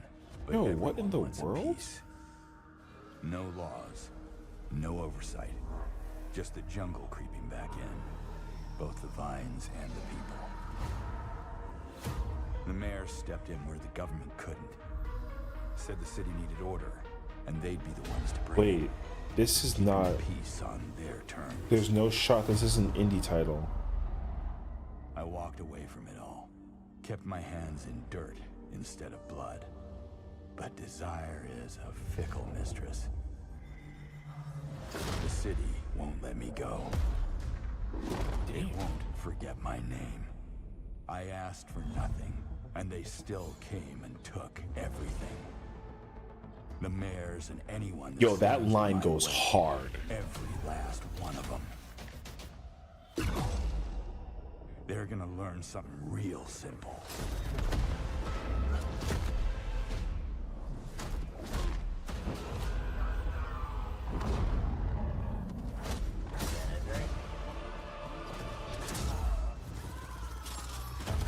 Yo, this is like that Blink game. Remember that parkour shooting game? You reap what you sow. Am I weird? Didn't they say that this was like a indie title? We'll all be looking forward to that, and good morning to everyone in Sweden and Europe. I know it's a late night. We got a lot more show for you, but coming up, we've got more awards like Best Game Direction. Todd Howard is here to present that from Bethesda, and more announcements, including one I promise you that nobody could have anticipated. But right now, Game Awards, get ready to get on your feet. Earlier this year, Netflix's Devil May Cry brought Capcom's iconic game franchise to life. If Kingdom Hearts 4 comes out, yo, that'll be, as an announcement, the show also yo. featured a #1 single from our next performers who just announced their 2026 world tour. Here to perform Afterlife, please welcome. What if it's Final Fantasy 17? What else is there that we could possibly be like, sorry, or Half-Life 3, or Portal 3? Hold on, everyone stop. She's godlike. Well, the thing about KH4 now is it's they announced it, but it's been years we've heard anything. So like we have no idea. Like that's the problem with KH4. There's we have no idea anything. So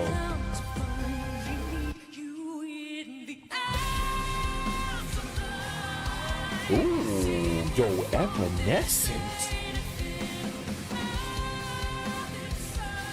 Well, also Todd Howard is currently in the process of doing Elder Scrolls 6, but he was like, there was a post that was made like a couple of months ago. He was like, we're nowhere near close to being done. So like, that game isn't coming out for years on end. So like, GG's on that situation. And there's no way that he works on like a new Fallout either in the process. Yeah. So, well, I think like respectably, if there is a Kingdom Hearts 4 update as the finale of this, it's gonna take over. It's gonna be ballistic, like for sure. Like if they Siren Noble is a crime. That's crazy, actually. Yeah, but also like, if for example it's a Square Enix title of any caliber, it's gotta be something insane. Like Remake Part 3 is up there, 17, but that's there's no shot actually. And then what else is there? KH4. Like, there's no other possible game that, even if they were like, yo, Final Fantasy 9 remake, it's gonna be an insane like announcement, but it's not gonna be like, I don't think that it would like go nuts actually. New Fable? I don't think so. Fable kind of like fell off last I checked, so I don't really know if people even like keep track of Fable anymore. Because it's been like in the development for an eternity, and like also Microsoft Studios has been very slow about the situation. Because you gotta remember also, they were working on Perfect Dark and they canceled that project, which sucks actually. So like we're definitely not gonna hear nothing about Fable or Perfect Dark ever. So like that's not happening actually, unfortunately. You start Fallout 4 Anniversary, but that's not looking too good right now. I mean, I think their thing is like, the problem right now that we're running into with the game development problem is that like game development just takes forever. The problem with it though is because they make the announcement and then they don't come out with any update or news years later. So like, you know, it's like okay, the only example of a video game that I will give credibility to that I'm like, okay, like I feel it and I'm happy about it was 16, because 16 didn't actually like the reveal and the announcement and the actual release was like, it just, I felt like it was announced and it came out like a year later. Like it wasn't insane. But like Claire has been in development for 5 years, and they talked about it like a bunch of times. I mean, obviously it was worth it because like look at how much credentials it's getting. But like, see, so like here's my thing too. Already there's games that are being announced for 2027, and we're not even in 26 yet, and that's already a problem. So only on Netflix. Give it that's up all one I'm more saying. time for Amy and Evanescence. That was Like there's incredible. probably a game already. There's a game that's going to be announced here for 2027, and it's like December 27. So it's close to 2028. Which game will take home the trophy this year? Which, like, Stick brother, around to I don't find care. out. Lauren Balfe and the Game Awards Orchestra are tuning up. Like, I'm still waiting for Judas. Judas is the game being developed by Ken Levine, who did the BioShock series. That game I've heard nothing about that game. So, where wins me? Alright. I don't play it. Although I have seen some of the gameplay though, this game looks pretty cool.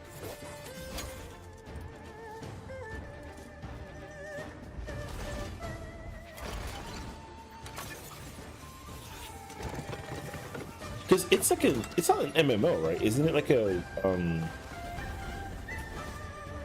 isn't it like an open world RPG? I'm playing it right now. Is it good? It's MMO-ish. Oh, okay. But is it good though? I can't knock it. I know nothing. I see some gameplay. The fast travel system is mad fire. I'll tell you that much. I've seen the fast travel system. It looks incredible. Phasmophobia on Switch? Wait, this is actually fire. What the fuck? Yo, what?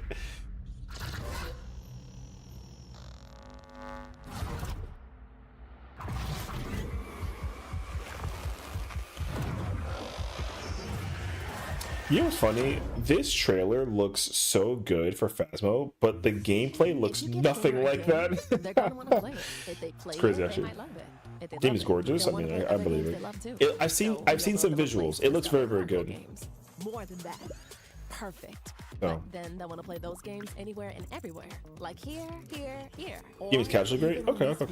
And if they can play What do you mean it can barely handle they're gonna Repo? keep tabs on those games I'm and fine, everything okay? else they love in one place. Although I heard that the new monsters are pretty freaky, actually. There's a bicycle, or a tricycle that roams around the map. I'm not messing with that. I don't care. I refuse. Why would I want to do with a tricycle? Don't even ask what's on the tricycle. I don't care. It moves by itself. So, yeah.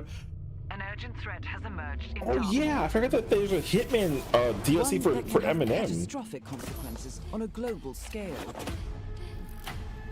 This is like you get to assassinate Eminem is like such a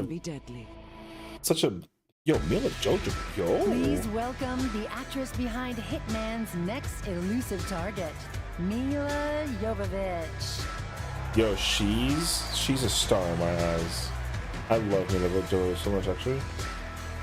When will they ever bring her back to a Resident Evil? Hi, Los Angeles!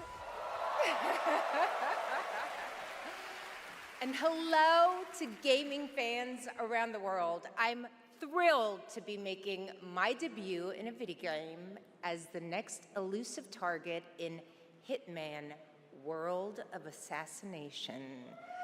What? She said video game? Yeah, she said video game kind of like. February 2026.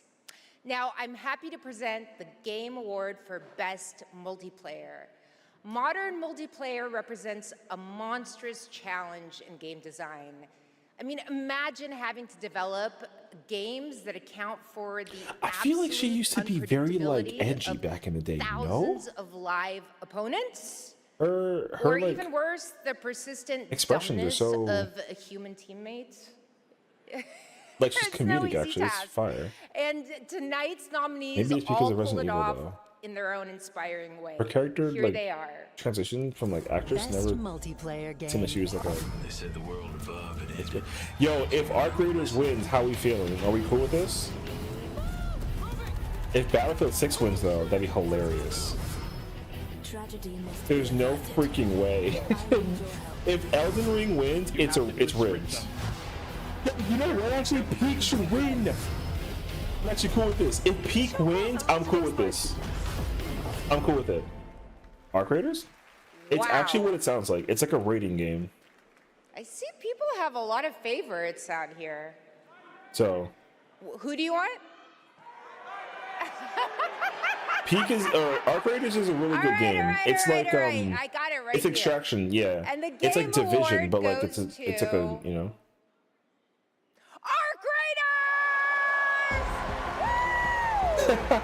I love her energy. Yeah, it's an extraction shooter. But the thing is that like it's very very good. The way how the extraction process works is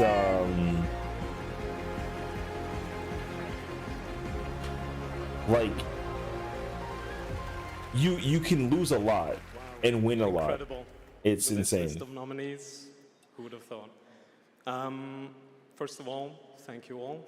But the thing is, like, Arc Raiders is the Arc Raiders team. This incredible team. We'd like to thank our loved ones for supporting us and cheering us on along the way. Embark Studios as a whole, because, as we all know, it takes a village. For the fearless leadership of our dear Patrick Sutherland. The partners in Nexon, whose unwavering trust in us took us all the way here and made it all possible. And of course the players, whose love and engagement just means the world to us. Thank you all.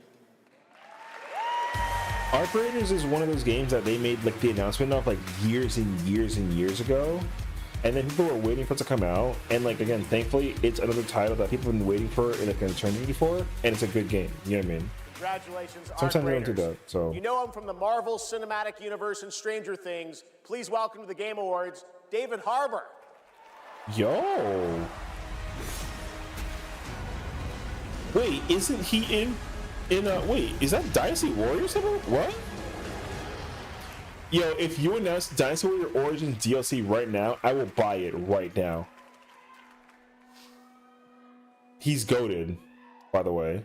For 25 years, Creative Assembly has entertained millions of people all around the world with the Total War franchise. Today, I'm here to help announce where Total War is going next. And it'll be in a universe that is so close to my heart.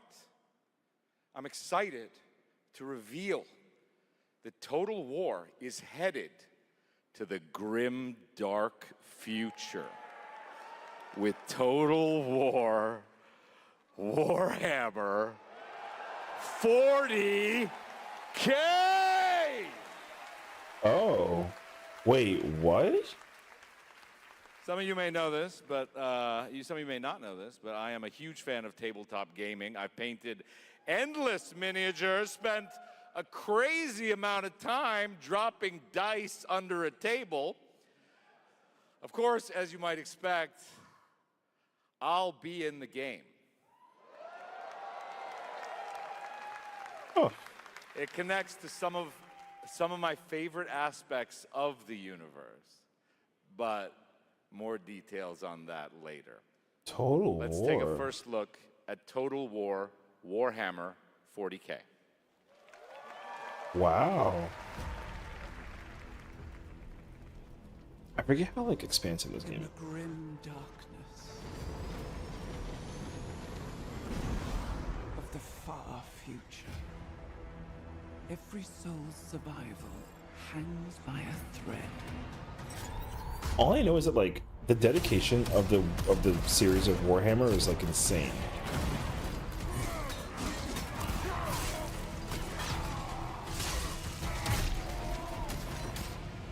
Like people are committed. Isn't this game like 30 years old? Like as a series? Am I making that up? And demons.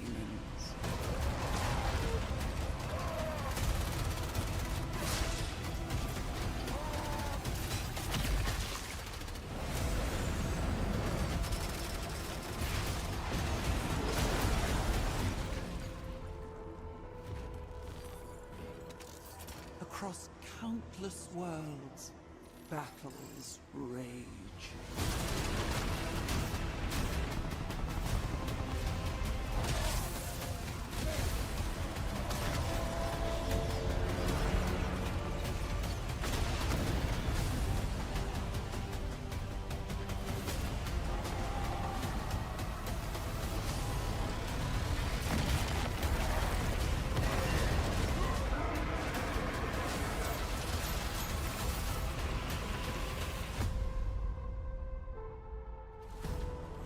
Lead your armies. Conquer worlds. Fight on as the galaxy burns.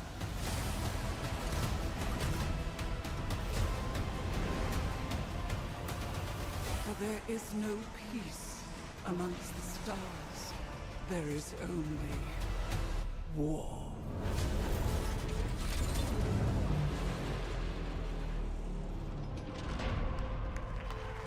I don't know. I mean, like, yo, cool.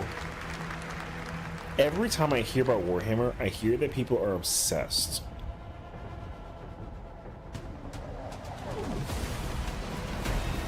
Oh, it's oh,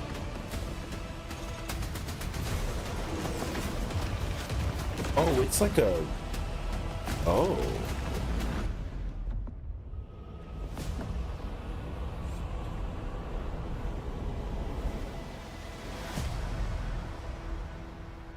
Wait, what? 30 seconds to target. When did they lose that? Respond, bandits inbound.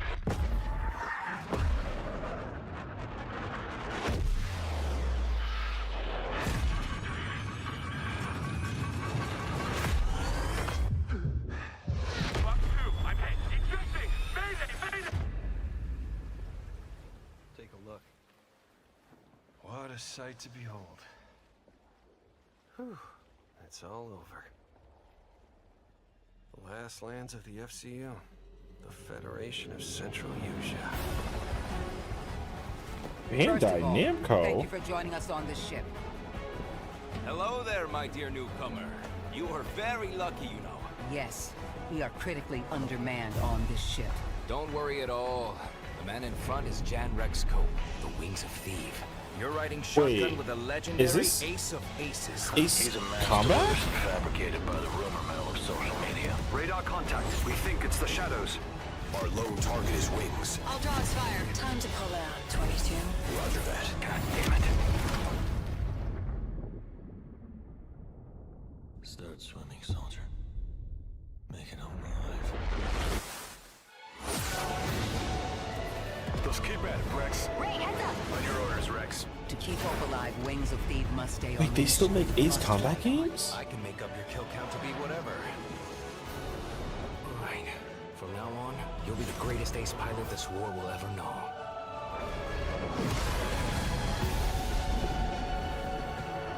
Yo, I mean, must I say it out loud? It looks graphically insane. And if it's been around for 8 games, it can't be bad. Yes, that's right. Ace Combat is back in 2026. Thanks to Bandai Namco for that. Over the past few weeks, fans have been visiting the Game Awards vote in Fortnite to help us select the best creator-made island of the year. Ace Combat is one of those game series that, like, on top. Congrats to that if team. you Head played over to it since the Game beginning of Awards Island time, now you're live committed to the Fortnite end. To play all the nominees with the island code that you're seeing I below. don't even want. I All think right, that, wasn't that one of the skies of minds at Fuse Arcadia? Games. Some of the key folks behind Burnout and Need for Speed comes an all-new racing experience. Please be a new Burnout. It'll actually be the best announcement if it's a new Burnout. It looks like a Mad Max though. The Empire shut it down. Massive engines. Lightning fast. Lives on the line. It's F-Zero. The pilots were incredible. Best of the best. I wish. Wait, it's a Star Wars?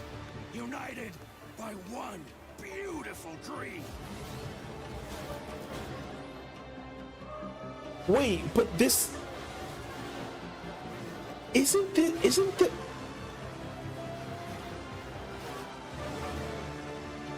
Where's the crash breaker at?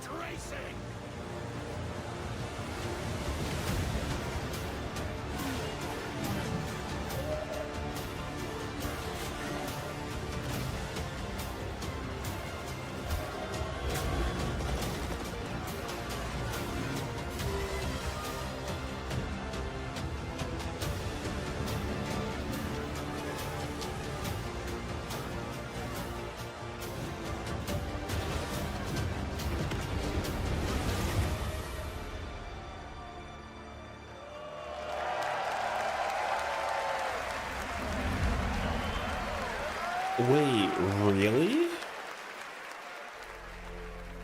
They really made like... Wait. Never mind. Wait. Never mind. You? Okay, never mind. What were your names again? Well, I can't call you and can I? Wait, isn't there like a really old like Star Wars racing game like from like the N64 era? Yes, Naomi. Right? And you. Backbone. Because this feels like a remake kind of vibe. I have a feeling. It's a feeling of destiny. Follow me, Naomi and Bagboy. I mean, it looked very good, so I mean, I'm hoping that the gameplay like holds up to it though.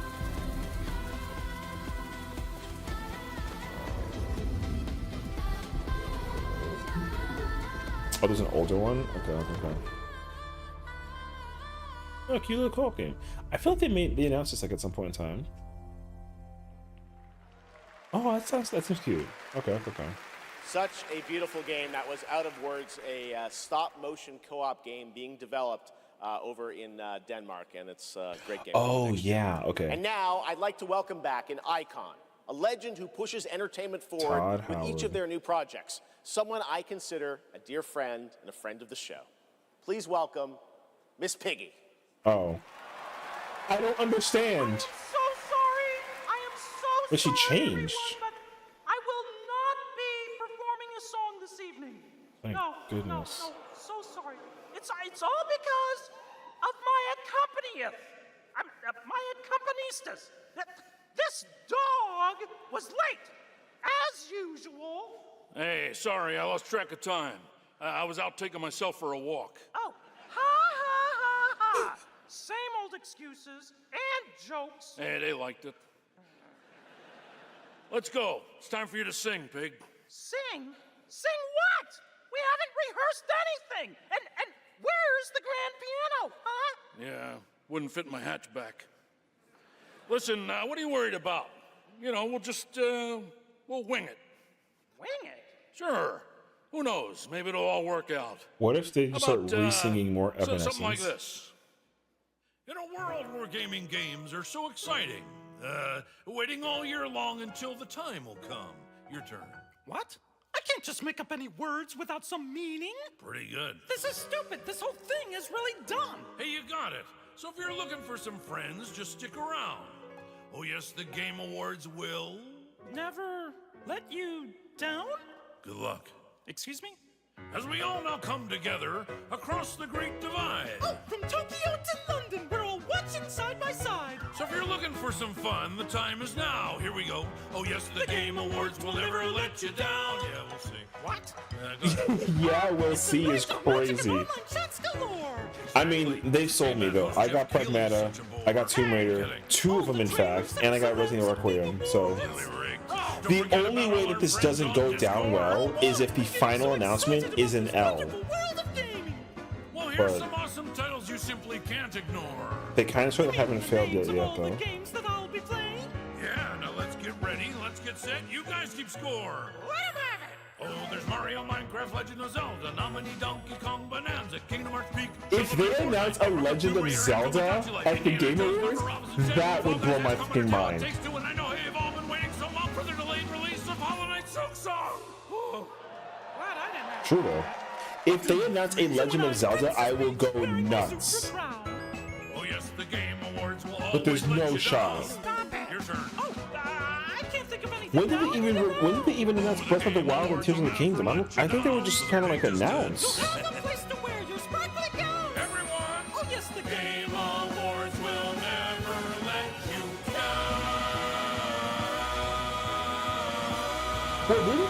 wasn't there an announcement of an Okami remake? Yeah, they made an Okami. There was an Okami announcement. Gotta love them, the Muppets, everybody. I Thanks, feel. Miss Piggy and Ralph the dog. It all worked out in the end. I don't remember, All right, actually. the Game Awards will be right back after this new look at Duet Night Abyss. Oh, it was last year. Okay, yeah, I felt that was the case in there, actually. Okay.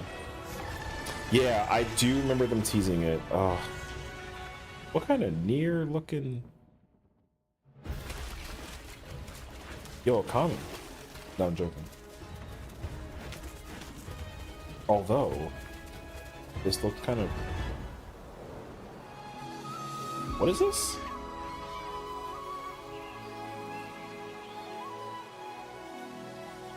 Yo, is this Lost Ark? There's no shot. Isn't Lost Ark already like a not active MMO? Is this called like Duet or something? Like Duet, yeah, Duet Night Abyss. It's called, wow, you guys really call it DNA? Okay. This looks like a mobile title. Is it a mobile title? Please say no.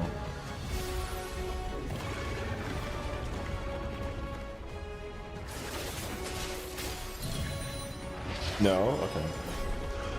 At least it's not like that Lost Souls Aside game looked really great, and it had like, it was so highly anticipated. It's anime Warframe? Oh, okay. Wait.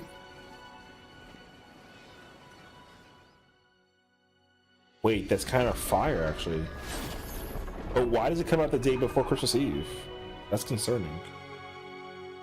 I thought that said, man, okay. You want to win against yourself with that out? I don't really know if it can. There are some genres and now like esque-like games that just probably can't ever die now at this point. But it depends on the appeal, so. Oh, it's a new update. Oh, okay. I mean, that's news to me at this point. Is it that intergalactic game yet or no? No. Because I mean, like, even right now, like, Souls games are still like everywhere, you know what I mean? But everyone is getting tired now of being immediately compared to a Souls-like. But like, there are Souls, like, you know, a lot of games are Souls-like, so that's when my concerns kind of like, you know, like a yo.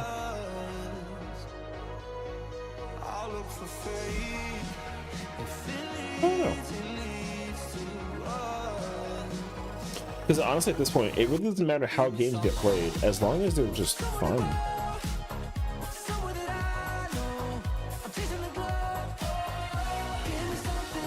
This song is fire.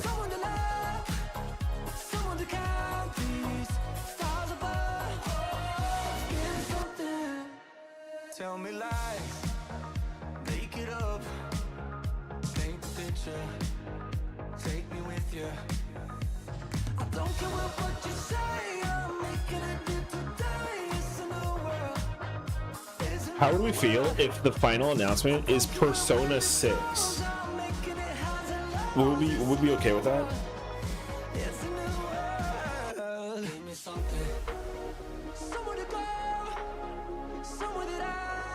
No. I mean, again, I don't have any expectations. This show already for me sold me like well, so I'm chilling. Okay. Yo, that looks sick. That whole art image is fire, actually. Good song. That was the announcement of One Republic's partnership and a new song with Arknight Enfield, which arrives January 22nd, 2026 on PlayStation 5, Pretty PC, sure and mobile. my like. Pre-register now and be the first to join the frontier. Whole thing is dead now. Okay, here's another world premiere only for you here at the Game Awards. All right.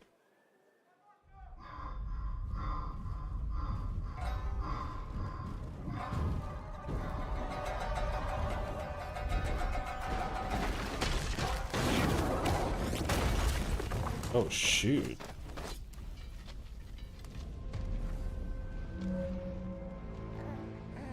Sekiro 2.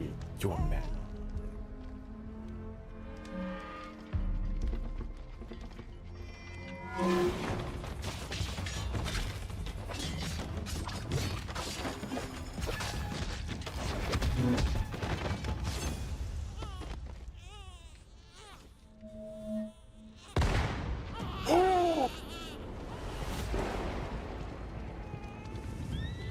Oh wait, it's Phantom Blade Zero. Yo, let's go. At least not anymore, but you. My darkness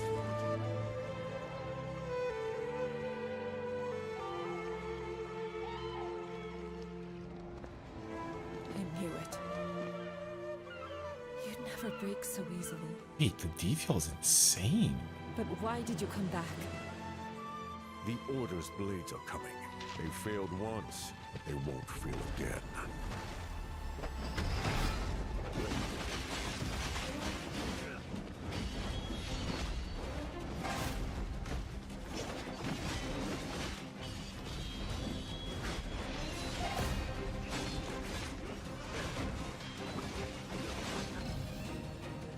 Oh my gosh.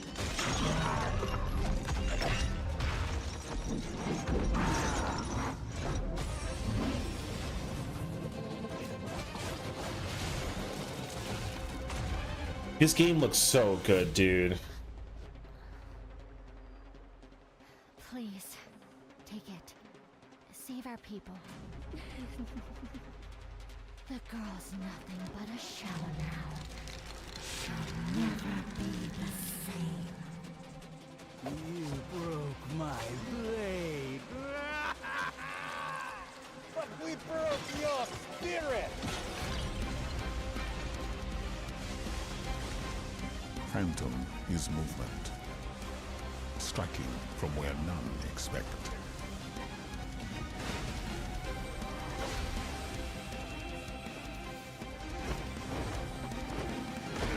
Blade is breath. We channel it into steel, turning any blade into a divine weapon.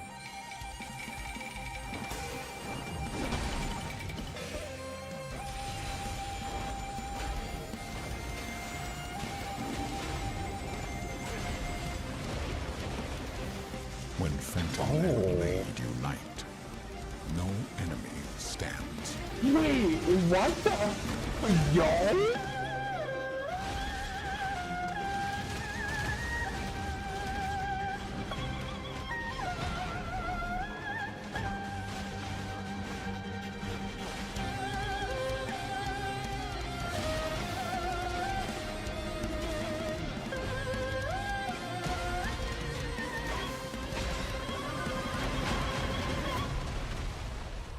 Yo, I can't wait for this game. Oh my gosh, it looks so good.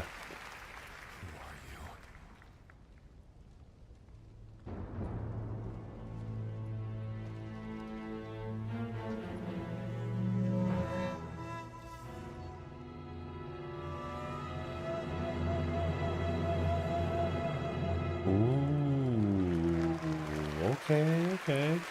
It looks so good, dude. I can't wait. This game looks so good. Looks incredible, and I cannot wait to play that on PlayStation and PC when it comes out next September. Now to present our next award, few creators have changed the landscape of games the way this man has. From the Elder Scrolls to Fallout, his games have helped define our industry and shape the way we explore digital worlds.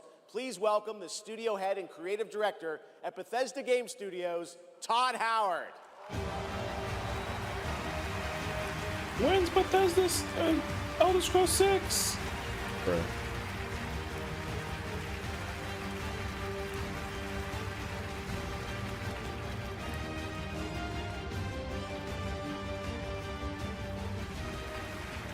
Game development is the ultimate team sport.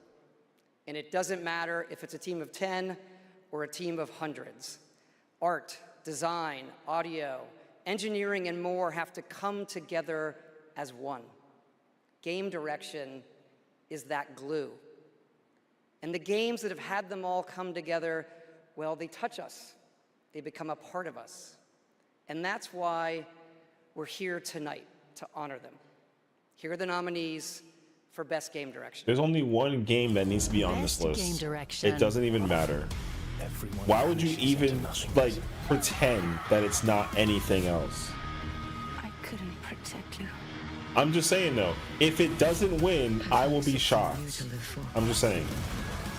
If it doesn't win, I will be shocked. I'm just saying. Like, imagine if it doesn't win. Just like imagine if it doesn't win. And the game award goes to Expedition 33. No, what do you mean Hades 2? There's no shot, actually. It's impossible. It's, you know what, when they like, here are the nominees, it should be like Claire Obscure, Claire 33, Expedition Claire, Expedition 33, Claire Expedition, Obscure 33. Yo, they should just give it like 6 different ways of name, blah, blah, blah, whatever. You know what I mean? Because like, there's no way. Oh, it's only lost one award so far. Quite intimidating. Wow. Yeah. Well, let's get to it. Yeah, so back in Brussels in 2020, I received a mail, just anonymously. Make Here a game, are they nominees. said. It would be fun, they said. Everything else. Yeah, what's the worst that 33. could happen, right? Yeah. Well, Yo, it's fast cool. forward for a few years. And still to this day, we still look at each other of how crazy this timeline is, for sure.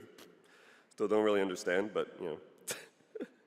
It's a timeline, however, where we're eternally grateful for the support and love we've received as well. All the ones with us tonight and the ones abroad, friends and family who believed in us and made this dream come true. And yeah, I love to thank my wife as well. She couldn't make it here tonight, but I think she's watching it. She's in Brazil, so she is asleep, brother. The time difference is quite quite huge. She's currently asleep. But yeah, anyway, thank you all so much. Have a lovely evening. Yeah.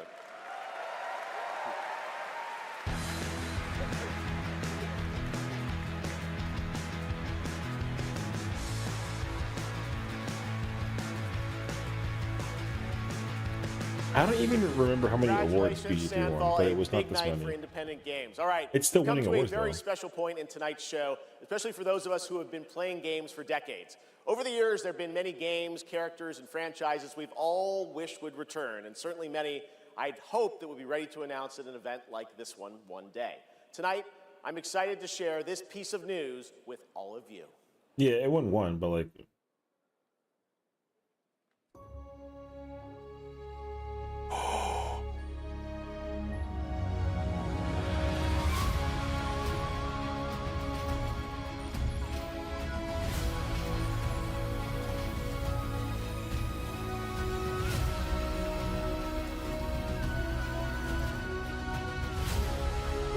Wait.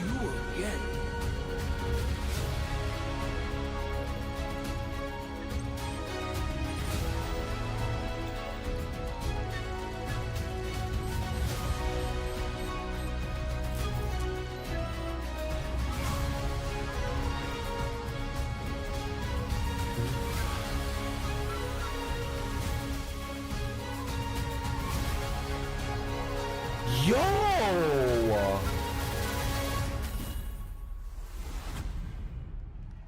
Yo, they made the announcement already? What?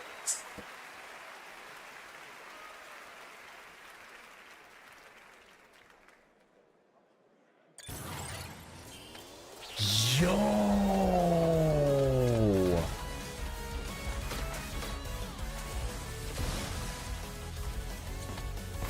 They literally just announced that they were going to bring back Mega Man and like a tweet.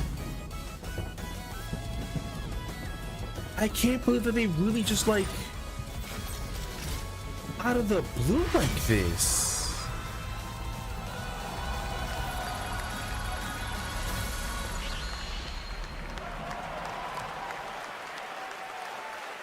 Wait, that's actually insane.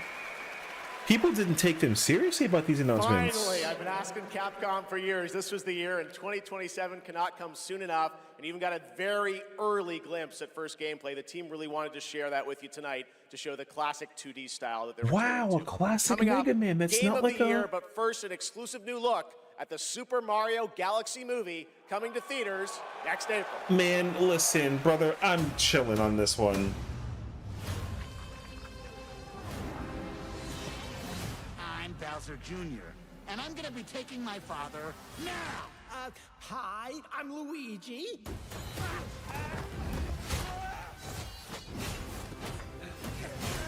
You know what's crazy though? Super Mario Galaxy, but like you got Bowser Jr. Sunshine. Did he just Falcon knee? He just Falcon knee Bowser Jr. Okay. Interesting. Okay. I trust you'll be able to rid us of this crucible. The light. Yo. Traverses time. Yo.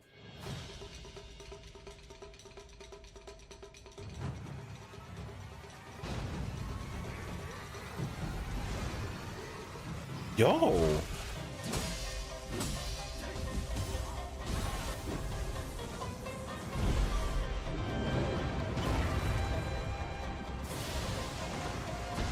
Wait, actually?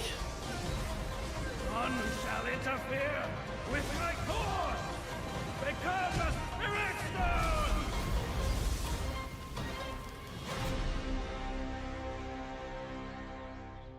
Oh, snap. Okay. Very cool. Okay. Yo, what are we doing, brother? This war has an inevitable conclusion, one that is only a matter of time, and the culmination of my journey. I feel like... I don't know. Like, I understand. I do. Like, soul leveling is sick. Arise. Join me in But, like, isn't the anime still, like, in... This is like Naruto all over again. You know how, like, Naruto's been pumping out games, but the story was still incomplete? This is what it seems like to me, soul leveling. Isn't the story incomplete still? Like, it's still being actively worked on? The monarch of right? shadows. Solo leveling Arise. Overdrive. Available now. No? Oh, okay. I mean... Yo, I mean, brother, listen.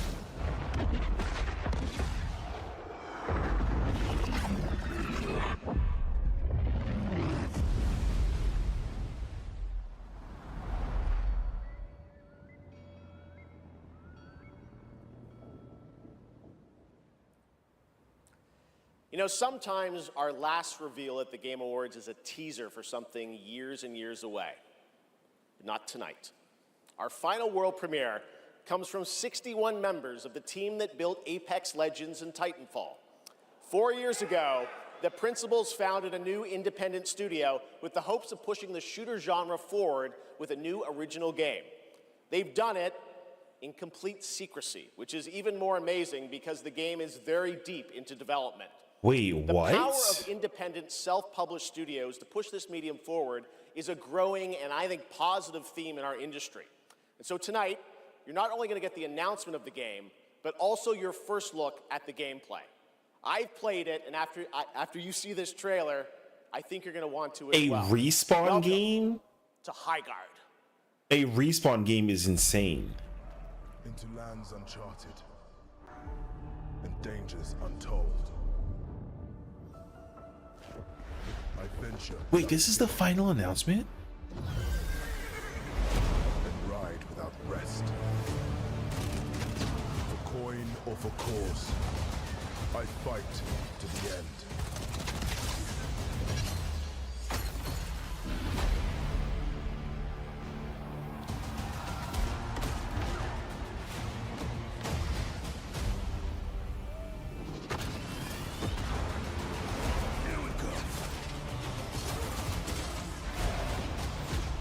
Bringing the heat.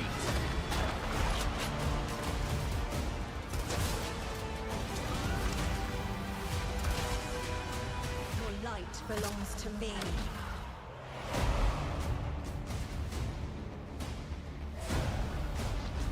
Moving in for the attack. Shield breaker forming.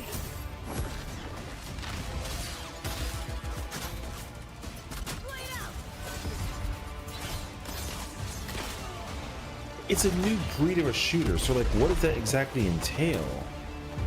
Strike fast. Siege tower coming in.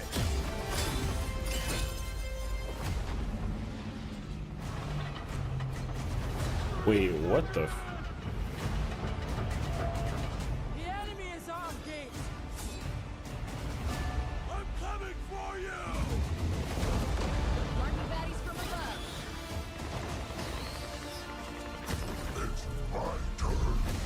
Wait, it's, you know what it is? It's a hero shooter, but it's also like a strategy game.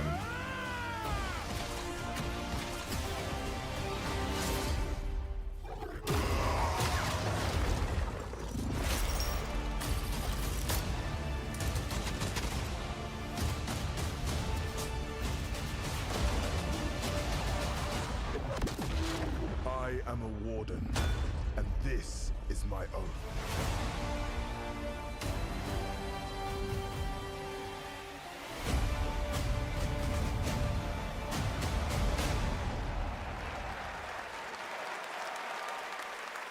Pretty crazy, that's right. High Guard launches in just 7 weeks on PC, PlayStation, and Xbox. It is insanely fun to see. That's the final announcement, actually? And now it's time for our final award. Last year, Astro There's Light no took home way Game that of was the the Year. final So announcement. the tradition goes, this year we're lucky to have that game's director present Game of the Year this year. From Team Asobi, please welcome Nico Doucet. That was the final announcement? There's no effing way. There's no actual way. No, there's no way. Good evening or good day, wherever There's you no are. way. There's no this way. Is it, right? There's no way So that. last year No, we there's were no way. blessed There's with absolutely a huge no honor way. on this There's very no stage. way. That's the So final it is with announcement. Great joy that we're back today to pass this incredible award on to another team. Congratulations to all nominees tonight. With your games, you made us travel, dream, sweat, laugh, and No, there's no sometimes way. It can't very be. often cry, actually. From kids to hardcore gamers, there was truly something for everyone this year. And have you noticed? The games nominated this year were created by teams from all over the world. This is a testament that our industry feeds from various world cultures. And in this day and age, this is something we should really, really appreciate and celebrate.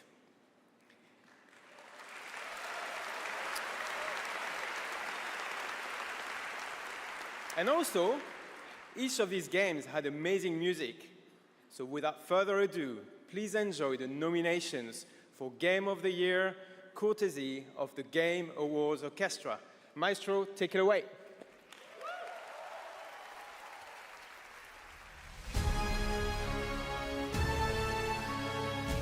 I mean, they paid $1 million to put that at the end.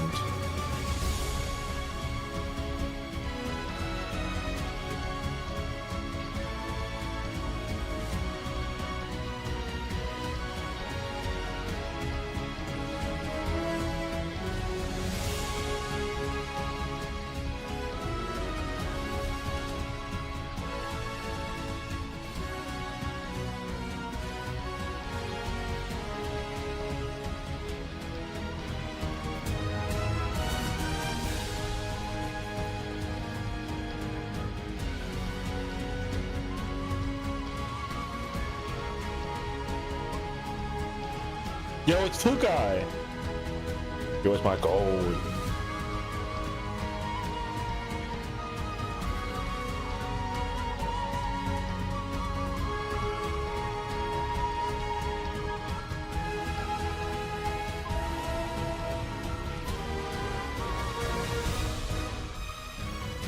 Well, we found it.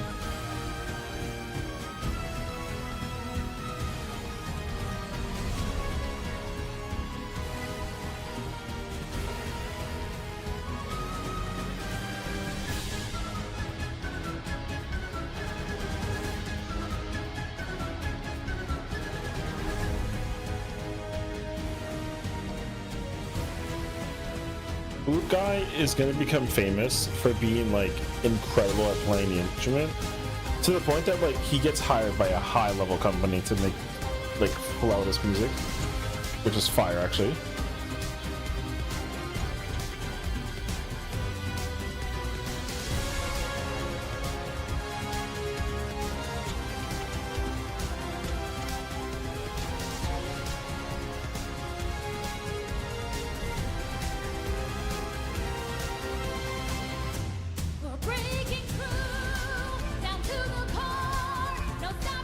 Yo, where'd she come from? Hey, yo!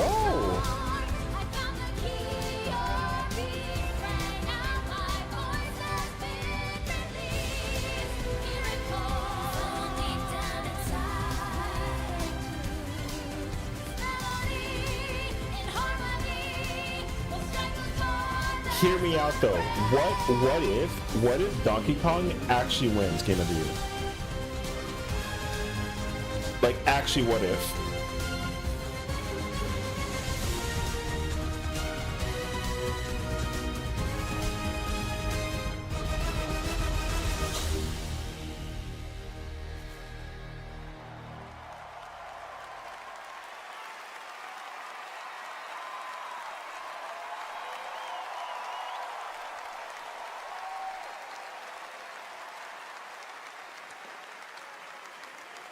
He's the GOAT. GG's.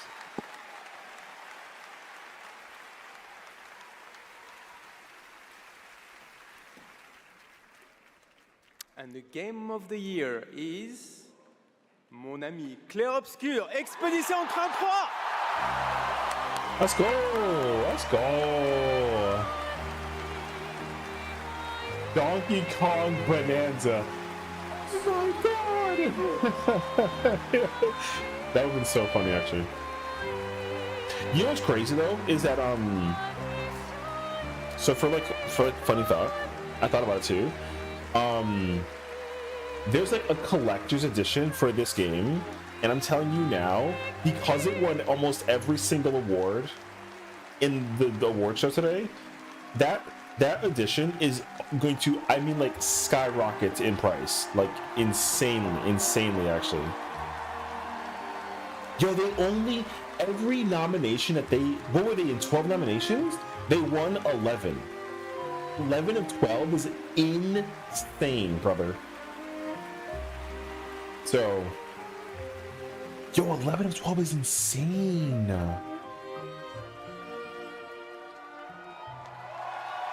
And what's crazy too is next year they have to come back and pass that torch on, and it's going to be like insanely problematic actually. Because whatever game ends up winning next year is not going to be anywhere near as good as this game. This was supposed to be a joke. The Barbarian Narnia. I have no idea what's happening. Well, I want to thank first the incredible team at Soundfall Interactive. They are not watching from home, as we brought literally everybody here to celebrate with us. So I love you guys. It's powerful to bring the entire team over here, brother. No shot. That's crazy, actually, and very impressive.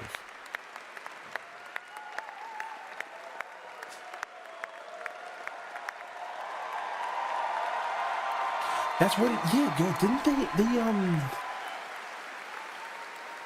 they actually like won almost everything. I also want to were thank Kepler Interactive, our publisher, but also our localization teams, our playtesters, our wonderful cast for both motion capture and voice, and all the people who worked on this game to make it happen. It's really a teamwork.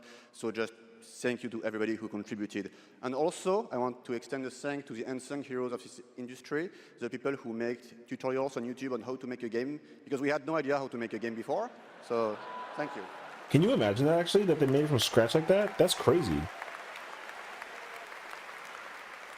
And I'll extend a personal thank you to an important man in my life, Mr. Hironobu Sakaguchi, who made me fall in love with games and inspired me to become a game dev. So the shout out to Mr. Final Fantasy?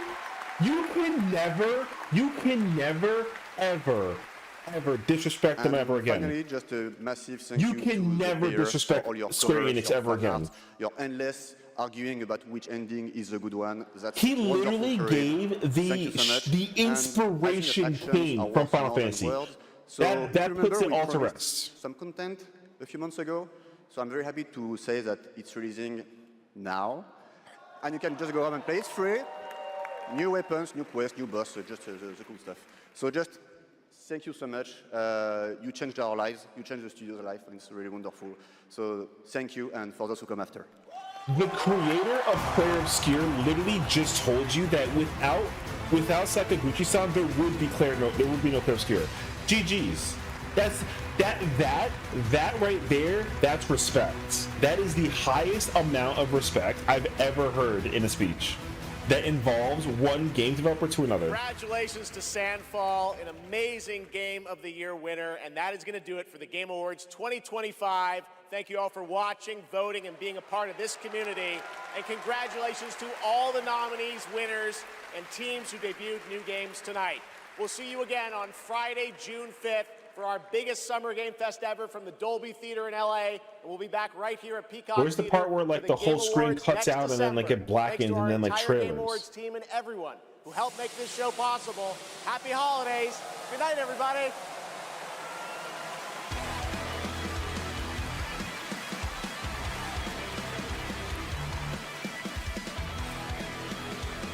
Wait.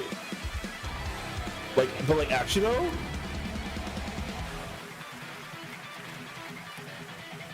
There's no way though. Yo, that was the announcement?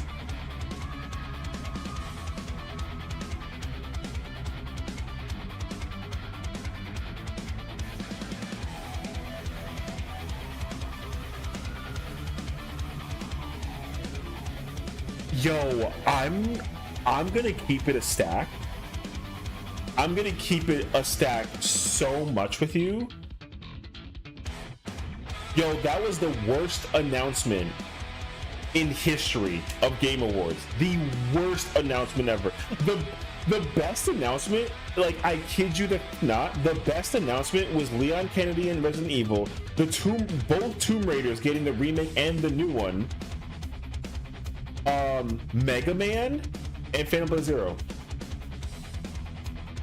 That's, you know what's crazy? I don't understand how did they not just keep it a secret? How did they not just keep it a secret that they were making 2 Tomb Raiders? That would have blown my fucking mind for an announcement. So yeah, High Guard is the one that was made by Apex and Titanfall, and it's at that shooting game. That was it. Yo, that was the worst announcement in the entire show. Indie games had a better announcement than that one. I'm not even gonna try and pretend that I wasn't like, brother, I did not give a crap about that game. I don't even care who it is. The only way you effectively sell me, is if the story mode goes like insane.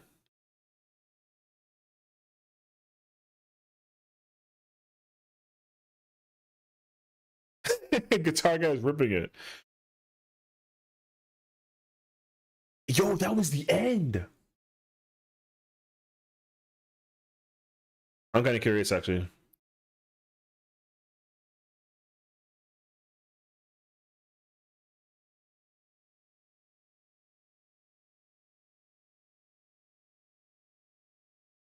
I want to go back. I want to see what their list was. Wait. FF7 Remake Part 3.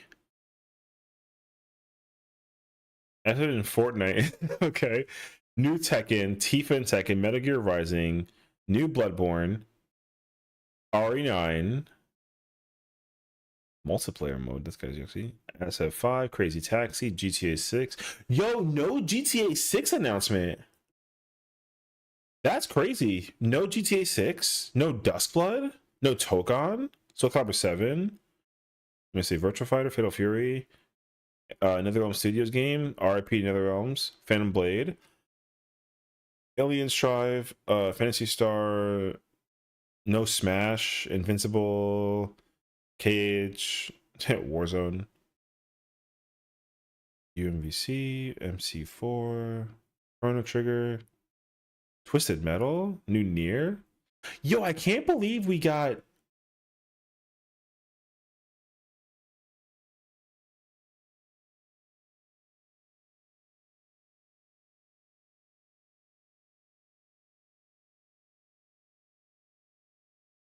Now play clips for giving content. I mean, don't get me wrong. Like, I mean, I'm grateful for the fact that they won everything because again, like what they did to get to where they got to was like absolutely deserved.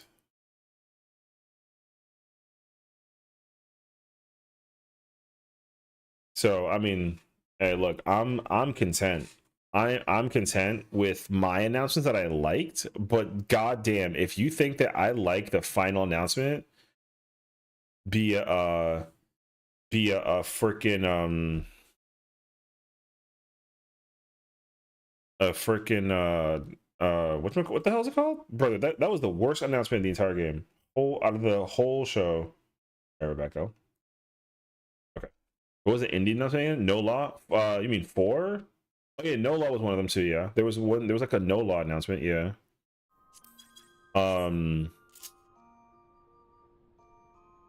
Yo, I can't believe that was the announcement. Some random ass shooting game. So the thing is that like I kind of expected them to like I actually expected them to reveal the game of the year and then be like, oh, we just have one little like announcement, like don't, you know, whatever, and then they bring out something insane. That High Guard game, I don't give a crap about, dog. Yeah, I don't give a crap about that game. That game means like quite literally nothing right now. It doesn't even matter that it's made by the Titanfall and the whatchamacallit team. That shit is irrelevant. So they really should have just made, well, there were some decent announcements though, I will say that much. Like we had like the Total War, like the Warhammer announcement, like that was cool. Again, like if I'm being very like if I'm being very non-biased, the best announcement was quite literally was Tomb Raider. Like that, because the fact that Crystal Dynamics is back, because like if you don't know, like the Tomb Raider IP got sold by Square Enix because they were working on Square. They were Crystal Dynamics was owned by Square Enix, and then they sold it to just whomever, and then Amazon bought it, which is like okay. So now Amazon owns the IP of Tomb Raider, which is so like, gosh, dude, it's so insane actually. Which is weird because the thing is that like the Tomb Raider series under Square's like wing was very insanely well received. And also like it's weird because the best Tomb Raiders were the ones that were published by Square, which was the original, or not the original, but like the initial Tomb Raider. So like Tomb Raider 9 and then Rise of the Tomb Raider. Rise of the Tomb Raider is the greatest Tomb Raider game that they've ever created in the history of the entire franchise.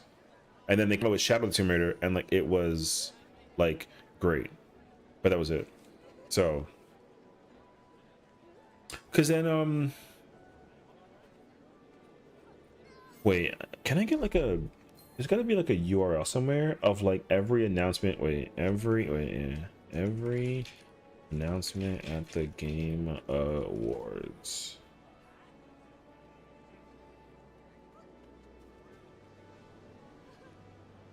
Brother, that was insanely bad. Okay, wait. PC, shut up. Okay, wait, so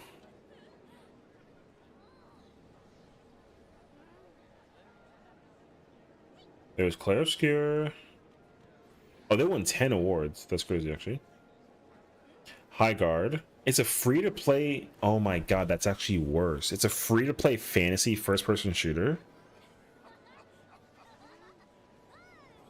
The biggest announcement is that the game, you know what it is actually? That's what it was. The best announcement behind High Guard is the fact that it comes out in less than 2 months. Because normally a game announcement comes out and then we gotta wait like a year. Like this game comes out, this game comes out first before every announcement made in the Game Awards. Pretty sure. Unless it's like one or two like indie games, which is like whatever. But this game comes out in January, which is cool, but also like, yo, Mega Man was a bigger announcement than this. Mega Man would have stole it from me. Phantom Plate Zero would have done it for me like decently. Ace, yo, no BS. Ace Combat and Star Wars, although Ace Combat more so, better announcement than High Guard. That's cool. I don't know. Yeah, there's no law. Is it actually a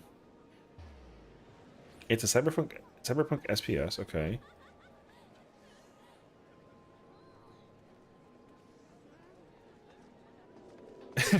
He's finally losing an award. They lost. Who they lose to for again for they lost Player's Voice. Oh, to okay, gotcha. Right. We got Wiz Khalifa.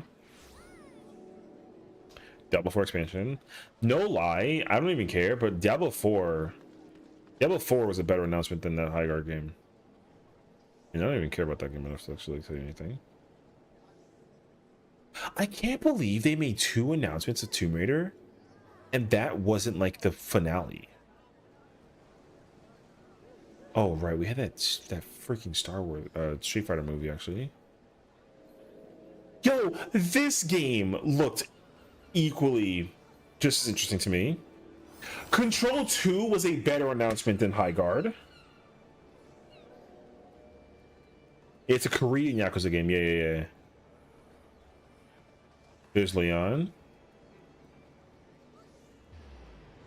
Yo, that game was a fascinating reveal actually. Oh, Divinity, like, honestly, no, I take it back. Divinity was the best announcement in the entire show. Actually, Divinity, no, actually, no. It's still Tomb Raider, but Divinity is a close second. This game is right behind it. So it's not Divinity Original Sin, I don't think. But it's right. I don't think so. But yeah,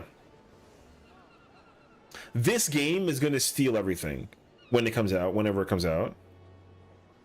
Fate of the Old Republic had a tiny ass trailer, and that stole it for me better than High Guard did.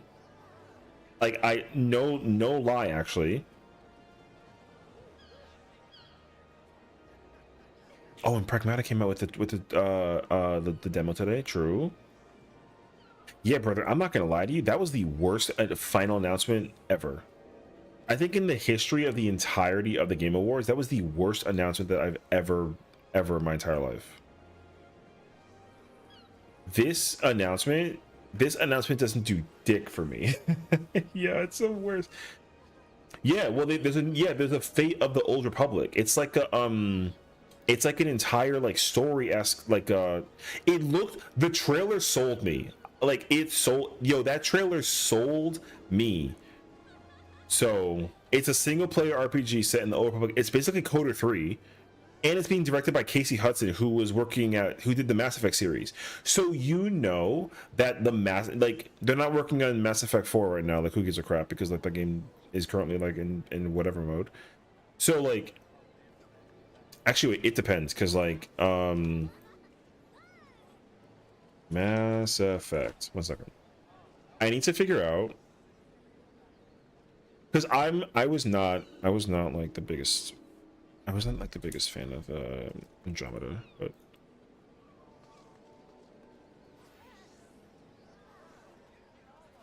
yeah, you see, so yeah, of course, I know my shit. So Casey Hudson worked on the original trilogy for Mass Effect, which automatically means that this game is gonna be fucking godlike.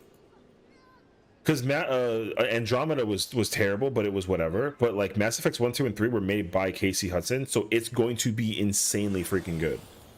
So like you're gonna want to buy this game, especially if you're a Star Wars fan, especially. So, did you enjoy the FCD Awards? It was cool. I mean, I already knew that they were gonna win everything, so like I wasn't really like too I wasn't really like fighting against it. So I went into the awards with like 0 expectations. So 9 out of 12. Yeah, well I think it was 10, but yeah, 9 or 10. So like that's great. The thing is that like Expedition 33 is not one of those games that people were like annoyed by winning everything. Like it deserved everything that it won. So it doesn't even matter right now. So like I'm chilling. Like I'm not under any situation where I feel disappointed. Like I'm not disappointed at all in the fact that it won all the awards that it won. I'm disappointed in the final announcement because that was the worst announcement of all time. So now you play it. Listen, I'm working on it. Okay, I will work on it. Let me cook eventually. But yeah. Best. Let me think. Top 5 announcements. Top 5. Easy top 5. Tomb Raider, Divinity. Resident Evil, the Leon trailer goes hard. That's not even like a discussion. Control 2, and then where is it? Oh, and Phantom Blade 0. Actually, no. Take out Resident Evil, put Mega Man in there. Top 5. Everything else was like was great, but like I mean, except for like this announcement, it was awful. So and it's a free to play. Ew. That means it's gonna have like a bunch of freaking like loot boxes and like microtransactions, and like it's gonna be like terrible, and it's gonna get updated, and it's gonna die in a year, even if like less than. So, like, hey yo, don't worry. When GTA 6 comes out and it wins all 12 awards as per usual, then like we can call it a day. You know what I mean? Around 6 months. Yeah, even still, like if it's not gonna go anything beyond like the. Because even like Titanfall, like Apex Legends has been around for forever, which is like fine, cool, whatever. But like Apex Legends still has like its own like variety of issues. Yeah, the DLC for E33 came out tonight. It's out. Like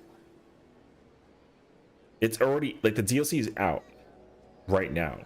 So everybody is literally like proud that E33 won almost every award. It won like 10 out of 12. And everyone is going to go download the DLC and go play it and go nuts over it. But also, I'm expecting people to go on Twitter and puke up a storm about like everything that happened with the Game Awards, which I don't really think matters that immensely because like it really is like a who gives a crap. Like I'm not mad that they whatever. So.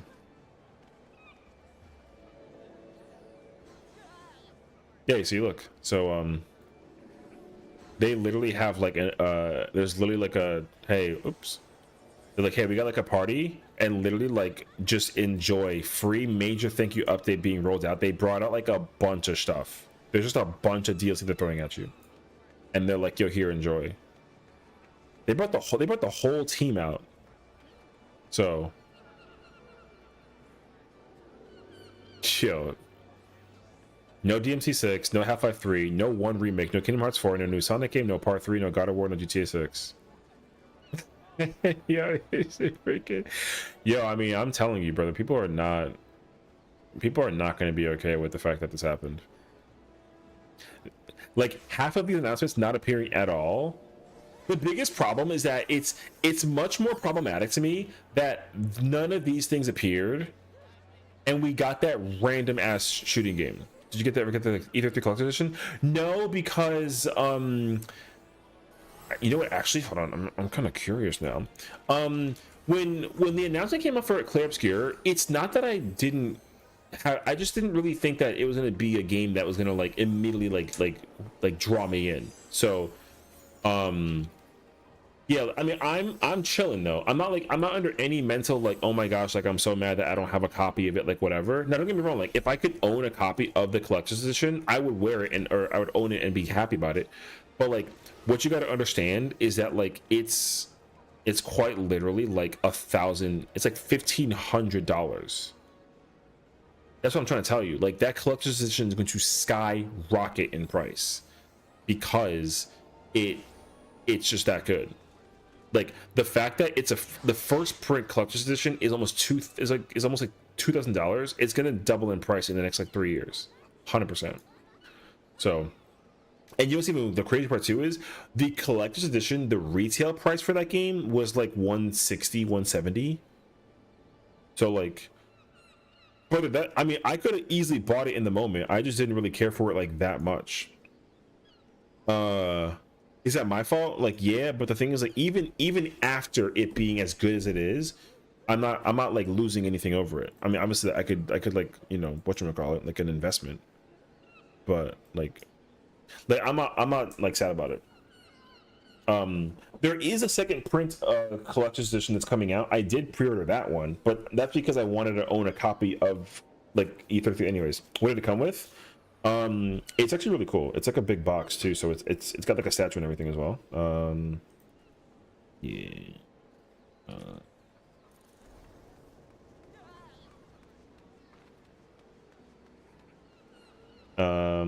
Like I said, if I could own it, that'd be godlike, but it is this. So you get like a journal. It's like a hardcover art book. You get like a steel book. You get like this this monolith music box thing, which is, it's a really cool like hand printed, like it's a music box. It's actually, it has like a wind up in the back and it plays like the theme song. It's got the base game and it's got like a bunch of like DLC. So this whole package was like, yeah, like it was like $150. Like it wasn't like stupid crazy expensive on its release date. And they had a different edition too. It was like the Lumiere edition E33. Sorry. But yeah, so that was the EU version. This is like the Amazon edition had like its own exclusive like box, and you can get the art book and the steel book. So there's that edition, and then there is another edition coming out. It's I forget what it's called, but there's another edition coming out that I pre-ordered it basically. But yeah, so yeah. Like I said, it don't get me wrong, like so in total there are like 3 editions. There's the Lumiere edition, there's the collector's edition, and then there's like some, actually wait, I have it on my phone. I can actually check for you in a second. Because it's actually coming in the mail, I think actually tomorrow. Let me see.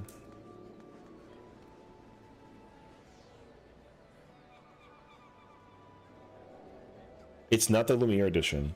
Oh, it's called the Mirror edition.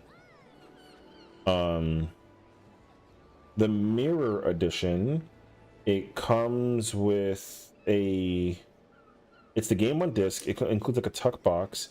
It's got the steelbook, but it's a different steelbook. And then there's art cards. And the thing is that those art cards are gonna also be like stupid expensive. There was a deluxe edition, but I feel like it was digital only, maybe. But it had like, I just had like outfits or something like that, so nothing too crazy. But yeah, you could have only gotten the collector's edition through their website, so like it was nothing like insane actually. Now that being said, the mirror edition of this game is already sold out for Xbox. So yeah, so this is what they made a random announcement to release this, and this is the newest edition that you can acquire. So now there's like 3 total editions. You have this, the Lumiere, and then the collectors. And what's crazy is this one's already gonna get sold out extremely quickly. Now that it's won every single award, but the Xbox version is already like completely sold out, and the PS5 edition will probably sell out also like kind of soon. The Lumiere edition, I'm pretty sure you can't get anywhere, so like good luck with that. So yeah, I kid you not. I mean, paying $2,000 for a game is like, hey yo. But what you gotta understand is that like Yo, Claire Obscure is it's gonna go down in history as just like one of the greatest gaming experiences of all time. That like that $2,000 is an investment, and it's going to go significantly up in price. I would not be surprised anytime soon if like in the next like 3 or 4 years it almost reaches like double or triple the price where it's currently at. That game will eventually cost like $5,000 easily, just because it won that. An easy way for me to like really like showcase this. You said like an example of this. Hold on, I'm just gonna search it actually, because I'm pretty sure this game is also in its same. I can't spell it though. I'm stupid.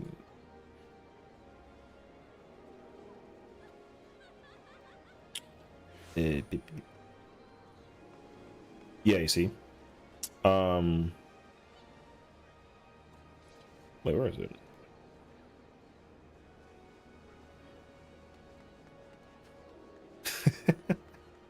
Yep, as I thought. Here you go. If you thought I was lying, I sure wasn't. Here is Baldur's Gate 3. You know why? Because it won every single award, and you can't buy this anywhere. So, like, yo, GG's. You know what I'm saying?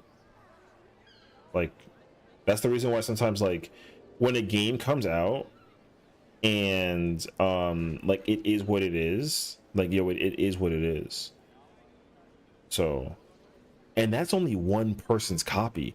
There's only 3 copies currently being sold, and that's the higher price tag. The lower price tag is cutting that number in half. That's the Xbox one too, by the way. The only copy that's up for sale right now is an Xbox Series X version of BG3's collector's edition for $15,000. The PS5 edition is going for $7,000, and then the PC version is going for $7,100. But the PC one is the one that's kind of like lesser, because a lot of them are still, but like even still, like the average price of the collector's edition for BG3, a complete like fully like covered like full package, is like $1,200.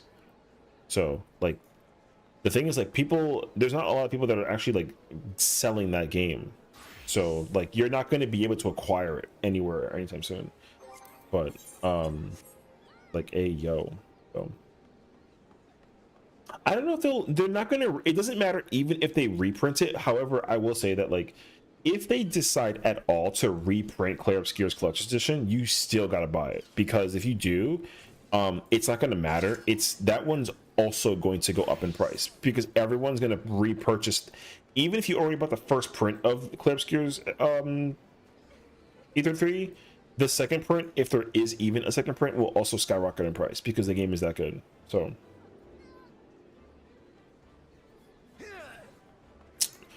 got a Mirror Edition? W.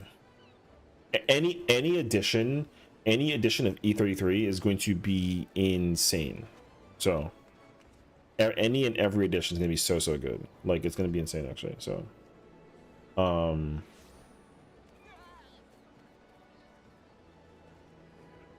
yeah.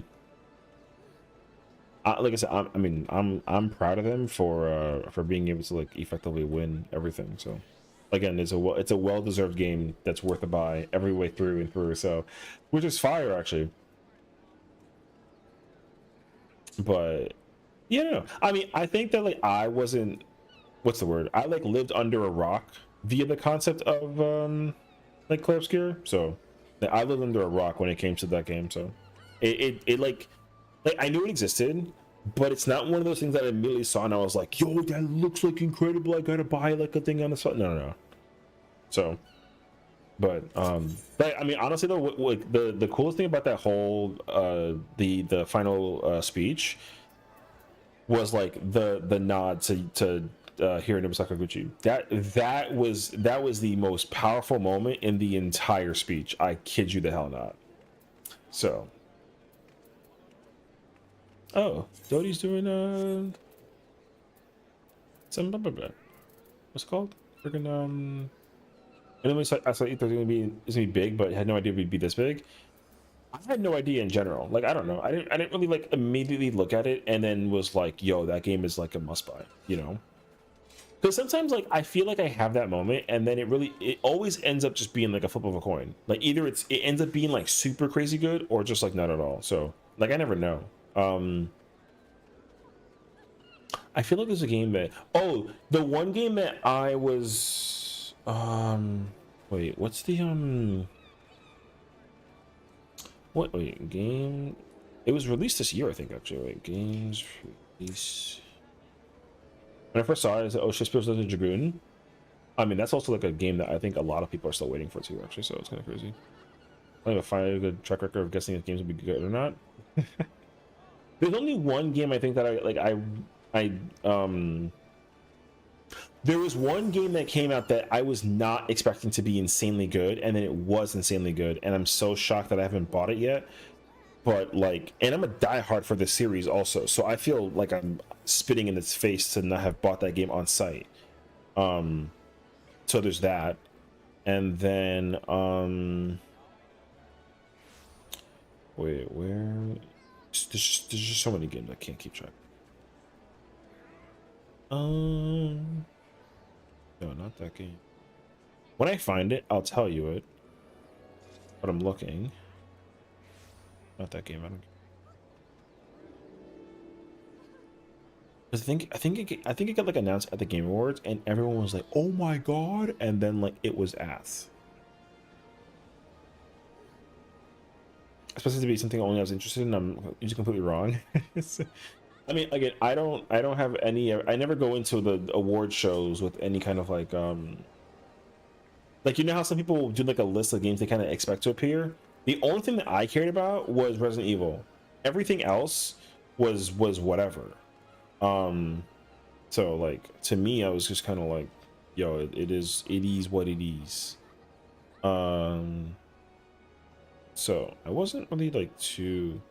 I mean, like I said, I will say that I was mind blown by some of the announcements that they had. So, which is cool.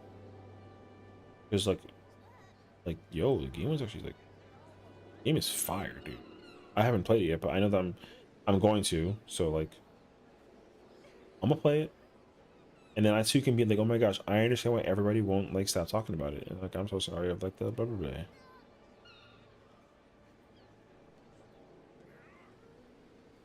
We really got these games released in 2025? That's actually kind of shocking. Oh, you know what it was? It was Splitgate 2. Splitgate 2 got announced and everyone went nuts over it, and that game was ass. So did they mention Resident 14 release? What's up, Romero? Oh wait, we can put all the alerts back on. Yay. No. No, we don't need like a release of any kind of caliber for 14. I think what's shocking though is that Square Enix didn't have any announcement whatsoever.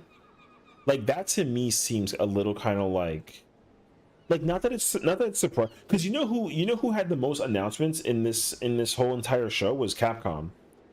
Like Capcom actually had like the most announcements.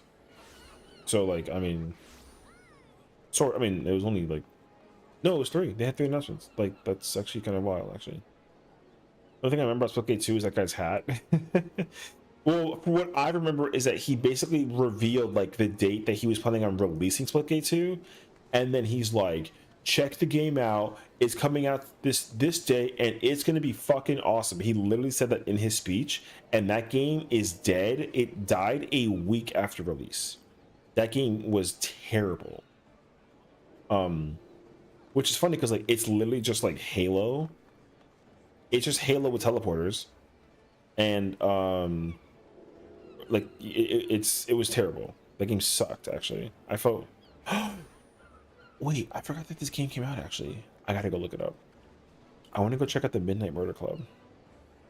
Let's go E33 something there. Yeah, I was honestly, it was well deserved for it to sweep like what 90% of its awards that it won. Like it's crazy actually. So yo, massive W to them. Oh, Lost Soul Aside was the other one too. That game was also like very mediocre. Like it was not good. Because it was like, oh, it's like a Chinese developer, like one man made like a Souls game, and it was like a Chinese action game, and it was like a like a Devil May Cry basically, and that game was apparently like not even that good. What even was also sold, basically it. So the major appeal was that ever since Black Myth Wukong came out, and that game was kind of like, oh shit, like Chinese games are coming to like the other parts of the world, and they're like kind of like going crazy.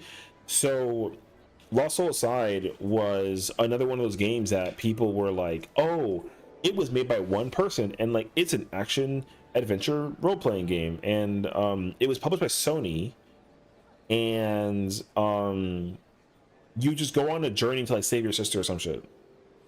That's all that I think that it is.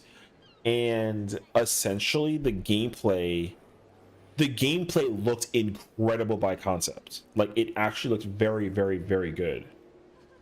But like the game is actively a lot of fun. However, the problem with that game is that it's just very like, who gives a crap, basically. Repetitive story, like the gameplay tries, here's the problem with the gameplay. The gameplay tries too hard to be an RPG, but it's an action game. That's the biggest problem that Lost Soul Side has. It's an action game, but it tries so hard to be an RPG when it should have just been an action game. It should have just been like a Devil May Cry, but instead it tries to be like a like an action title, like I want to say like Kingdom Hearts. It tries very hard to be like a Chinese Kingdom Hearts, and it's just not good. So like, but the gameplay, watch the gameplay is sick. Like you go crazy, you freaking, you know, everything. But otherwise, like it just looks like a Kingdom Hearts if like Kingdom Hearts sucked. So like it wasn't bad, or it wasn't great, but it wasn't like, you know, the appeal wasn't really like there. The game was like okay. So it was like whatever. Because the thing is that like Sony has been doing like this program to help China like release games out to the West, and so Lost Soul Aside was part of that expansion, where they take Chinese studios that are making games and then they release it out over to the West, and so that's why we got that game. But that game was just not like, people, because you know what it is, I think people sometimes assume that like Americans, for example, just like fast-paced like action games, and like we do, but a lot of other people also like it when there's a cohesion, and that game has like no cohesion. It literally just is. It could have just been like a boss rush game, and for a boss rush game it would have been insanely fun, because like Lost Souls, it's not like a hard game, it's just like a hack and slash, but like you're by yourself, so it's kind of like whatever. So like I said, you don't really care about that game that much. It is what it is. But yeah, that game and Splitgate 2 were like super high level like announced games, and they were terrible. So anyways, it is what it is. Divinity and Double Crusader, yeah, it's gonna be good. I mean, the Divinity game looks insane. That trailer blew my freaking mind the whole time. Divinity last game, that's my opinion. Yes, 100% agreed. The Apex Legends Titanfall game, it would have been better if they were like, yo, it's just Titanfall. If they revealed a Titanfall coming out in 7 weeks, I would have canceled every game I had planned to play and get ready for that game in 7 weeks, 100%. Because I would care a buttload for a Titanfall game experience.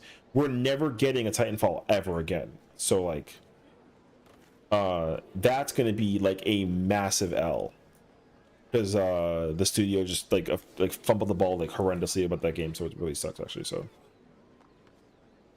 but the best announcements, like I said before, the best announcements were Divinity, Tomb Raider, Mega Man, RE9, Phantom Blade 0, and Ace Combat, and then that other game that came out next to Ace Combat. What was it? I don't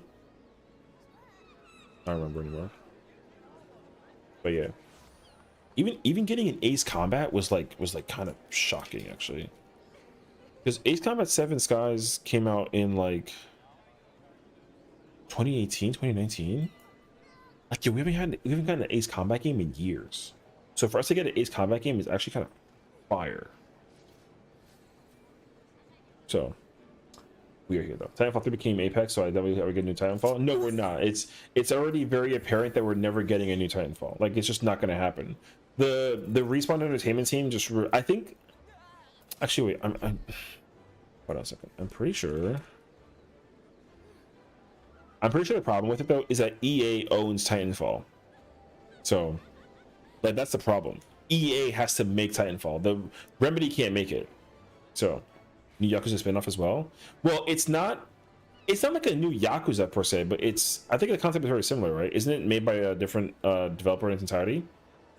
It's not the same team, I don't think. I don't know. It looks really good though. I was intrigued. The trailer got me intrigued by it as well. Gangs of Dragons, it looks really good. So, you know, I'm expecting the gameplay to be like a lot of fun as well. So, that's gonna be cool.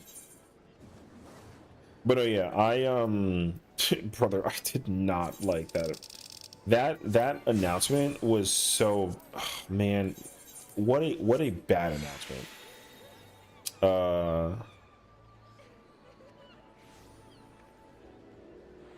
Anything else? Hey, get your credibility though, because Final Fantasy walked out with 2 awards. All right, they got a shout out from the Clay Obscure team, and they won Tactics, so it's a win. And they got nominated for ongoing for 14, which is hilarious. So I think especially Yakuza is set in this a lot of the Yakuza games are in. What hosts Fashion Nations, Miss Pity?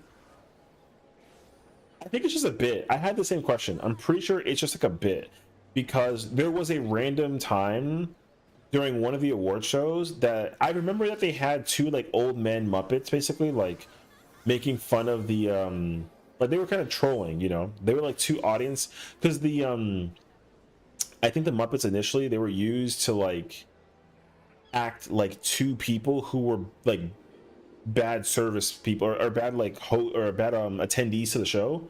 So they would make jokes and troll like Jeff and the whole entire show. But I think it served as like a little reminder to the audience to not do that shit. Because the problem is that so there was backlash a while ago. I don't know if it's like the exact like timeline, but the Game Awards got backlash for rushing people's speeches. Remember that time? I forgot like who it was actually. Was it God of War? I think it was God of War. But there was somebody who won an award and their speech was so long that the team told them to like, oh, it's BG3? Okay, it was BG3. So yeah, the BG3 team. No, so then it wasn't like no, never mind. I don't actually remember I don't know the exact timeline, but there was a moment where something happened at an older show, and then they were using the Muppets to kind of like troll the people so that people don't troll. Yeah, it was something like that, but I don't know. They just kind of like use the Muppets as like a thingy though. So I don't remember like exactly what I feel like it was the God of War show. I just remember there was a moment where there were no Muppets and it wasn't like whatever, and then they used the Muppets to troll in order for people to like not like cause a stir basically. But it's crazy because they did that even in the show today. Because I'm pretty sure when the Minecraft movie got a nomination, people were booing the Minecraft. Because then what did it lose to? It didn't lose to Super Mario. What did it lose to? The movie adaptation? I forgot the movie that it lost to, but it lost to a movie. But when they were like Minecraft, people were like, "Ooh, yo!" It was crazy. So, which I mean, I think it's kind of hilarious because like for Minecraft to like get nominated, if Minecraft won, that would have been like insane, because that movie is something fascinating. But yeah, so what's up, bud? How's it going? Anywho, I'm proud of the fact that they won. Like, them winning the award is actually like super sick. So, because then like what was it was Astrobot, right? The Astrobot winner. You seen the movie? Yeah, it was horrible. I hated it. I think the thing about the Minecraft movie that I hated was it was Jack Black just being Jack Black. and not being like Steve. Like that was my actual problem. I hated Jack Black in the Minecraft movie. And I love Jack Black as a person. I think he's incredible of a human, but that movie was so bad, dude. And it's even crazier because it was not a movie for kids. It was like a movie for adults. And I didn't like that at all. So like sometimes I get it, you know what I mean? Like sometimes I'm like a gaming movie is not really made for kids, it's made for gamers. So I completely understand that. But like it was extraordinarily clear that the Minecraft movie was made for not kids. So like yeah, like they succeeded in telling a bunch of like meme stories, which was fine, but like I did not like that movie at all. I thought that movie was mad ass. So not our deals. Okay. Oh, I have to do one. Okay. Dungeons and Dragons movies looks pretty good. Oh yeah, that's the one that won, right? That was the movie that won, I think. I feel like I gotta like give Dungeons and Dragons like a try. I don't usually like oops. I'm not like really big into like Dungeons and Dragons, but I mean I know that it's huge, so like I respect it. But yeah. It was when that lady came out to sing the melody at the end of I thinking that DK was gonna win.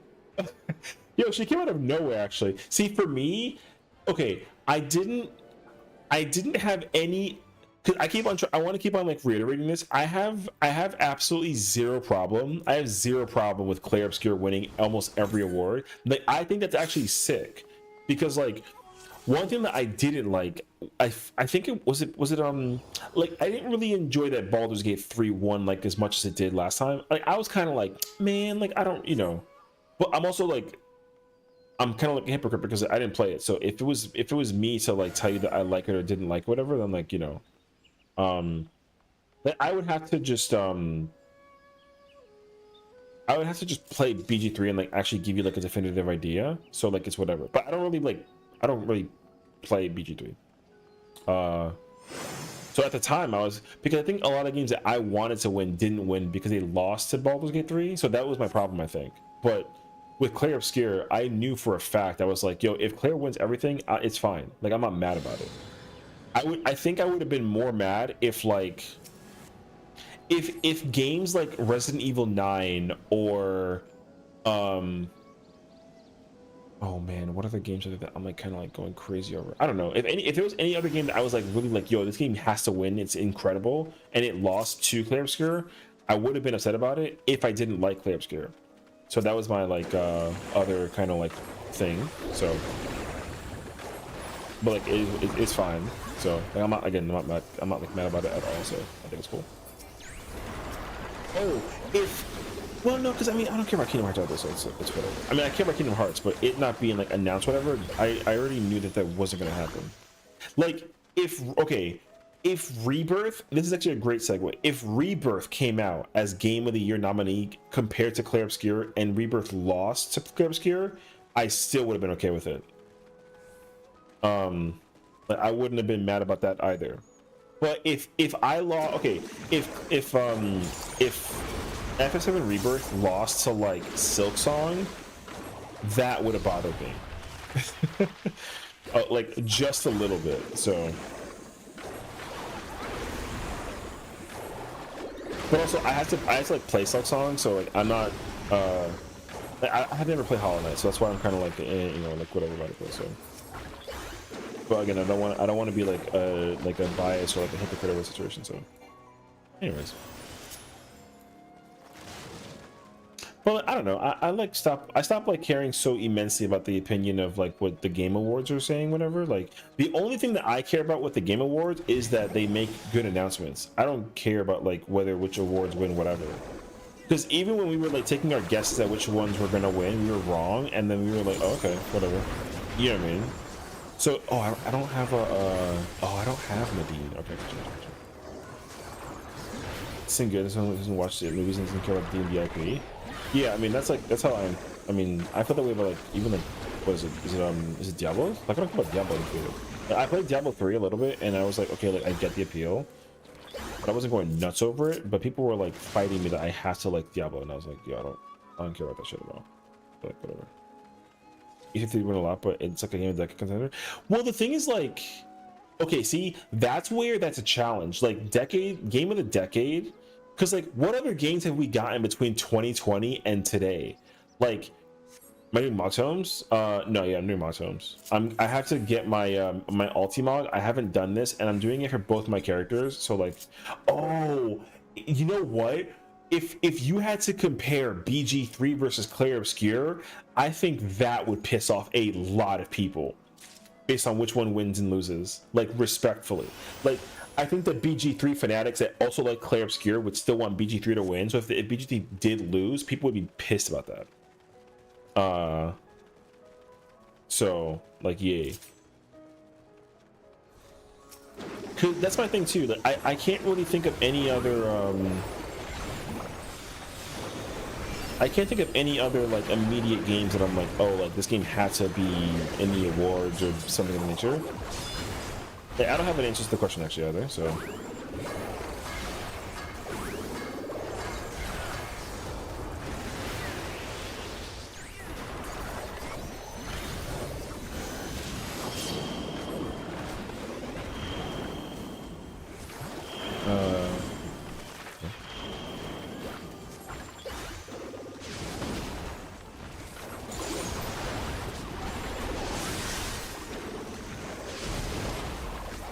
Did you see FF14 got 2 nominations in the Game Awards? I did, and that was cool. I mean, like, I didn't have any expectations for 14 to win. I think 14 getting nominated is already a good enough honor for a game that's in like its one of its like its lower points. Like 14 isn't in a position right now that like it's, you know, it's not like it's not like it's in peak form right now. Like the game is great. Like I think 14 is great, but it also already, it very much obviously has like a lot of things it's currently working on. So, oh yeah, this is the variant dungeon. I'm just doing the variant dungeon to kill time because I was looking at ultimates, but I don't know if I want to do ultimates. So I kind of was like, I'll figure it out later. So we'll see. I think Peak might have got one. You know, if there's one game I'm surprised that didn't actually win anything was Peak. I feel like even for like a title of its own, it should have won like at least something. Because yo, the amount of time I hear about Peak, I'm kind of like, yo, I get it, dude. We played that game, and that game is hella fun. So it's also super cute. So I actually really liked it too. I'm not even prepped for patch and cruiserweight. Oh really? Oh, I'm in phase 2. I see. Yeah, I've been mostly either helping people like farm ultimates or just kind of like chilling. So like we're just kind of hanging out, yeah, man. So also hi, Nick. It's fun. But yeah, I don't know anything about it, but I agree with who won multiplayer. Battlefield 6. Battlefield 6 beat no, wait, was it Battlefield 6? Oh no, because Arc Raiders won. Sorry, no. Arc Raiders won multiplayer, but Battlefield 6 won something. And I think that one kind of shocked me like a little bit actually. Oh, it got sound design. That's what it was. You're right. It got sound design. Okay. Yeah. So, I mean, it's fine. I mean, I think BF6 winning an award, like, okay. The fact that Battlefield 6 won something and every other shooting game out there right now didn't even get nominated is kind of sort of hilarious. Because not even Black Ops 7 was in a conversation this year. So, like, yo, Kek Lamau, you know what I mean? So, I wasn't static for last year, so I did everything in PF. It was rough. Oh, I mean, I feel that actually, because honestly, like, M6 and M7 in Party Finder was like a travesty to go through. I was in like a friend static for a while, but then I kind of was like iffy about it, and then I ended up just like, I cleared M8 and I was like, yo, I gotta go. And then I went and re-cleared it the next week and I got the map for both my characters and I was like, okay, cool, I'm not playing this no more. Like, I didn't farm M8 anywhere near as much as I wanted to, so yee. It's because COD is fucking repetitive. I mean, I'm not gonna argue that. Brother, COD is in a terrible position right now, unfortunately. It really had like a lot of shine at moments in its like history, but I don't know how they're gonna ever bounce back. And it's also because like the crazy part about Call of Duty is that they've made announcements so like like proactively about how they're gonna like continue to make the game a better experience over the course of the years, but they're still making games every single year. My Hexa Legend, Yi. Oz Hexa. Well, this character is quad, I would say. I haven't played UCOP and DSR on this character, but yeah, I has Hexa. Oh, you're triple? That's cool. Okay. I mean, like we don't really discriminate. It's whatever. If you clear all of them or one of them, you know, congratulations, of course. Which ultimates have you cleared? I'm gonna just keep on like how what you have done? None. I have not done Mount Rockon like enough to even. I got one route on Mount Rockon in this character, so like yo, I'm an Una legend. Yeah, you know fire actually. Proud of you, bro. Where I catch the situation actually. The announcement for RE9 blew my freaking mind because it's funny because like Jeff Keighley was like, "Yep, you heard it right. The announcement or the internet was correct. Leon Kennedy coming back to RE9," and I didn't even know that. So when they were like the internet, I was like, "What?" Yo, that shit blew my freaking mind. I was so hyped about Leon getting an announcement in the thingy. Yeah, kind of the ultimate. No, unfortunately not. Although, I mean, I give you credibility, bro, because like that's impressive shit. But I don't know if I would say that it's an ultimate. I'm sorry, I don't mean to like pressure. You know what I mean? But yeah, I mean, look, it doesn't even still though. Like it's still not a. It's no like small achievement. Like clearing Owl Island Savage is momentous. So like, I mean, I would still be proud regardless though. Like that's actually sick. Even I haven't cleared that, so wait. I forget like mechanically how this actually works. Oh, okay. But yeah. Welcome back, Konstaki. I've been hard stuck on DSRP for like over a year. Oh really? You exclude DSRPF? That's kind of scary actually. I was doing DSR like on and off and like a static with like friends, and then we tried to like force like a due date I think to try to clear it, and then I was like, you know what, let me just try and go in a PF, and I ended up clearing in PF, and then yeah, but it was still like a great experience though. Like I really had like a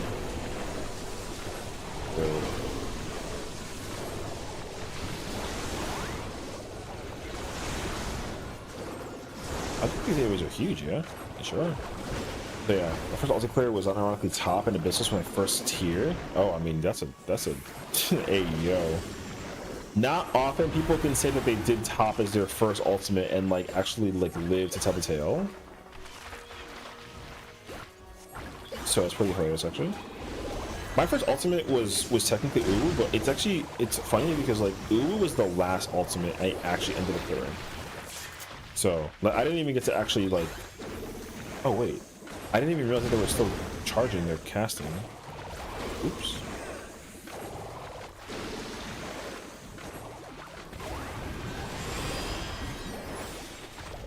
Oh, I can't do that. That's annoying actually. Or is it in lines? Yeah, I mean I'm trying to like figure out how to play Pictomancer at like level 90, and I forget that I'm missing like a bunch of my buttons actually. But now I'm actually not paying attention anymore. I'm just pressing whatever comes into mind. Rockon Savage looks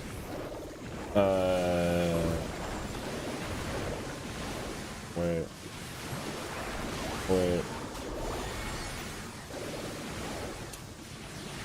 I'm gonna get hit by that? Okay, cool. Yo, this is Phantom Blade Zero, or sorry, by the way, freaking Bullet Hell Extraordinaire. God damn. Okay. Rockon says like mind blowing.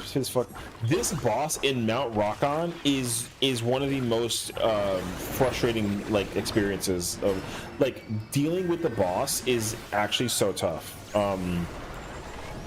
The Criterion Savage version of this boss fight is insane because you are actually playing like the most insane game of dodgeball known to man. Like I wish I was making that up actually. It was crazy. So like a freaking yo. Like cool. But yeah. GG's. Anyways. I don't know if anybody wants to like actually do Mount Rock on. I'm gonna do like 2 more, I think. So you got carry for the first clear for P6. I mean, like, yo, clears a clear, you know what I mean? No, I mean, who cares like that badly? So that's fine. I cleared this character once on top and I was like, okay, well, I want to go back in, but people in Party Finder were kind of scary, so I was just like, whatever. And then I was actually doing it with my friends like recently, and they had me play P range, and I'm like, yo, I can kind of actually re-clear top. So like I might just pull up with like a Fizz range and kind of go for it again. So I'm kind of curious actually. Getting top re-clear is so nerve-wracking.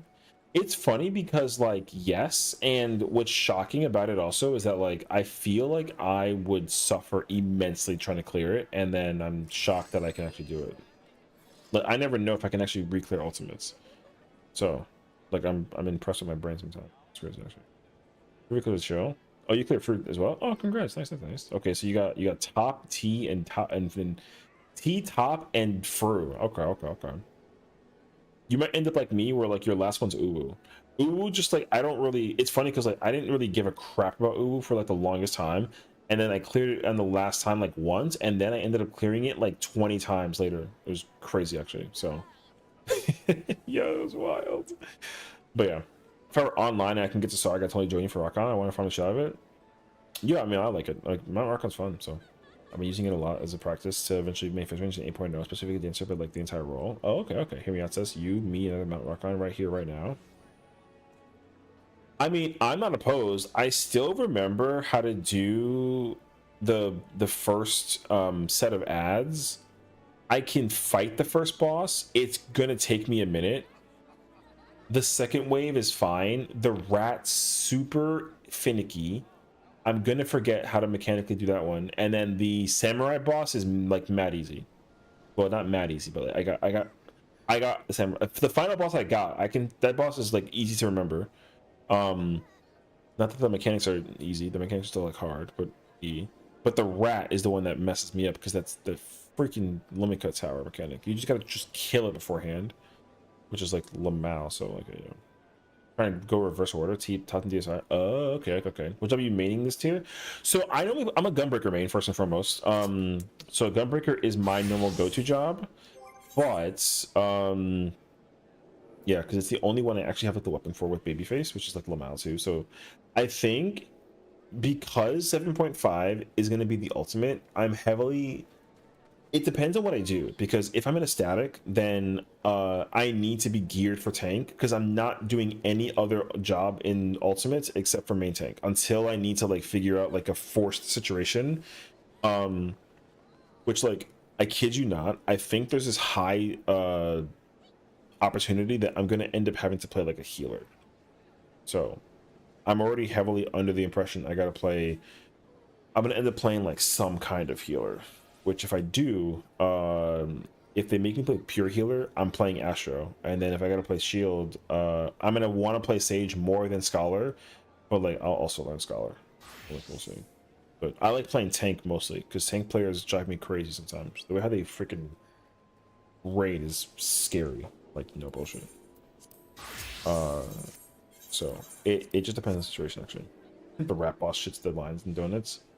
Yeah, it does, but the rat also has like a limit cut that's very obnoxious because of how it operates. And then there's like a debuff with the towers mechanic, and the tower mechanic for the debuff thing I do not remember. But my strategy in Mount Rockon for fighting that freaking rat is to just simply kill the rat. I don't give a fuck about the mechanic. I kill the rat. Like, yo, whatever. So there's that too. TMS says, I was anticipating clearing Cruiserweight because I usually ulti this in 0.3, but since they announced that there was no ulti for that patch, I immediately just gave up on clearing the tier. Honestly, I completely understand that, because I also had the same impression of like, I just kind of want to like just whatever, you know, for the sake of the tier. But if there is anything that I will do and go back to, it would be to go back and do M7, because I want the chess pieces, because the glam update is literally in like 4 days, which is insane actually. And it's not even 24-hour maintenance, so like, yo, we're going to be immediately going into the situation of the content. It's going to go wild actually. So I have a feeling like I'm going to end up wanting to grab the ultimatum, so we'll do that instead. Oh, they went this way. Okay. You didn't clear it cruiserweight? No, I cleared cruiserweight. I'm just saying that like I didn't go back for reclears after after I got the mount both times, because I have 2 characters. Once I got the mount on both times, because this character and my other character got the mount first before I got any weapons. Then I was like, I want the gunbreak weapon, and then like I'm good. So then I literally got the the gunbreak weapon dropped for my other character, and then and I got the coffer, so I got the dragoon weapon, so I got dragoon gunbreaker, and then this character won machinist, and then later on I got coffer, so I just like got gunbreaker. And then I was like, okay, cool, I don't care no more. So I stopped going for bis after like whatever time it was that I stopped actually like going for it. So,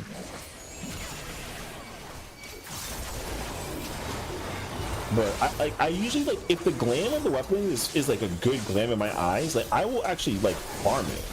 But I did not care enough to actually like farm the like the weapons basically. Like usually I will farm all weapons, but I just not care that badly. So I kind of wish that they were like, I don't know. I really liked the idea of weapons, but I didn't even really like the fact that the weapons don't have like a glow effect. Now the cool thing at least is that like, please, okay. No. The cool thing at least is that like these upcoming weapons just look really good, so I am very hopeful that they're going to be am I not, I didn't roll them. I'm so bad at this job right now. Okay. But yeah, I don't get that. Wait, what was even the point of doing eating? Why even go doing basics when like you can skip this in general? Well, the thing is like obviously like you want to do the tier and complete the achievement and say that you got the achievement because like the mount is a cool thing, and like it's and like the gear and getting like, the thing is that like there actually isn't an incentive for doing the raid tier if there isn't a weapon or like a thing that you're like pushing for, I guess is the word I want to say. Because I will admit that like even I too, like I loved the experience of doing cruiserweight, like I really did. However, I also knew like very quickly that like once that I found out that there wasn't an ultimate, like there did become a point in time where it's like I don't need to keep doing the raid tier. The only reason why I would go back and do the raid tier is to help my friends clear, and that's like whatever. That Asphodelos stuff. Yeah, this is the Asphodelos weapon. Yeah, this is the P4 weapon. I don't have a Reaper weapon for this character for ulti. But I did just get the I did get a weapon clear last time for Fru. So if I do clear again with this character, I'm 1,000,000% getting Reaper's for weapon. So that is at least the plan. So we'll see. But yeah, how that place look like? I don't think I have it out there ready actually. C-Tour jacket. Hello there. Thank you for the follow. Let me see if I can try to find Vanguard. Wait, is that Vanguard still? I don't have the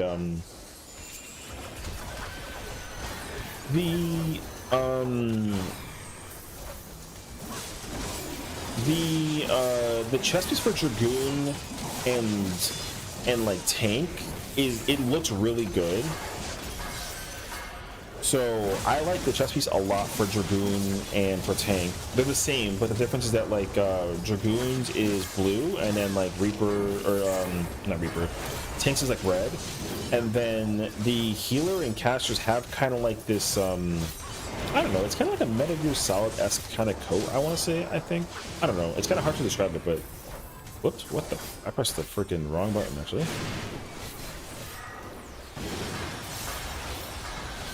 The it was the aiming piece and I think the Viper piece that I was kind of like, I'm okay basically. But otherwise, the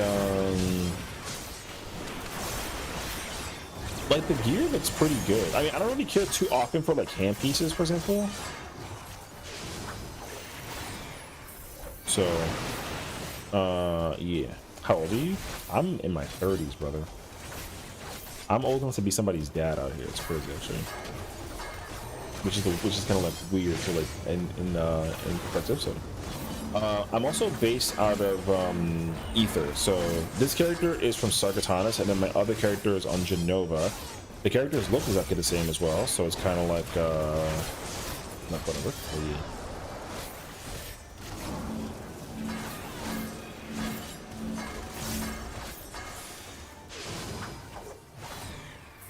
Wait, I don't think I can, like... I'm sorry, I gotta drag the boss with me everywhere, so I'm, you know... Oh, wait, I'm dead as freak, by the way. Never mind. Okay, okay. Yo!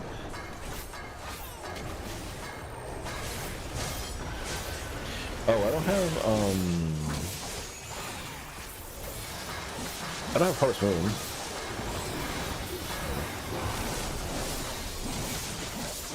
I'm dead as freak, by the way.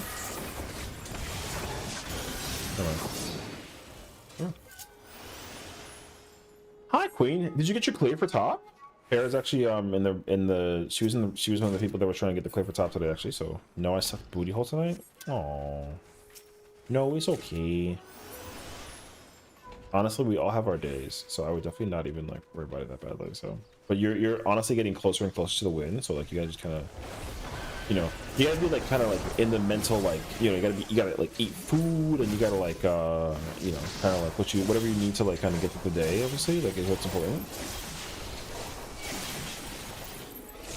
It's okay if it wasn't today, like, you know, it's always something. So papers and P6. Oh, but like that's like okay, but you actually made like headway though. It's not like you were like having like phase 1 memes or whatever. Like that's fine though. So P6 gives me PTSD. It's funny because like I completely understand that actually.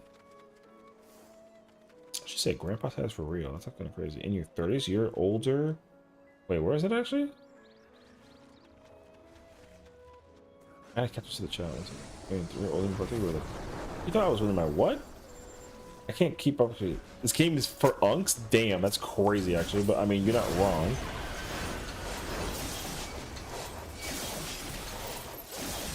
Oh, you thought it was 26 max? That's the nicest compliment I've received yet. Everyone knows or finds out very quickly that I'm unk status when it at some point in time, so it's hilarious. Back when you're exiled as a red mage. You know what's crazy though? If I actually ever saw that in person, I think I'd be kind of like shocked by it actually. Like, hey, yo. Kept on griefing in P5? Oh, okay. P5 is also one of the phases where like the shakies does kick into full gear, or kicks into overtime. Like I completely understand that actually. So again, I would not be so hard on yourself for it. Also, like you're literally doing the hardest ultimate in the entire game. So like, you know what I mean? Like it'd be a whole lot worse if it was like T or U or something. So 100 people in P6? Yeah, of course. I mean that's valid though. Like getting shakies more in P5 versus P6 is like an actual like understanding. So I'm gonna go tomorrow when people are available, so probably PS time. I mean you might well just try though, you know. 5 phases in top, there's 6 in total. So you have Beetle, then you have MNF1, and then you have Final Omega, which is O12 Part 2, and then you have it again in Part 4.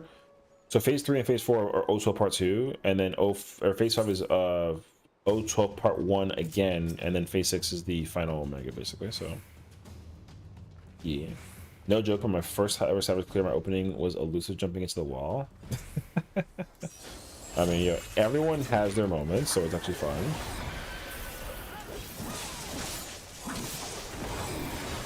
It's okay. I'm not kidding you. Let me tell you what my actual points like. Some buffs, Swift Cast, Ascend, Expected Helios. What the? Yeah, not even like the not even like a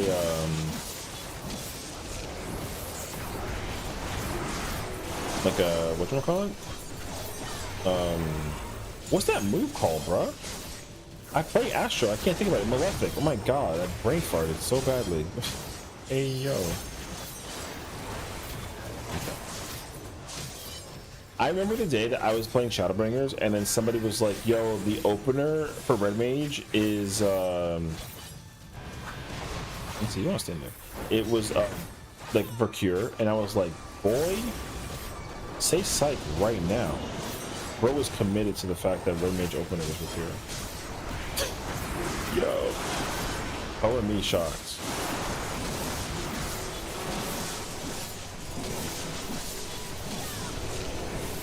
And it was like, hell no, it's not the open. What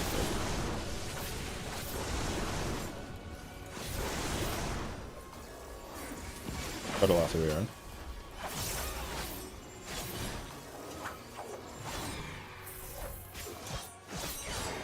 Which expansion did the patch in Spark 2014 from 6.61 Endwalker? It was the release of Heaven's Ward, I believe. So I've been playing since 2015, but the thing is, like, I didn't get into raiding until I would say like middle Stormblood, like maybe like 3.2. Because like for me, like raiding was not something that I had any kind of like immediate I like the idea of raiding, but I didn't actually like think that deeply about raiding. So like raiding was one of those things that I think that, for lack of a better word, like I would say like casuals now kind of approach it with, where you're kind of like, oh yeah, like, you know, I'm gonna play the video game and like I don't care about being good, I just care about clearing. And then I remember it was the 3rd raid tier, and somebody was like very toxic to me, and then like on I don't even remember like what I joined, but I joined like a Stormblood party, and basically they were like, oh, we're gonna post like this link, whatever, and I was like, what the fuck is this link? And then it was like the log page, whatever, and then I saw my damage, and this was when I was doing 03, and then I was like, wait, that's my like total damage in the game? And they were like, yes. I was like, okay, is this number good? It was like a 3, and I was like, oh, so 3's good. And they're like, no, 3's terrible. And I was like, oh, that sucks. And then they were like actually being very nice about it, and they were like trying to teach me how to like improve as a player. And then I was like, oh, okay, so I can like use this website to figure out how to like get better or whatever. But the thing is, like, I don't even like actively like look up how to get better. I just kind of like learn how the job plays, and then the thingy, like, I don't go to analysis and like figure out how to like whatever. Like, I don't use the analysis page at all. So when people reach out to me about how to use analysis, I'm like, yo, you're asking the wrong person. I don't use that website. Like, I don't ever open that page up. I just freaking look at my own shit and figure it out. So that's how I keep myself kind of like a little humble. Which is higher, green or blue? Blue. Green is 25 to 49, and then blue is 50 to 74. So, you know, take it what you will. I played FF11. Actually, no, I didn't. I wish I did though. I actually was watching a YouTube video on somebody explaining like how you can like set up 11 to play similar to 14, and I want to do that because I actually really I spent a lot of time like reading FF11 lore, because like, so when FF11 came out, it was like what, 2002, 2001. I was still like in like not even like junior high school basically, and I just didn't know how to set up I didn't have a PC in my, we had like a PC in my house, but like I didn't use the PC for gaming. Like it was like a house, like, you know, school computer basically. So like, I had like, you know, Microsoft Word and like internet and like that sort of thing. So we had like a Dell growing up, and it's funny because like, yo, our Dell PC was actually mad strong, but it wasn't like RGB. But at the time, it was a very strong PC. I had no clue, so we could easily play like, because I remember playing Mugen on it, and I would play Mugen and watch like YouTube videos on the side, and I would put up like RuneScape in the background, and it played everything in like perfectly like great quality. So I was like, oh shit, like, yo, our PC's mad strong. But I never got into playing like other games, because I played RuneScape growing up, but it's not like I played Neopets on it. No, I didn't know that Neopets was even like a game you could play. But no, I mostly played like early RuneScape, but I also didn't know what it was like to be like in an MMO. So the thing that I realized about myself is that I've been playing MMO since I was a kid, but I didn't actually know what an MMO was until I started playing this game. Because even when I played WoW, I didn't understand the concept of WoW as an MMO. Because when I played it, I think it was like when Wrath of the Lich came out, and all I wanted to do was play Shadow Priest and just shoot people with beams, and that's all I cared about. And I didn't bother learning like the story or nothing or crazy like that, so like I didn't care. But then eventually I had to like learn how to care, I guess, and so I just was like, whatever. But anyways, I would love to go back and play 11. I'm actually gonna consider it very soon once I figure out a time I can actually. Okay, I want to be prepared to play it. I want to finish Resident Evil as a series so that when Requiem comes out, I can just play Requiem. And then also I have to play Clair Obscur because like everyone's been asking me to play it. So I want to play both of those, and then I will probably look into.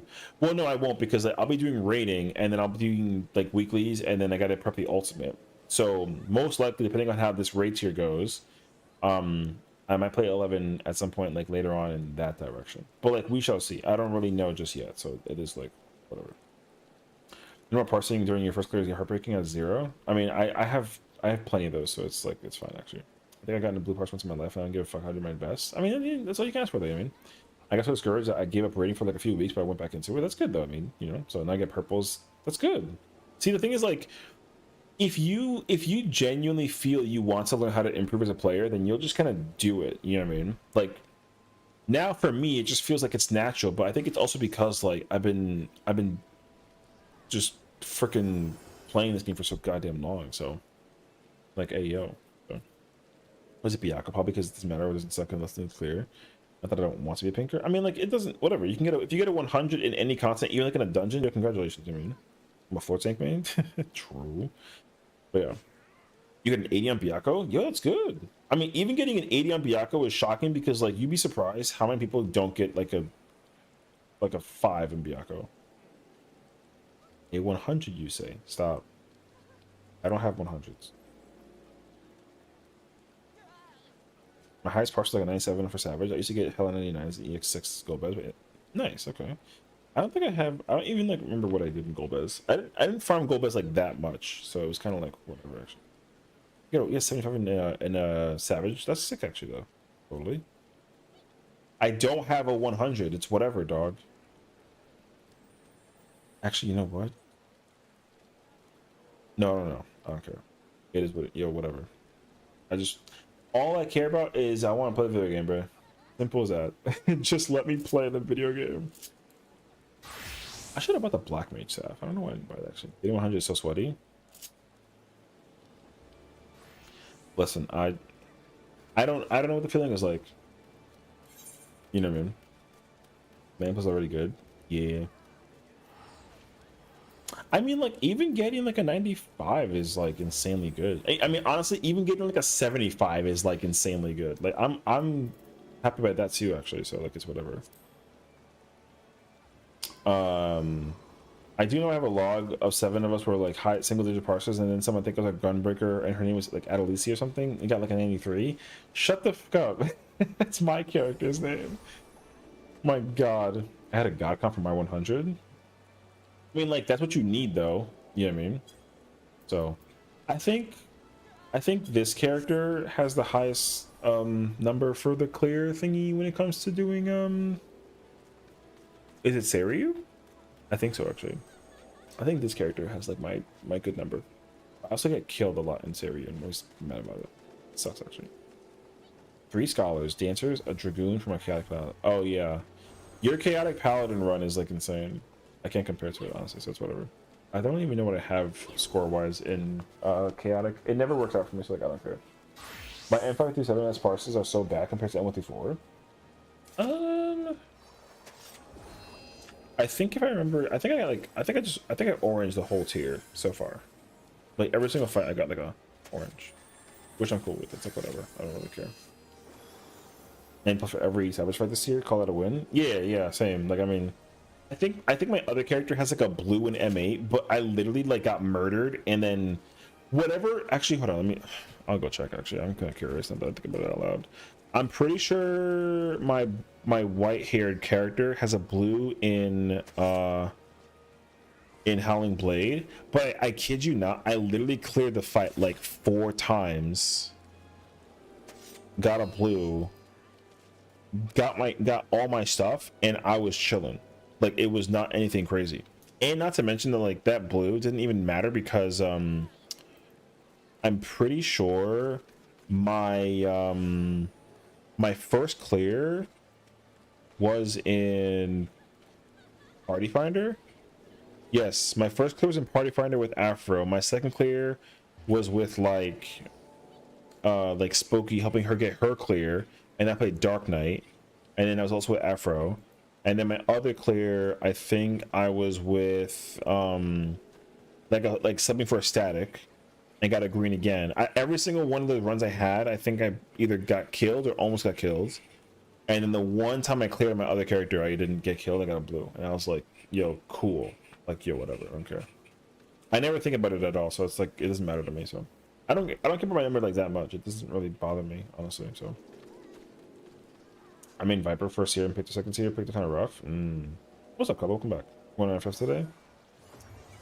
I just did 2 runs of Mount Rock on. I'm about to go in and do it again, but I'm about to play Black Mage. Wait. Oh, my gear's missing though. Lamau. That scared me for a minute. I was about to say, like, why the f can I not? But we're good, actually. So. Anyways.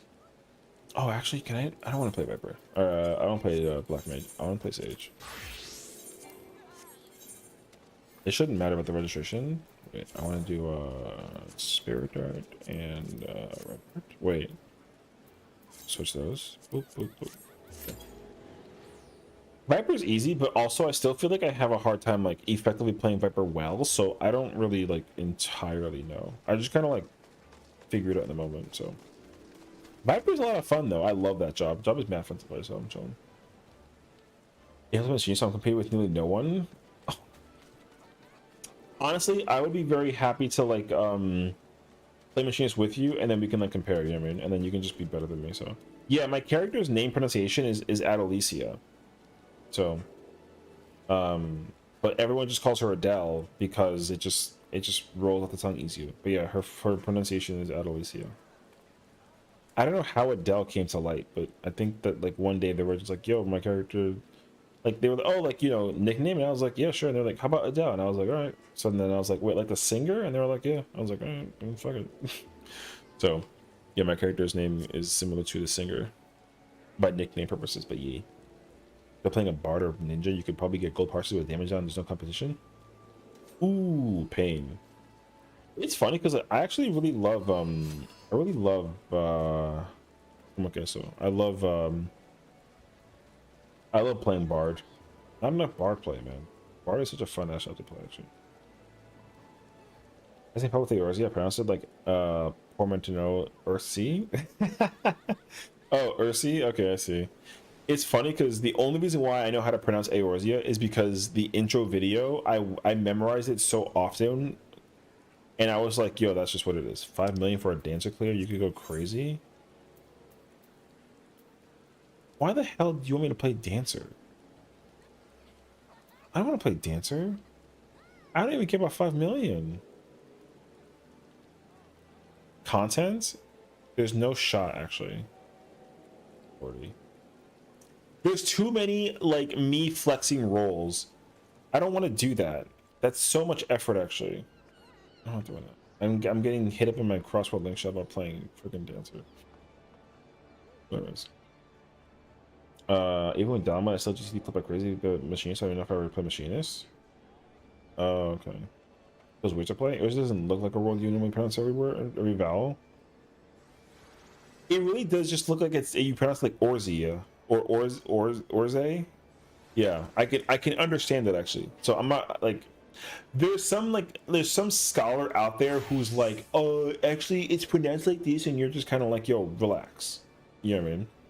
I also just realized that the word is entirely vowel except for the middle 2 letters. Yeah, literally is like four out of the 6 letters is vowels. Sometimes people come up with names of worlds, and I'm impressed by it. Like, where the hell did they get Eorzea from? I think there actually is like a pronunciation or like a logic behind the name of the world, but I don't know what it is, so that I would not ask me. Like, why is it called Eorzea? I have no idea. I would actually ask like ChatGPT or something like that.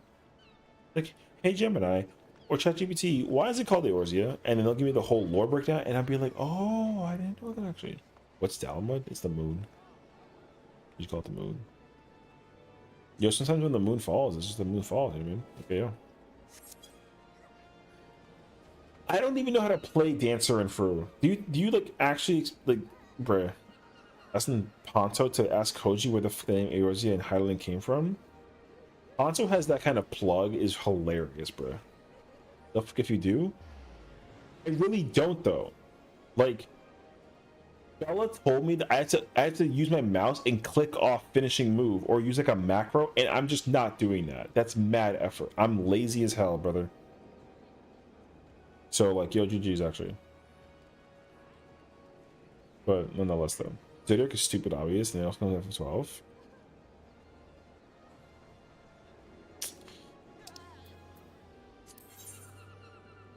P5 fresh. You play Dark MT, I play War OT? What the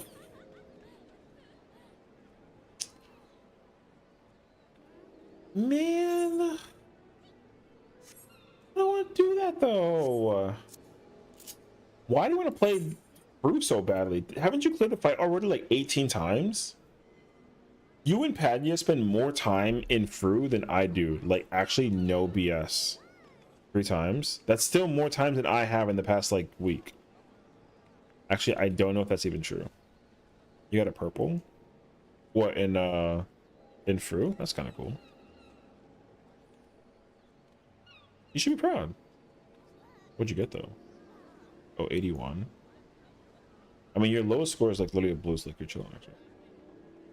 Hi Queen. I'll message you on time because I don't know what, but yeah, but could I maybe see you tomorrow for toppers? Tomorrow? Tomorrow.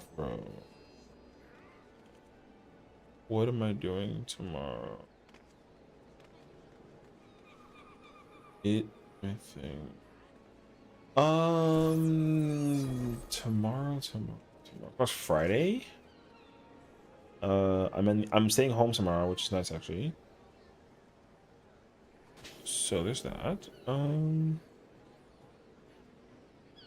mean, worst case scenario, if I'm not recording, wait, I have to figure out what we're doing on the 1 second.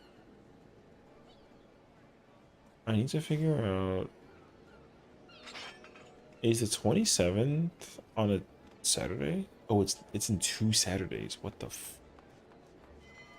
Oh, you know what's crazy actually? I'm such an asshole. I didn't call my sister. It's her birthday today.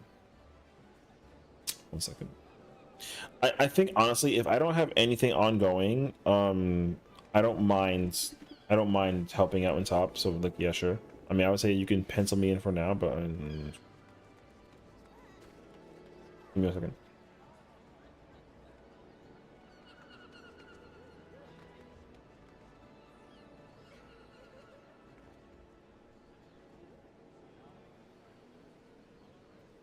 Oh, I feel that okay. That's cute. Okay.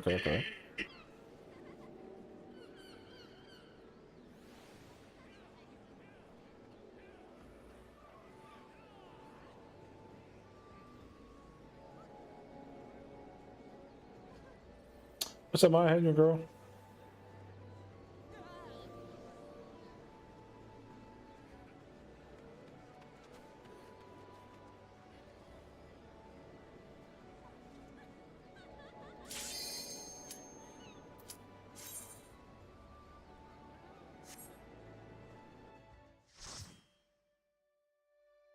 Also, song is going to be until 7 minutes average.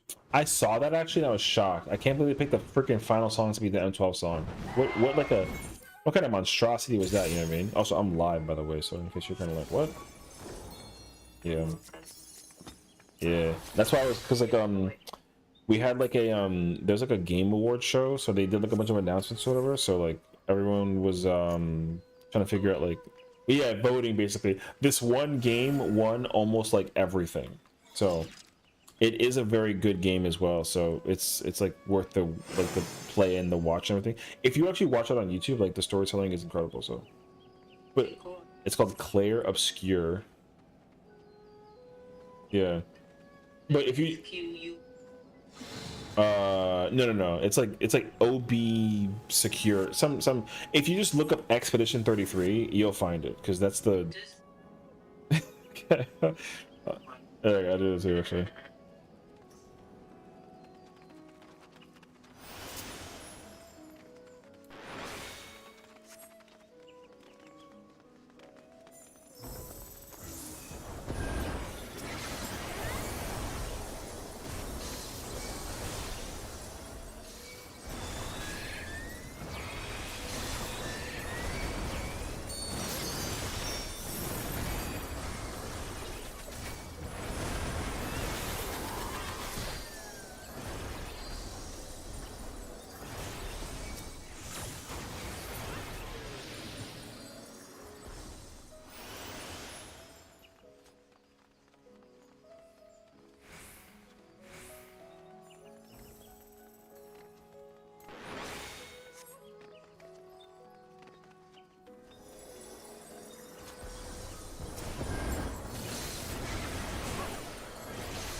Remember when Paige Avery thought was being on one? Yeah, that was weird. I don't know.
Sorry about that. When my sister is in need of a phone call, she must phone call. So yeah, we send selfies to each other. Yeah, I did read on Twitter. Actually, I didn't even read it on Twitter. I heard it. I heard that literally like the director like thanked Sakaguchi-san in his speech, which was like in my literal reaction to the speech. I was like, yo, that's the highest amount of respect that you literally like you give your respect to the one man who even made your game possible. So, and it's funny because like, not that this is like a thing that we need to really go into like deep conversation about, because like I don't give a crap, because I'm older now and like much more mature about it. People have like this insane tendency to compare Final Fantasy to every other RPG in the world and talk about how bad it is, which is stupid. So I think it's actually hilarious now that even the director himself was like, yo, I could not have been able to make this game if not for the man and the myth and the legend that is like Sakaguchi-san. So to actually thank him in his speech, if anybody ever is like, yo, Claire is the #1 game RPG in the world or past decade, blah blah blah, whatever, it's like, okay, that's cool and all, but like literally it would have never become a thing if it wasn't for the maker of 14 or not 14, sorry, for Final Fantasy. So like, you know, because I mean, one thing that's kind of crazy is how often I see people like ripping on Final Fantasy because Clear Obscure is like so good. Because you know what the problem is that like a lot of folks are like, oh, what is it? Final Fantasy has been going down like that action RPG route and less down like the turn-based route. And I think that people were under the pretense that like what is it, that like Final Fantasy can't be turn-based anymore, or that Square Enix stopped making turn-based games, which is like not true. It's just not like there's not like a turn-based Final Fantasy, although we did just get a new one with the Evil's Chronicles, like hell yeah. But either way, people just kind of need to stop comparing games to each other. Like it really is like a, yo, if you like it, then like great, support it. If you don't like it, then don't support it. You know what I mean? So I think the problem is like everyone is just looking for a reason to be like a hater in one way or another, especially because like one thing that's been happening with me, not like directly, but I've noticed it. People are like, yo, you're gonna like this game more than Final Fantasy, and I'm like, that's literally impossible. I've been liking this game for 30 years. You're never ever gonna tell me that I'm gonna like it like more than my favorite game series of all time. So people just feel like the pretense to want to provide that information to you. I think it's weird. So I have no idea actually. Problem with Final Fantasy is I think that she left. Honestly, like yes and no, but also like I mean, like yo, whatever. It's not like he doesn't have like the thickest plug in the entire company, regardless. Like he may have left the company or whatever, but he still literally has like his foot in. Not even his foot. He has like a seat at the table whenever the he wants. Like it literally doesn't matter. And you know this because Yoshi P let Fantasian be published by his team, and also we're getting Fantasian Glam in patch 7.4. Like on Tuesday, we're literally getting Sakaguchi's like 3 main characters Glam in the game, like in 14. That shit is freaking peak, and I can't wait because like you get the outfit, you get the hairstyle, and you get an emote. Like yo, that's how you know that your legacy left behind is so powerful that like you could ask for whatever you want and the company will just be like, yeah, sure, here you go. So like from what I understood though too, like it's not like that it's not like they like left in any like bad blood. It really was just like a, hey, I don't want to keep making only Final Fantasies and be responsible only for that, and also like too much money to deal with at once. I would like to be able to make a game that I can kind of like not have be tied directly to like Final Fantasy. And then they were like, okay, yeah, sure, if you want to. And then guess what? Bro made Fantasia, and guess what? Game is insanely good. So, yeah, I mean, sometimes you gotta make what you gotta make. Now, don't get me wrong. Like, if Sakaguchi-san was responsible for making like whatever his renditions or versions of like Final Fantasies, oh god, I don't even remember like which ones he was involved with. Was it actually 6 of things? Right? Like even like in 13, like if you know, would he be able to make like an FF13? I don't know, bro. It would be, I mean, I'd be intrigued by it, honestly, so. But again, I mean, I enjoy Fantasian. I played it very briefly, and that game was mad fun, so.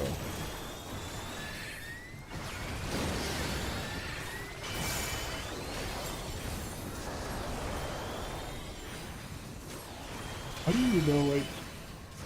Oh, that's a crazy ass thing.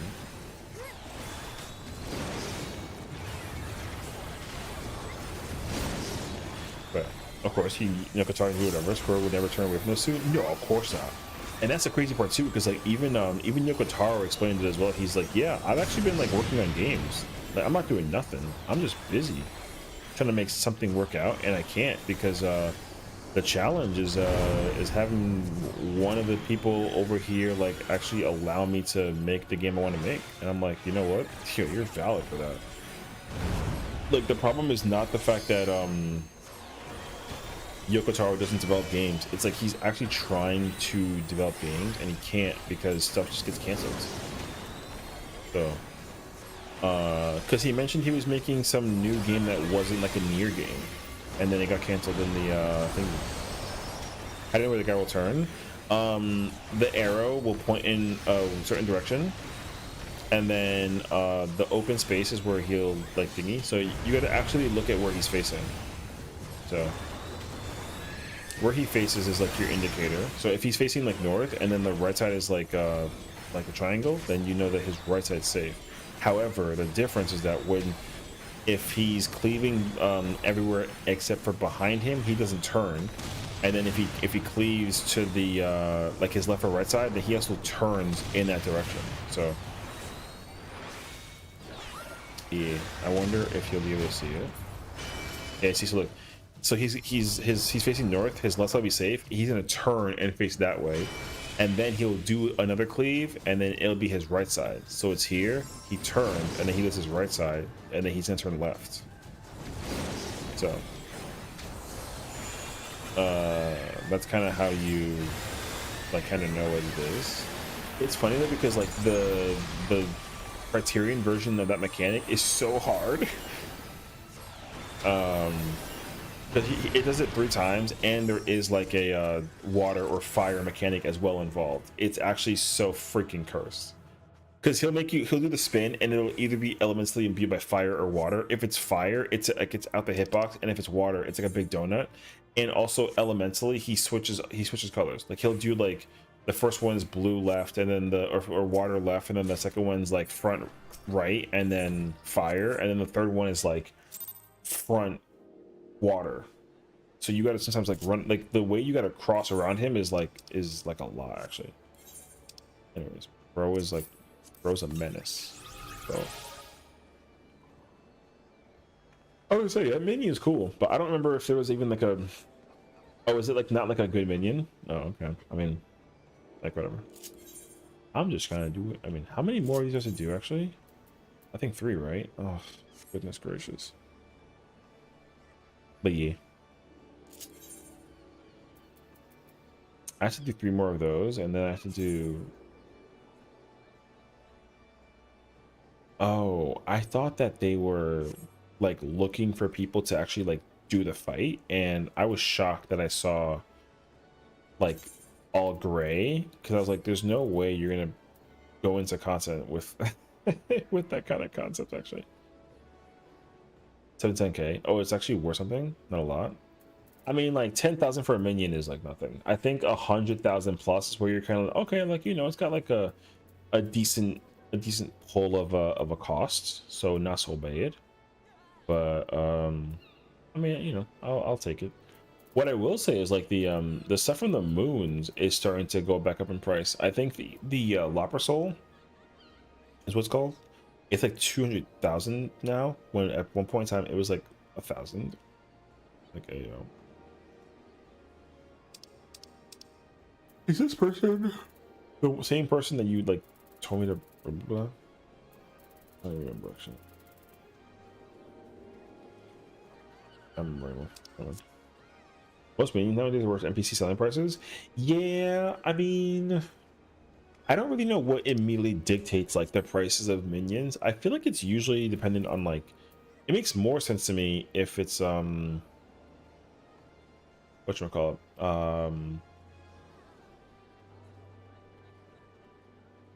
like for a dungeon or like or maps. Also like maps is usually where I'm kind of like, okay, I get it now. So wait, Vain Insane is got Scholar, but it's not with another, it's with another healer. That's at first. This guy, just FYI, this guy is always trying to do ultimates solo healer as Scholar and prove that he like whatever's. And just understand his name is a testament. Like, he's not somebody you should ever join. No offense, but he's scary. Scary human being. Each of the boxes most noble heavens remains worth it. Oh, you know, it's funny because like I feel like I've always tried to pull through those, and I've never seen anything that I've not already acquired before. You know, like I remember buying like 20 boxes, I used all of them, and I had every minion or mount available. So, not the scary human being. Listen, Queen, there's certain people that like, yo, you just have to avoid at all costs because you just don't want to cause any problems. You don't want to be involved in any kind of thing like blah blah blah, you know. So I try and just keep my distance. If I know that I don't like you in some way, shape, and form, then yo, we just don't like you. Sit there and kind of like in the back. So like I don't want to be involved in drama. The only thing the closest drama I'll ever be involved in is when I have opinions and people are like, I don't agree with that, and I'm like, yo, but like, all right. But even then, like my opinion, I don't feel like is like usually invalid. It has it's you can fight it though, but like it's not usually like it's not like a crazy take, you know. But I definitely have had escalated conversations about some of my topics. So like, you know, you make a literal million GC seals to get them out on average. It's wild. Damn. I think the most I can hold at once in my pocket is like 80,000. Which, like, by the way, the day they also allow me to up my like rank as a commissioned officer would be pretty freaking cool. Oh, I haven't even done Ulda yet on this character. Yeah, GG's. But yeah.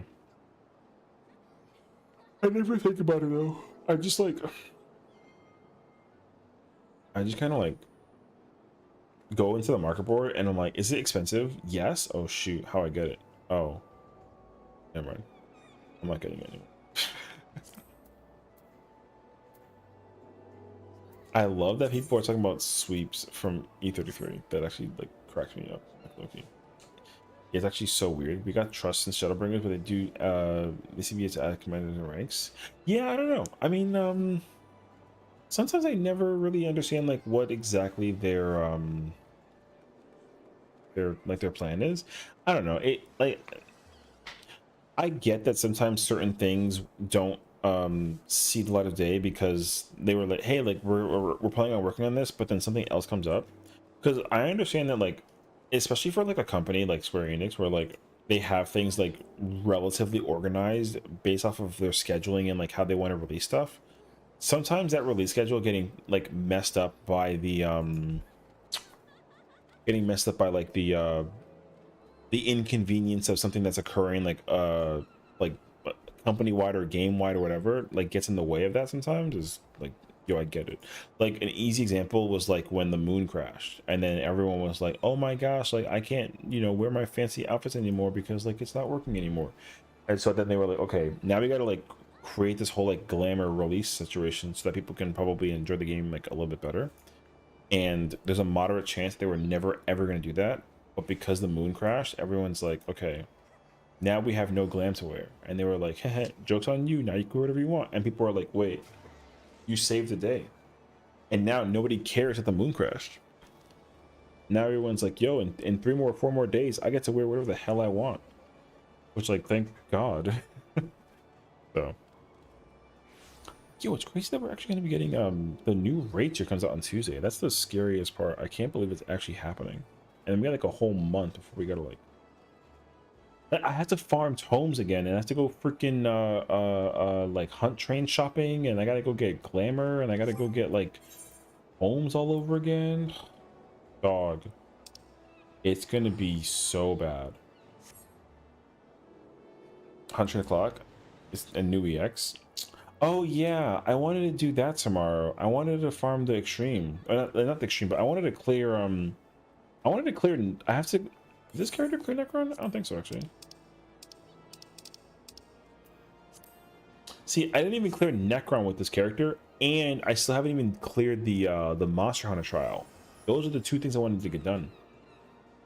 I want to clear the Monster Hunter trial, and I want to clear Necron with this character before the raid tier comes out on Tuesday. So I'm gonna go bed with Good Night King. Good night, Queen. Have a good night. Restful, sweet dreams. Rest well. And definitely I'll keep you in the loop if I can about top tomorrow. So good night, girl. And then farming EX with my boy Doom.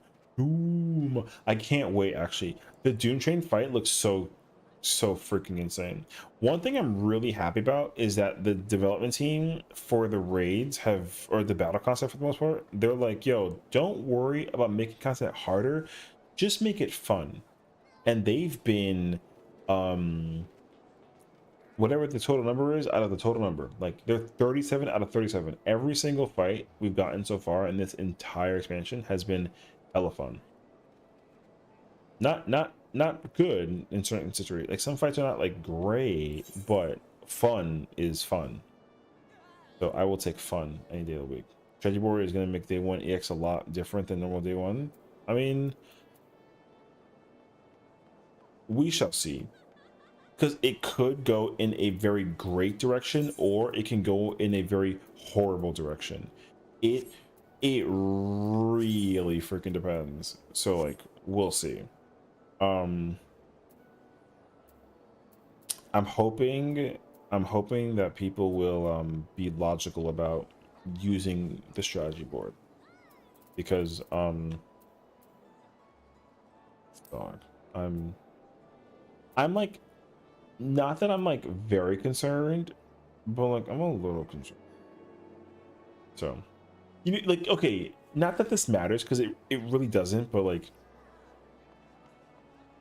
I feel like there's going to be a moment in the universe of 14 where someone is going to get made fun of for essentially having a a strategy board for, like, you know, Sestasha or like Praetorium or some shit. Yeah, like something of that nature, you know what I mean? Yo, not to like immediately cut off myself, but did you see this Twitter post for Resident Evil? Yo, yo, this goes hard. What the bro pulled up in the trailer in a Porsche. I didn't even notice that. Yo, he's aura farming hardcore, actually. So, man, I can't wait for Resident Evil Requiem. It's gonna be so good. That game is gonna blow my fucking mind. What? I love Ben Star memes, dude. Ben Star memes is my favorite, actually. One.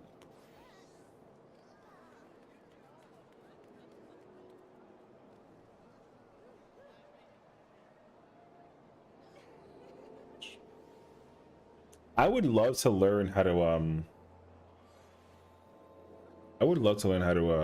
like use it. I think that'll be one of the first things I try to figure out, actually, is how to use that board. It looks really like not like, the word easy is not the right word, but I think that I want to learn how to use it. And I feel like it'll make a lot of sense when you actually like sit and go through it. So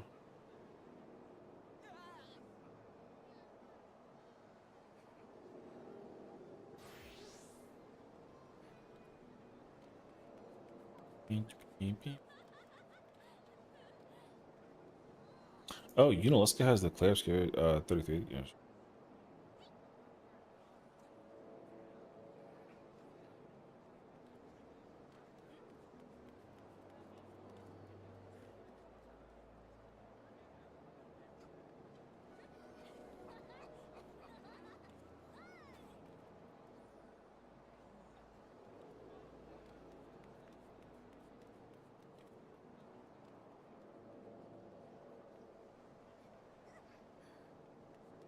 Moist Critical's reaction to him winning Content Creator of the Year was, hey, yo.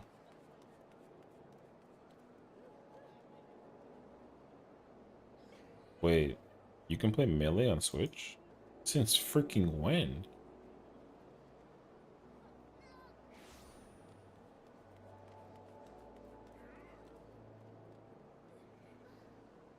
Oh, sorry. I'm like kind of catching up on like news right now on Twitter, and I'm kind of like unsure about like what they're blah blah blah. After being deemed worthless by Netflix and missing out on the Evo in the same week, NetherRealm Studios has now filed for bankruptcy. Brother, we're gonna lose Mortal Kombat. That's scary, actually. Like, Mortal Kombat's actually about to be like entirely like a scenario. Gonna...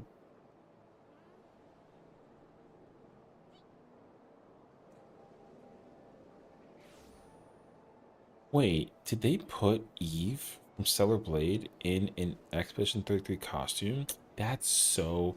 Yo, the Stellar Blade team is one of my favorite... Oh, man, that character... God, like...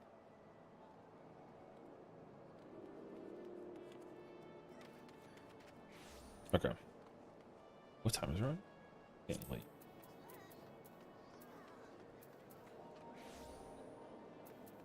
Oh, one's is doing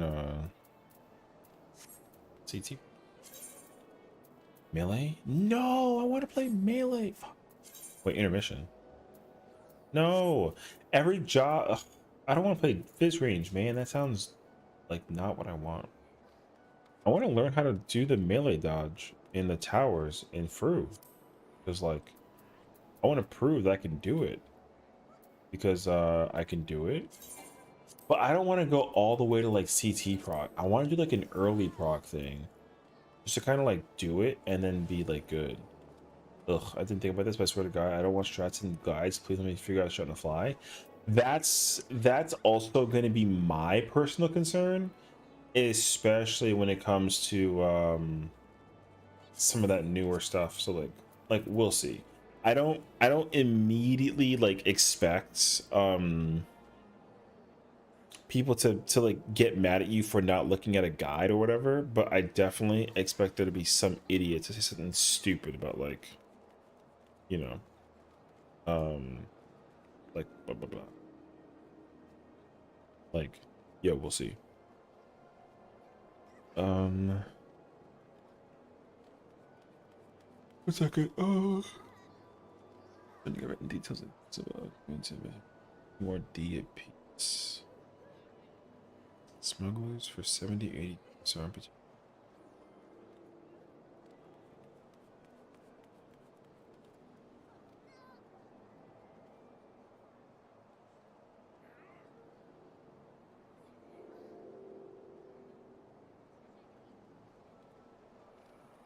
Apparently we're doing helpers stuff for...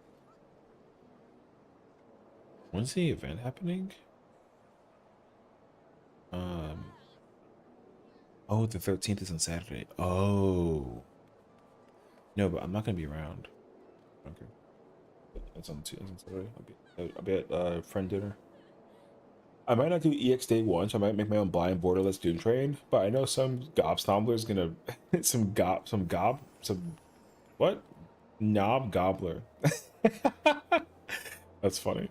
Put up theirs in the normal mode by the time I go into it. Oh, I mean, honestly, like, I will say, if you genuinely want like a blind and like no filter experience behind the content where you sit there by yourself and figure it out by yourself, like, I host those parties whenever new content comes out. So I will be going through the normal raids. Like, I will find 8 people and I will sit through the story on my own accord and go through it. And like, you have to just either sit there and let me go through the story and like raid, or like nah, and then you know, like, we'll just content.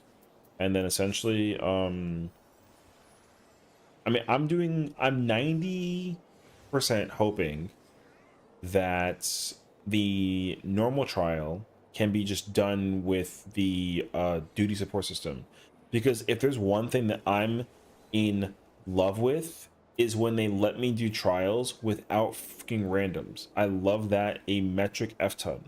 It's the best feeling, actually. I will absolutely go into duty support and then go pick up this trial, and I will go in the trial with 8 DPS NPC or 8 NPCs. I'm big chilling on it, actually. I was so annoyed that I couldn't do that with Interfos or with Zelenia. That shit was whack, actually. They need to make it a requirement moving forward that I don't even need them to be NPCs that are like relatable. Just give me like random ass people though. So like, I don't give a fuck about it. So I was about you and Kiwi stream, so if I'm late for valid reasons, I'll probably be like a 11 a.m. Yeah, no, I get that actually. It's Prague though. I'm tuning down to go to EX Blind with you day, whatever. Yeah. Well, I'm not gonna do it day one. I can tell you for damn sure I am not doing the EX day one. I'm not. It's not gonna be that serious for me. Most likely for me, I'm gonna focus on getting tomes because I gotta cap out the tomes. I'm going straight to Arcadian. Yep. I'm gonna go into Arcadian. I'm gonna be looking at most likely I will be looking at Glamour. I made a tweet post about doing like a 24-hour glam stream. I did not mean that, but like maybe I'll host like a display show of people's glamour. We'll do like a glamour show. You know what I mean? I feel like that'd be really cute actually. So I'm kind of down for it though. Also, thank you for the drink, Raven.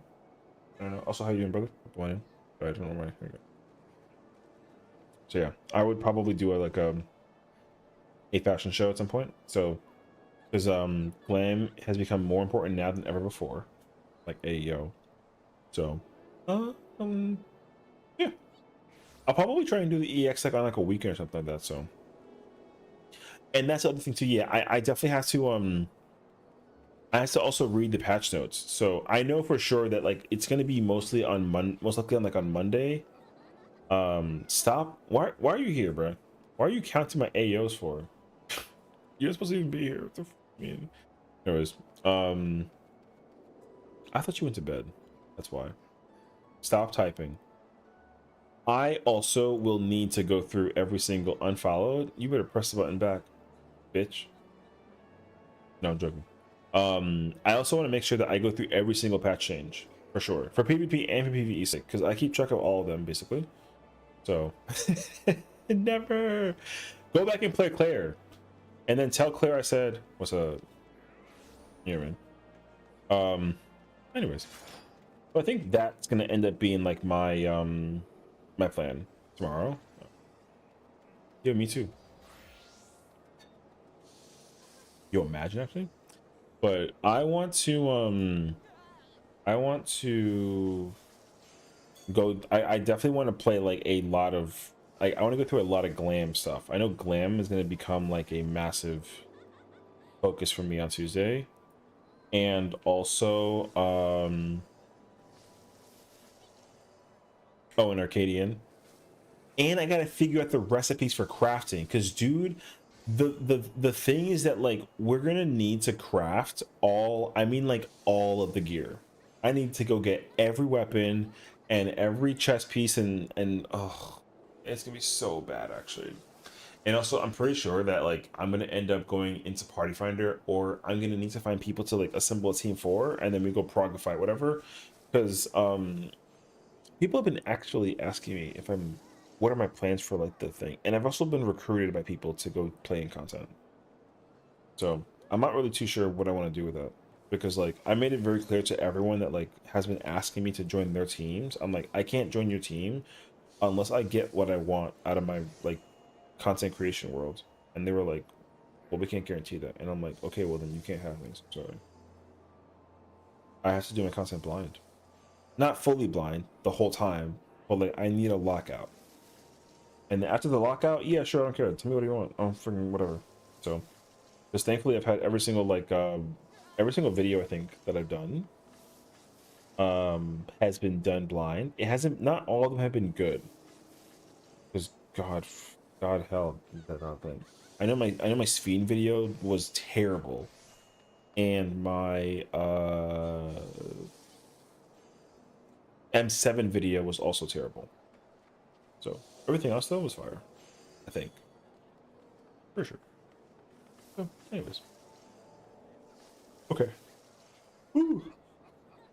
It is officially Friday, and it's already getting closer to like 1:30. I should probably not stay here.